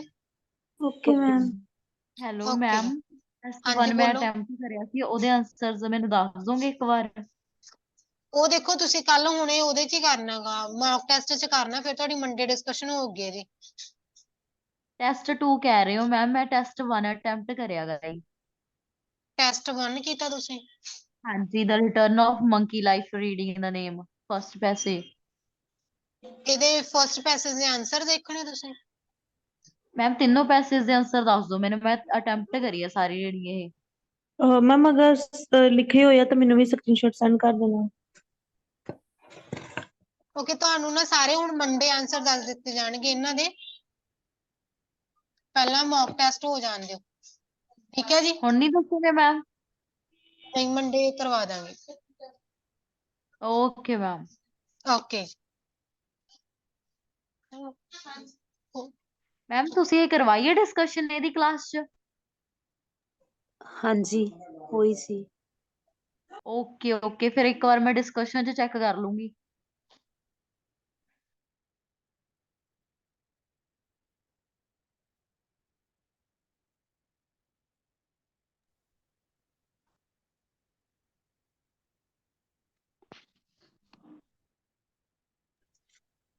ਤੁਹਾਡੇ ਜਿਹੜਾ ਫਰਸਟ ਟੈਸਟ ਹੈ ਨਾ ਉਹਦੀ ਡਿਸਕਸ਼ਨ ਹੋ ਗਈ ਹੈਗੀ, ਤੁਹਾਨੂੰ ਕੱਲੇ ਆਨਸਰ ਹੀ ਮਿਲਣਗੇ। ਓਕੇ ਮੈਮ, ਆਨਸਰਸ ਹੀ ਮੰਗ ਰਹੀ ਹਾਂ ਮੈਮ ਮੈਂ। ਹਾਂਜੀ, ਤੇ ਕੱਲ ਨੂੰ ਤੁਹਾਡੇ ਜਿਹੜਾ ਮੌਕ ਟੈਸਟ ਤੁਹਾਡੇ ਟੈਸਟ 2 ਆਊਗਾ ਹਿਸਟਰੀ ਆਫ ਪੈਨਸਿਲ ਵਾਲਾ, ਤੇ ਤੁਹਾਡੀ ਮੰਡੇ ਦੀ ਡਿਸਕਸ਼ਨ ਹੋਊਗੀ, ਠੀਕ ਹੈ ਜੀ। Okay ma'am. ਓਕੇ ਜੀ, ਹੁਣ ਮੈਮ ਤੁਹਾਡਾ 2 ਤੁਸੀਂ ਏਦਾਂ ਮਿੰਟਾਂ ਚ ਨਾ ਦੱਸਿਆ ਟਾਸਕ ਕਰੋ ਵੀ ਕਿਹੜਾ ਟੈਸਟ ਆਏਗਾ ਟੈਸਟ 'ਚ। ਠੀਕ ਹੈ ਜੀ।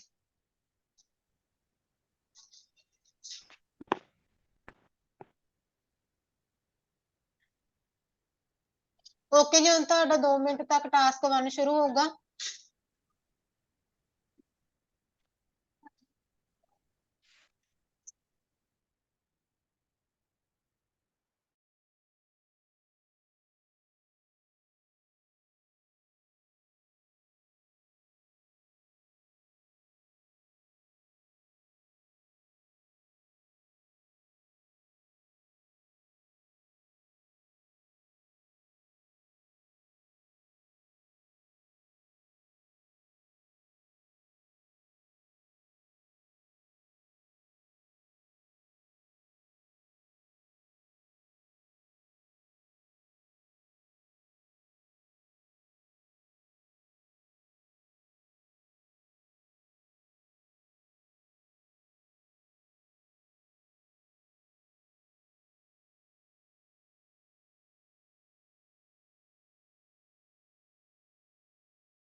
ਹਾਂਜੀ ਬੱਚੇ, ਮੇਰੀ ਆਵਾਜ਼ ਆ ਰਹੀ ਹੈ ਸਭ ਨੂੰ?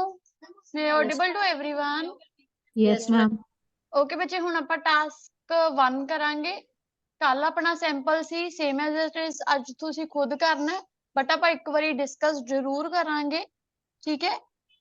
ਸੋ 1 ਮਿੰਟ ਤੁਸੀਂ ਵੇਟ ਕਰੋਗੇ, ਫਿਰ ਤੁਹਾਡੇ ਨਾਲ ਸਕਰੀਨ ਸ਼ੇਅਰ ਹੋਊਗੀ। Okay ma'am.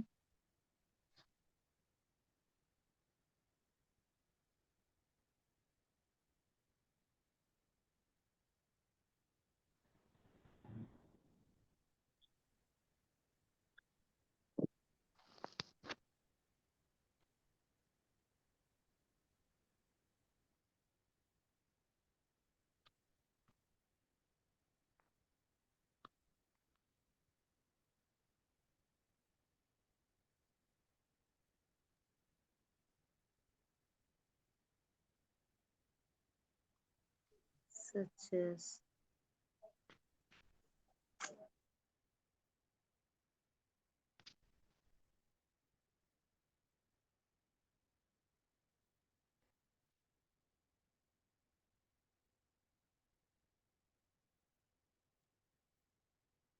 हेलो किसी ने एग्जाम दिसंबर च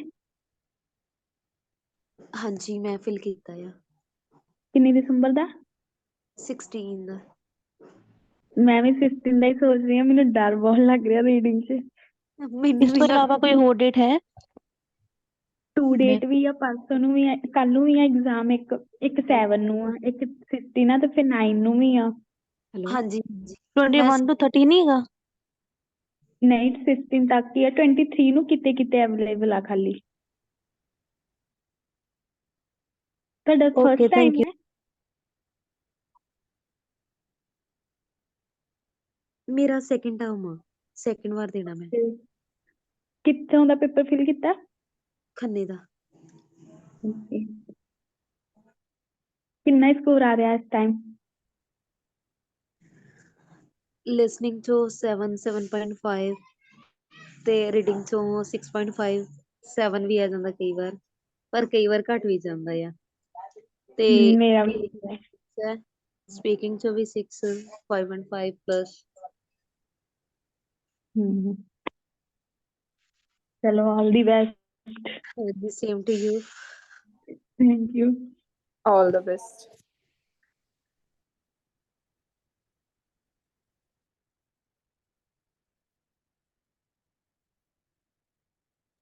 ਤੁਸੀਂ ਕਿੱਥੋਂ ਦਾ ਕਰਨਾ ਵੈਸੇ ਫਿਲ ਜੇ ਕਰੋਗੇ? ਮੈਂ ਨਕਲੋ ਦਾ ਫਿਲ ਕਰਨਾ, ਮੈਂ ਉੱਤਰ ਪ੍ਰਦੇਸ਼ ਤੋਂ ਆ। ਮੈਂ ਤਾਂ ਫਸਟ ਟਾਈਮ, ਮੈਨੂੰ ਡਰ ਹੀ ਬਹੁਤ ਲੱਗ ਰਿਹਾ, ਪਤਾ ਨਹੀਂ ਕੀ ਹੋਣਾ ਕਿੱਦਾਂ ਨਹੀਂ, ਮੇਰਾ ਟਾਈਮ ਨਹੀਂ ਕਵਰ ਹੁੰਦਾ ਰੀਡਿੰਗ 'ਚ। ਓਕੇ। ਹੋ ਜਾਊਗਾ, ਸਾਰਿਆਂ ਦਾ ਟਾਈਮ ਕਵਰ ਹੋ ਜਾਊਗਾ, ਸਾਰਿਆਂ ਦਾ ਪੇਪਰ ਵਧੀਆ ਹੋਊਗਾ, ਠੀਕ ਹੈ, ਟੈਨਸ਼ਨ ਕਿਸੇ ਨੇ ਨਹੀਂ ਲੈਣੀ। Okay ma'am. ਠੀਕ ਹੈ ਜੀ, ਹੁਣ ਕਰੀਏ ਟਾਸਕ 1। Yes ma'am. ਓਕੇ ਜੀ, ਦੈਨ ਅੱਜ ਟਾਸਕ 1 ਦੇਖਦੇ ਹਾਂ ਜੀ। ਆਪਣਾ same as it is combination ਚੱਲ ਰਿਹਾ। ਕੰਬੀਨੇਸ਼ਨ ਦਾ ਕੀ ਚੱਲ ਰਿਹਾ ਜੀ ਆਪਣਾ, ਜਿਹਦੇ ਵਿੱਚ ਆਪਾਂ 2 ਡਿਫਰੈਂਟ ਟਾਈਪ ਆਫ ਚਾਰਟਸ ਕਰਦੇ ਹਾਂ ਡੇਲੀ ਬੇਸਿਸ ਦੇ ਉੱਤੇ, ਠੀਕ ਹੈ। ਤੇ ਅੱਜ ਆਪਾਂ ਕਰਾਂਗੇ ਜੀ ਟੇਬਲ ਤੇ ਬਾਰ, ਜਿਹੜਾ ਆਪਣਾ ਰੈਗੂਲਰ ਚੱਲ ਹੀ ਰਿਹਾ ਹੈਗਾ। Yes ma'am.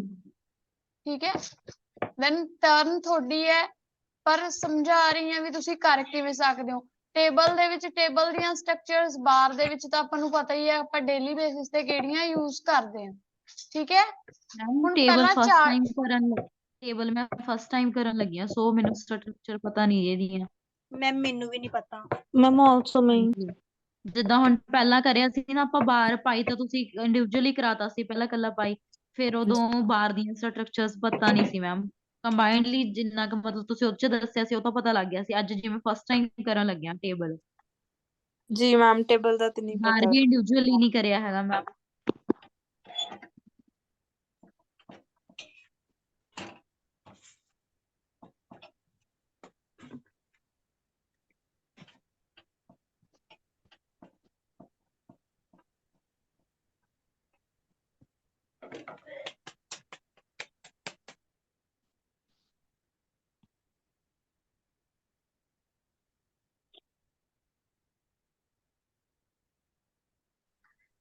ਠੀਕ ਹੈ ਜੀ, ਤਾਂ ਦਿਨ ਇੱਕ ਵਾਰੀ ਆਪਾਂ ਇੰਟਰੋ ਤੇ ਓਵਰਆਲ ਕਰ ਲੈਂਦੇ ਹਾਂ। ਟੇਬਲ ਤੁਹਾਨੂੰ ਮੈਂ ਕਰਵਾ ਦੂੰਗੀ ਤੇ ਬਾਹਰ ਤੁਸੀਂ ਆਪਣੇ ਆਪ ਕਰ ਲਿਓ, ਠੀਕ ਹੈ।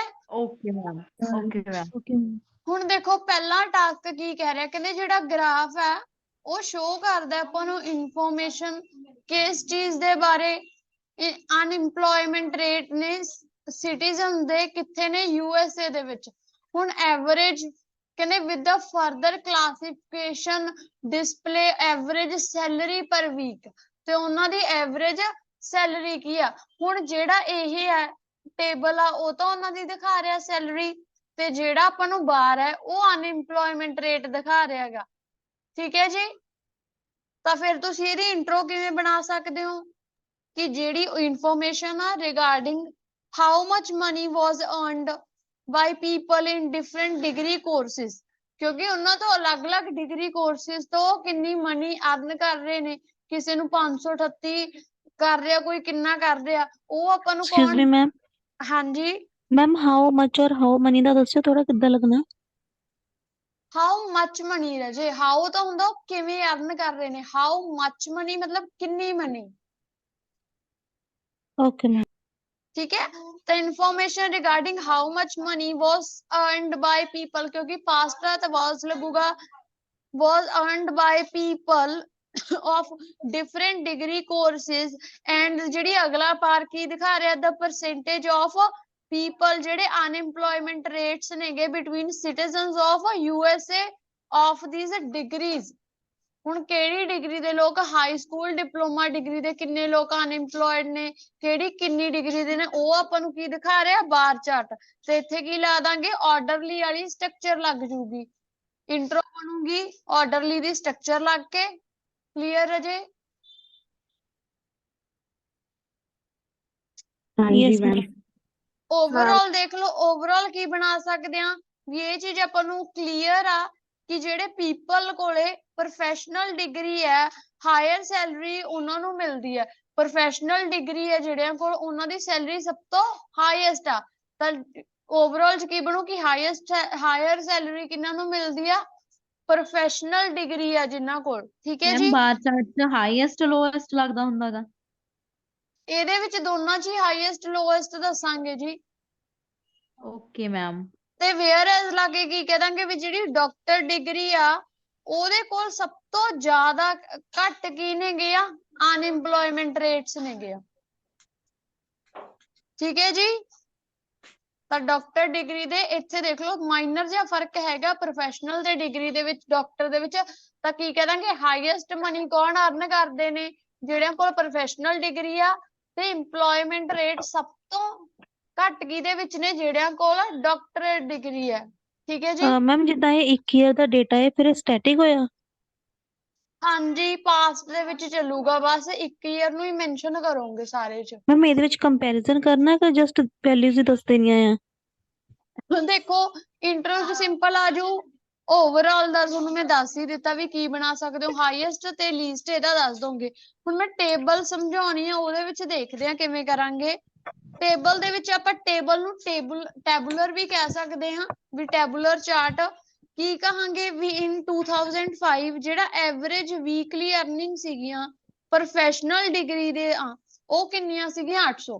ਪਹਿਲਾਂ ਆਪਾਂ ਸਾਰਿਆਂ ਤੋਂ ਹਾਈਐਸਟ ਚੱਕ ਲਿਆ ਵੀ ਐਵਰੇਜ ਅਰਨਿੰਗ ਕਿੰਨੀ ਸੀਗੀ? 1800 ਸੀਗੀ ਡਾਲਰ। ਜੇ ਤੁਸੀਂ ਸਾਈਨ ਪਾਓਗੇ ਤਾਂ ਅੱਗੇ ਪਊਗਾ, ਜੇ ਵਰਡਸ ਲਿਖੋਗੇ ਤਾਂ ਨਾਲ ਐਸ ਵੀ ਪਊਗੀ, ਡਾਲਰਸ ਪਊਗਾ। ਠੀਕ ਹੈ। ਫਿਰ ਆਪਾਂ ਲਾ ਦਾਂਗੇ ਫਾਲੋਅਰਡ ਵਾਲੀ। ਫਾਲੋਅਰਡ ਵਾਲੀ ਕਿਵੇਂ ਲੱਗ ਜੂ? ਵੀ ਹਾਈਐਸਟ ਪ੍ਰੋਫੈਸ਼ਨਲ ਡਿਗਰੀ ਵਾਲੇ ਕਰ ਰਹੇ ਸੀ, ਜਿਹੜੀ ਫਾਲੋਅਰਡ ਬਾਏ ਕਿਹਨੂੰ ਸੀਗੀ? ਡਾਕਟਰ ਦੀ ਡਿਗਰੀ ਦੁਆਰਾ ਸੀਗੀ। ਠੀਕ ਹੈ। ਸਟਰਕਚਰ ਇਹਦੇ ਵਿੱਚ ਵੀ ਸੇਮ ਜਿਹੀਆਂ ਹੀ ਰਹਿਣਗੀਆਂ ਰਾਜੇ, ਕੋਈ ਇੰਨਾ ਫਰਕ ਨਹੀਂ। ਹਾਈਐਸਟ ਜਾਂ ਸਟੂਡੈਂਟ ਵਾਲੀ ਇਹ ਉਹਨੂੰ ਕੀ ਕਰ ਰਹੀ ਆ? ਫਾਲੋਅਰਡ। 2 ਵਾਲੀ ਹੋ ਗਈ ਕਲੀਅਰ। ਫਿਰ ਤੁਸੀਂ ਕੀ ਯੂਜ਼ ਕਰੋਗੇ ਵੀ ਜਿਹੜੀ ਸਿਗਨੀਫੀਕੈਂਟ ਮੋਰ ਸੈਲਰੀ ਕੌਣ ਅਰਨ ਕਰ ਰਹੇ ਸੀ? ਜਿਹੜੇ ਪ੍ਰੋਫੈਸ਼ਨਲ ਸੀਗੇ ਮਾਸਟਰ ਡਿਗਰੀ ਦੇ ਵਿੱਚ। ਮਾਸਟਰ ਡਿਗਰੀ ਦੇ ਵਿੱਚ ਉਹਨਾਂ ਦੀ ਅਰਨਿੰਗ ਕਿੰਨੀ ਸੀਗੀ? 1560। ਦੈਨ ਕਿਹੜਿਆਂ ਨਾਲੋਂ? ਜਿਹੜਿਆਂ ਕੋਲ ਹਾਇਰ ਡਿਪਲੋਮਾ ਗਾ। ਇਹਨਾਂ ਦੇ ਨਾਲ ਆਪਾਂ ਕੰਪੇਅਰ ਕਰਤਾ ਐਜ਼ ਅਗੇਂਸਟ ਲਗਾ ਕੇ ਮੈਮ। ਹਾਂਜੀ ਐਜ਼ ਅਗੇਂਸਟ ਲਗਾ ਕੇ। ਠੀਕ ਹੈ। ਤੇ ਉਸ ਤੋਂ ਬਾਅਦ ਤੁਸੀਂ ਇਸ ਦਾ ਦੱਸ ਸਕਦੇ ਹੋ ਵੀ ਜਿਹੜੀ 840 ਡਾਲਰ ਨੇ ਉਹ ਰਿਸੀਵਡ ਕਿਤੇ ਦੁਆਰੇ ਜਾਂਦੇ ਨੇ? ਕਿਹੜੇ ਪ੍ਰੋਫੈਸ਼ਨਲ ਦੁਆਰਾ? ਜਿਹੜੇ ਕਿਹੜੇ ਨੇਗੇ ਸਮ ਸਕੂਲ ਜਾਂ ਜਿਨ੍ਹਾਂ ਕੋਲ ਕੋਈ ਵੀ ਡਿਗਰੀ ਹੈ ਨੀ ਗੀ। ਜਿਹੜੇ ਕੁਝ ਕਾਲਜਿਸ ਚ ਨੇ ਜਾਂ ਕੋਈ ਡਿਗਰੀ ਨਹੀਂ ਹੈਗੀ, ਉਹਨਾਂ ਤੋਂ 840 ਉਹਨਾਂ ਦੀ ਅਰਨਿੰਗ ਆ। ਤੇ ਉਹਦੇ ਵਿੱਚ ਉਸ ਤੋਂ ਬਾਅਦ ਕੀ ਕਹਿ ਸਕਦੇ ਹੋ? ਜਿਹੜੀ ਸਰਪਾਸਡ ਕਰ ਰਹੀ ਆ ਅਮਾਉਂਟ ਕਿਹੜੀ ਚੀਜ਼ ਨੂੰ? ਇਸ ਚੀਜ਼ ਨੂੰ। ਸਰਪਾਸਡ ਕਿਹਨੂੰ ਕਰ ਗਈ? ਉਹ ਉੱਪਰ ਕੀ ਤੋਂ ਆ? ਹਾਇਰ ਸਕੂਲ ਡਿਪਲੋਮਾ ਤੋਂ। ਠੀਕ ਹੈ। ਤੇ ਲਾਸਟ ਦੇ ਵਿੱਚ ਉਹ ਕਹਿ ਦੋਗੇ ਵੀ ਲੈਫਟ ਬਿਹਾਈਂਡ ਵਾਲੀ ਮੈਮ ਲਾ ਇੱਕ ਦੋਗੇ। ਇਹ ਵਾਲੀ ਲਾਈਨ ਬਣਾ ਕੇ ਦਿਖਾਇਓ ਇੱਕ ਵਾਰ ਵੀ ਸਮ ਜਿਹੜੇ ਹੈਗੇ ਆ ਸਕੂਲਸ ਡਿਗਰੀ ਜਿਨ੍ਹਾਂ ਕੋਲ ਨਹੀਂ ਡਿਗਰੀ ਹੈਗੀ ਉਹ ਰਿਸੀਵ ਕਰ ਰਹੇ ਨੇ 840 ਤੇ ਸਰਪਾਸਡ ਦਾ ਵੈਲਿਊ ਦਾ ਹਾਇਰ ਸਕੂਲ ਡਿਪਲੋਮਾ ਜਿਨ੍ਹਾਂ ਕੋਲ ਹਾਇਰ ਸਕੂਲ ਡਿਪਲੋਮਾ ਐਵੇਂ ਬਣੂਗੀ।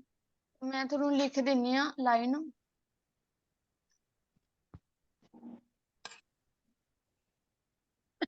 ਤੁਸੀਂ ਇੱਥੇ ਲਾਈਨ ਬਣਾਓਗੇ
ਲਓ ਜੀ ਹੁਣ ਦੇਖੋ ਇੱਥੇ ਤੁਸੀਂ ਕੀ ਕਹਿ ਸਕਦੇ ਹੋ।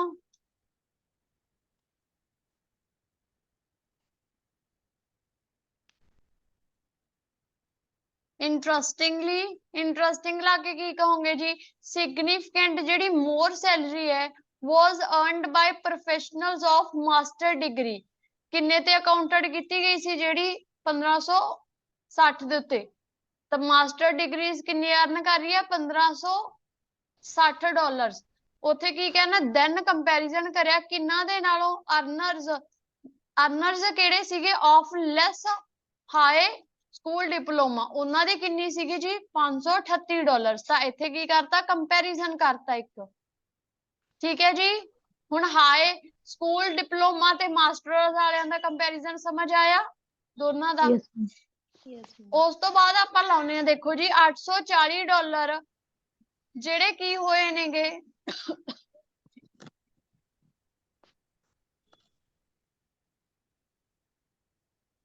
$840 ਕਿਹਦੇ ਦੁਆਰਾ ਰਿਸੀਵਡ ਕੀਤੇ ਗਏ ਨੇਗੇ professors of college without any degree.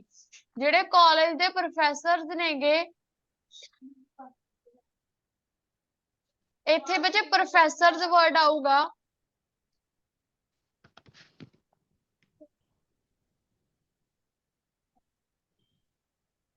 ਜਿਹੜੇ ਪ੍ਰੋਫੈਸਰਸ ਨੇ ਜਿਨ੍ਹਾਂ ਕੋਲ ਕੋਈ ਡਿਗਰੀ ਨਹੀਂ ਹੈਗੀ ਉਹ ਕਿੰਨੀ ਮਨੀ ਅਰਨ ਕਰ ਰਹੇ ਨੇ 840 ਉਹਨਾਂ ਦੇ ਦੁਆਰਾ ਰਿਸੀਵਡ ਕੀਤੀ ਜਾਂਦੀ ਆ। ਕਿਹਦੇ ਨਾਲੋਂ ਵਿਦਆਊਟ ਐਨੀ ਡਿਗਰੀ ਜਿਹੜੀ ਸਰਪਾਸਡ ਕਰਦੀ ਹੈ ਕਿਹੜੀ ਅਮਾਉਂਟ ਨੂੰ ਜੀ $701 ਨੂੰ ਜਿਹੜੀ ਇਨਕਮ ਕਿਹਦੇ ਦੁਆਰਾ ਹੋਈ ਸੀ ਹਾਈ ਸਕੂਲ ਦੇ ਦੁਆਰਾ। ਤੇ ਜਿਹੜਾ ਲੈਫਟ ਬਿਹਾਈਂਡ ਆ daily earning of bachelor degrees achieve observed ਜਾਂ ਨੋਟਿਸਡ ਵਿਟਨੈਸਡ ਕਿੰਨੇ ਤੇ ਦੇਖਿਆ ਗਿਆ ਜੀ ਉਹ 1246 ਦੇ ਵਿੱਚ। ਮੈਮ ਹਾਂਜੀ ਮੈਮ ਸਪਾਰਸਡ ਦਾ ਮੀਨਿੰਗ ਕੀ ਹੈ ਸਪਾਰਸਡ। ਸਰਪਾਸਡ ਓਵਰਕਮ ਕਰ ਲਿਆ ਜਿਹਨੇ ਜੀ ਵੱਧ ਹੋਣਾ ਕਿਸੇ ਚੀਜ਼ ਤੋਂ। ਤੇ ਮੈਮ ਉਹ ਦਿਖਾਇਓ ਮੜਿਆ ਹੈ। ਹਾਂਜੀ ਯੈਸ ਠੀਕ ਹੈ ਜੀ ਹੁਣ ਸਾਰਿਆਂ ਨੂੰ ਟੇਬਲ ਚਾਰਟ ਕਲੀਅਰ ਹੋ ਗਿਆ। ਸਟਰਕਚਰਸ ਸੇਮ ਹੁੰਦੇ ਨੇ ਕੋਈ ਡਿਫਰੈਂਟ ਨਹੀਂ। ਮੈਮ ਸਟੇਟਮੈਂਟ ਦਿਖਾਇਓ। ਲਓ ਜੀ ਓਕੇ ਮੈਮ ਥੈਂਕ ਯੂ। ਬਾਕੀ ਤੁਹਾਨੂੰ ਸਮਝਾਦੇ ਸੀਗੇ ਆ ਤੁਹਾਨੂੰ ਸਾਰੇ ਲਿਖ ਕੇ ਦਿਖਾਤੇ। ਠੀਕ ਹੈ ਤੇ ਦੈਨ ਹੁਣ ਮੂਵ ਕਰਦੇ ਆ ਬਾਰ ਦੇ ਉੱਤੇ।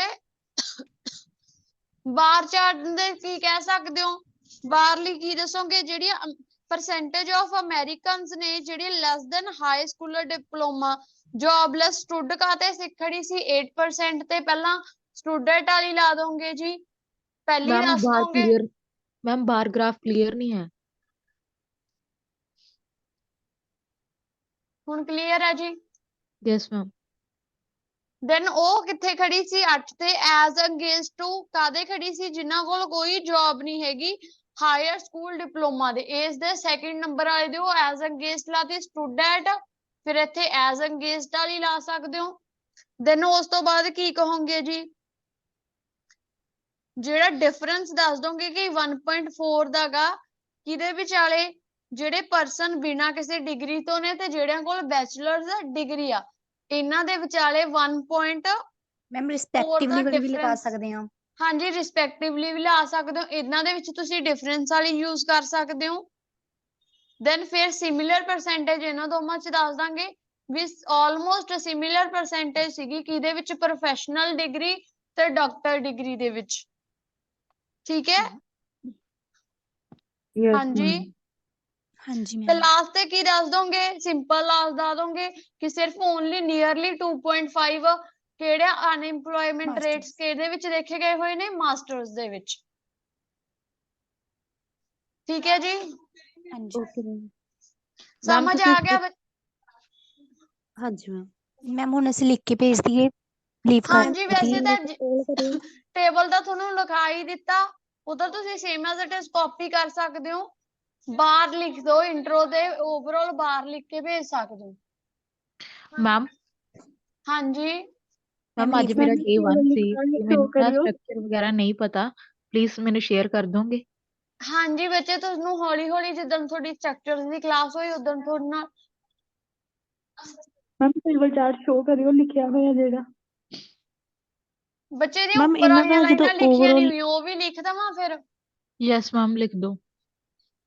ਮੈਮ ਇਹਨਾਂ ਦਾ ਜਦੋਂ ਓਵਰਆਲ ਲਿਖਣਾ ਆ, ਅਗਰ ਇਕੱਠਿਆਂ ਦਾ ਲਿਖਣਾ ਹੋਵੇ ਫਿਰ ਟੇਬਲ ਦਾ ਹਾਈਐਸਟ ਔਰ ਬਾਰ ਦਾ ਲੋਐਸਟ ਦੱਸਣਾ।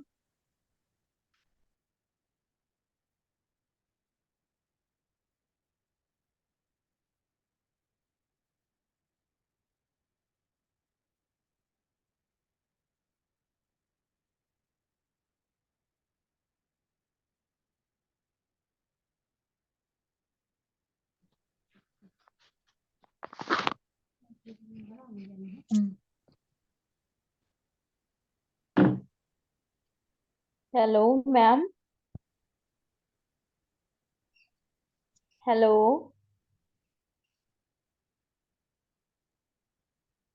Hello ma'am. ਹਾਂਜੀ ਬੱਚੇ। ਮੈਮ ਇੱਕ ਵਾਰ ਸ਼ੋ ਕਰਿਓ ਦੁਬਾਰਾ। ਮੈਮ ਮੇਰਾ ਨਾ ਹੈਡਫੋਨ ਡਿਸਕਨੈਕਟ ਹੋ ਗਿਆ ਸੀ। Excuse me ma'am. ਹਾਂਜੀ रजे। मैम जो मैं बोल रही हूँ कि जो टेबल और बार का जब ओवरऑल लिखना है इकट्ठा, तो टेबल का हाईएस्ट और बार का लोएस्ट बताना है। ਹਾਂਜੀ ਇਹੀ ਕਰ ਸਕਦੇ ਹੋ ਤੁਸੀਂ।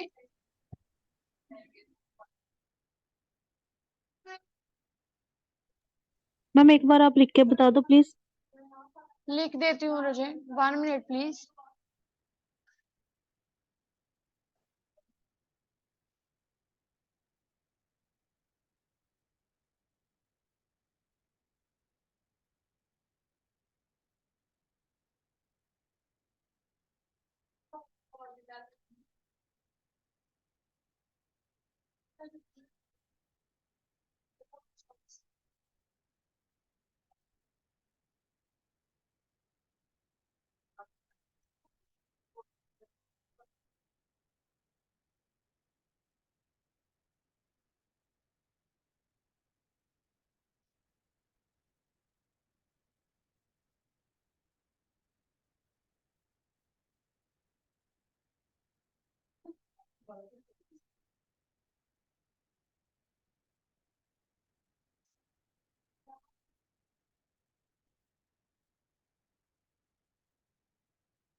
ਹਾਂਜੀ ਦੇਖ ਲਓ ਬੱਚੇ, ਜਿਨ੍ਹਾਂ ਨੂੰ ਓਵਰਆਲ ਚਾਹੀਦਾ ਸੀ ਉਹ ਓਵਰਆਲ ਦੇਖ ਲਓ ਤੇ ਜਿਹੜਿਆਂ ਨੂੰ ਸਾਰਾ ਇਹ ਟੇਬਲ ਚਾਰਟ ਹੈ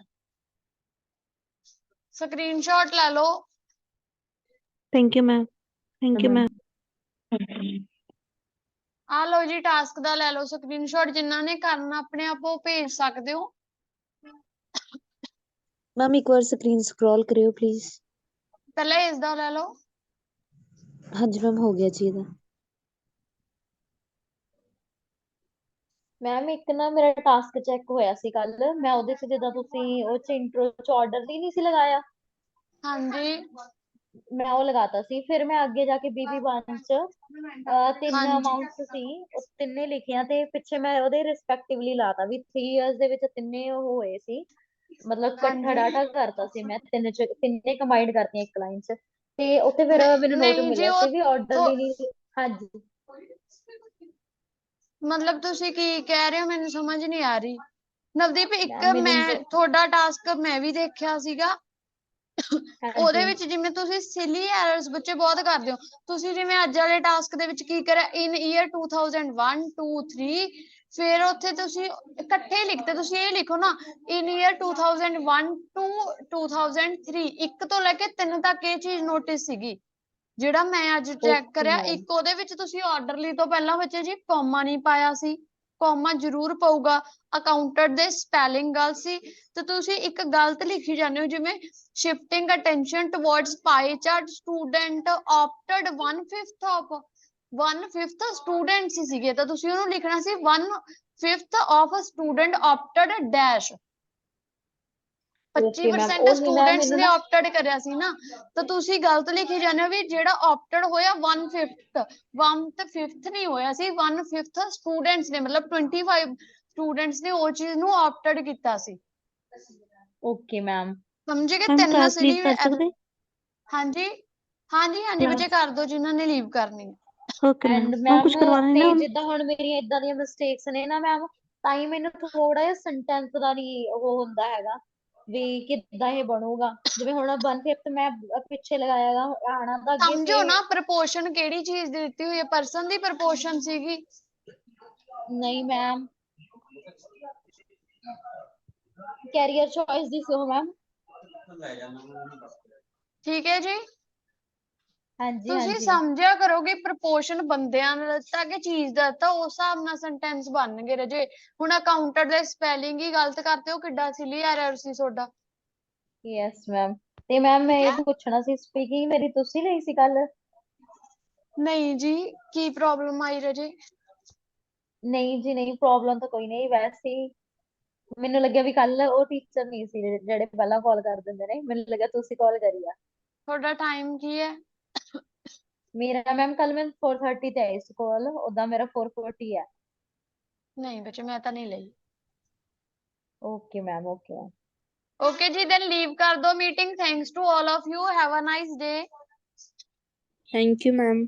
thank you thank ma'am. You thank you ਜੀ, ਥੈਂਕ ਯੂ। ਮੈਮ ਹਾਂਜੀ ਮੈਮ ਮੈਮ ਹਾਂਜੀ ਸਪੀਕਿੰਗ ਦਾ ਕਿੱਦਾਂ ਕਰਨਾ ਹੈ? ਬੱਚੇ ਤੁਹਾਨੂੰ ਜੀ ਮੈਸੇਜ ਆ ਜਾਊਗਾ ਜਿਹੜਾ ਤੁਹਾਨੂੰ ਸਪੀਕਿੰਗ ਦਾ ਸਲੋਟ ਮਿਲਿਆ ਹੋਊਗਾ, ਦੈਨ ਉਹ ਟਾਈਮ ਤੁਹਾਨੂੰ ਕਾਲ ਆਇਆ ਓਕੇ ਕਰੂਗੀ। ਸਪੀਕਿੰਗ ਲਈ ਟੀਚਰ ਫਸਟ ਡੇ ਤਾਂ ਤੁਹਾਨੂੰ ਸਾਰਾ ਕੁਝ ਸਮਝਾ ਦੂਗਾ, ਫਿਰ ਤੁਸੀਂ ਫੈਮਿਲੀਅਰ ਹੋ ਜਾਓਗੇ। ਹਾਂਜੀ ਓਕੇ ਮੈਮ ਓਕੇ। ਓਕੇ ਜੀ, thank you ma'am, thank you so much. Thank you.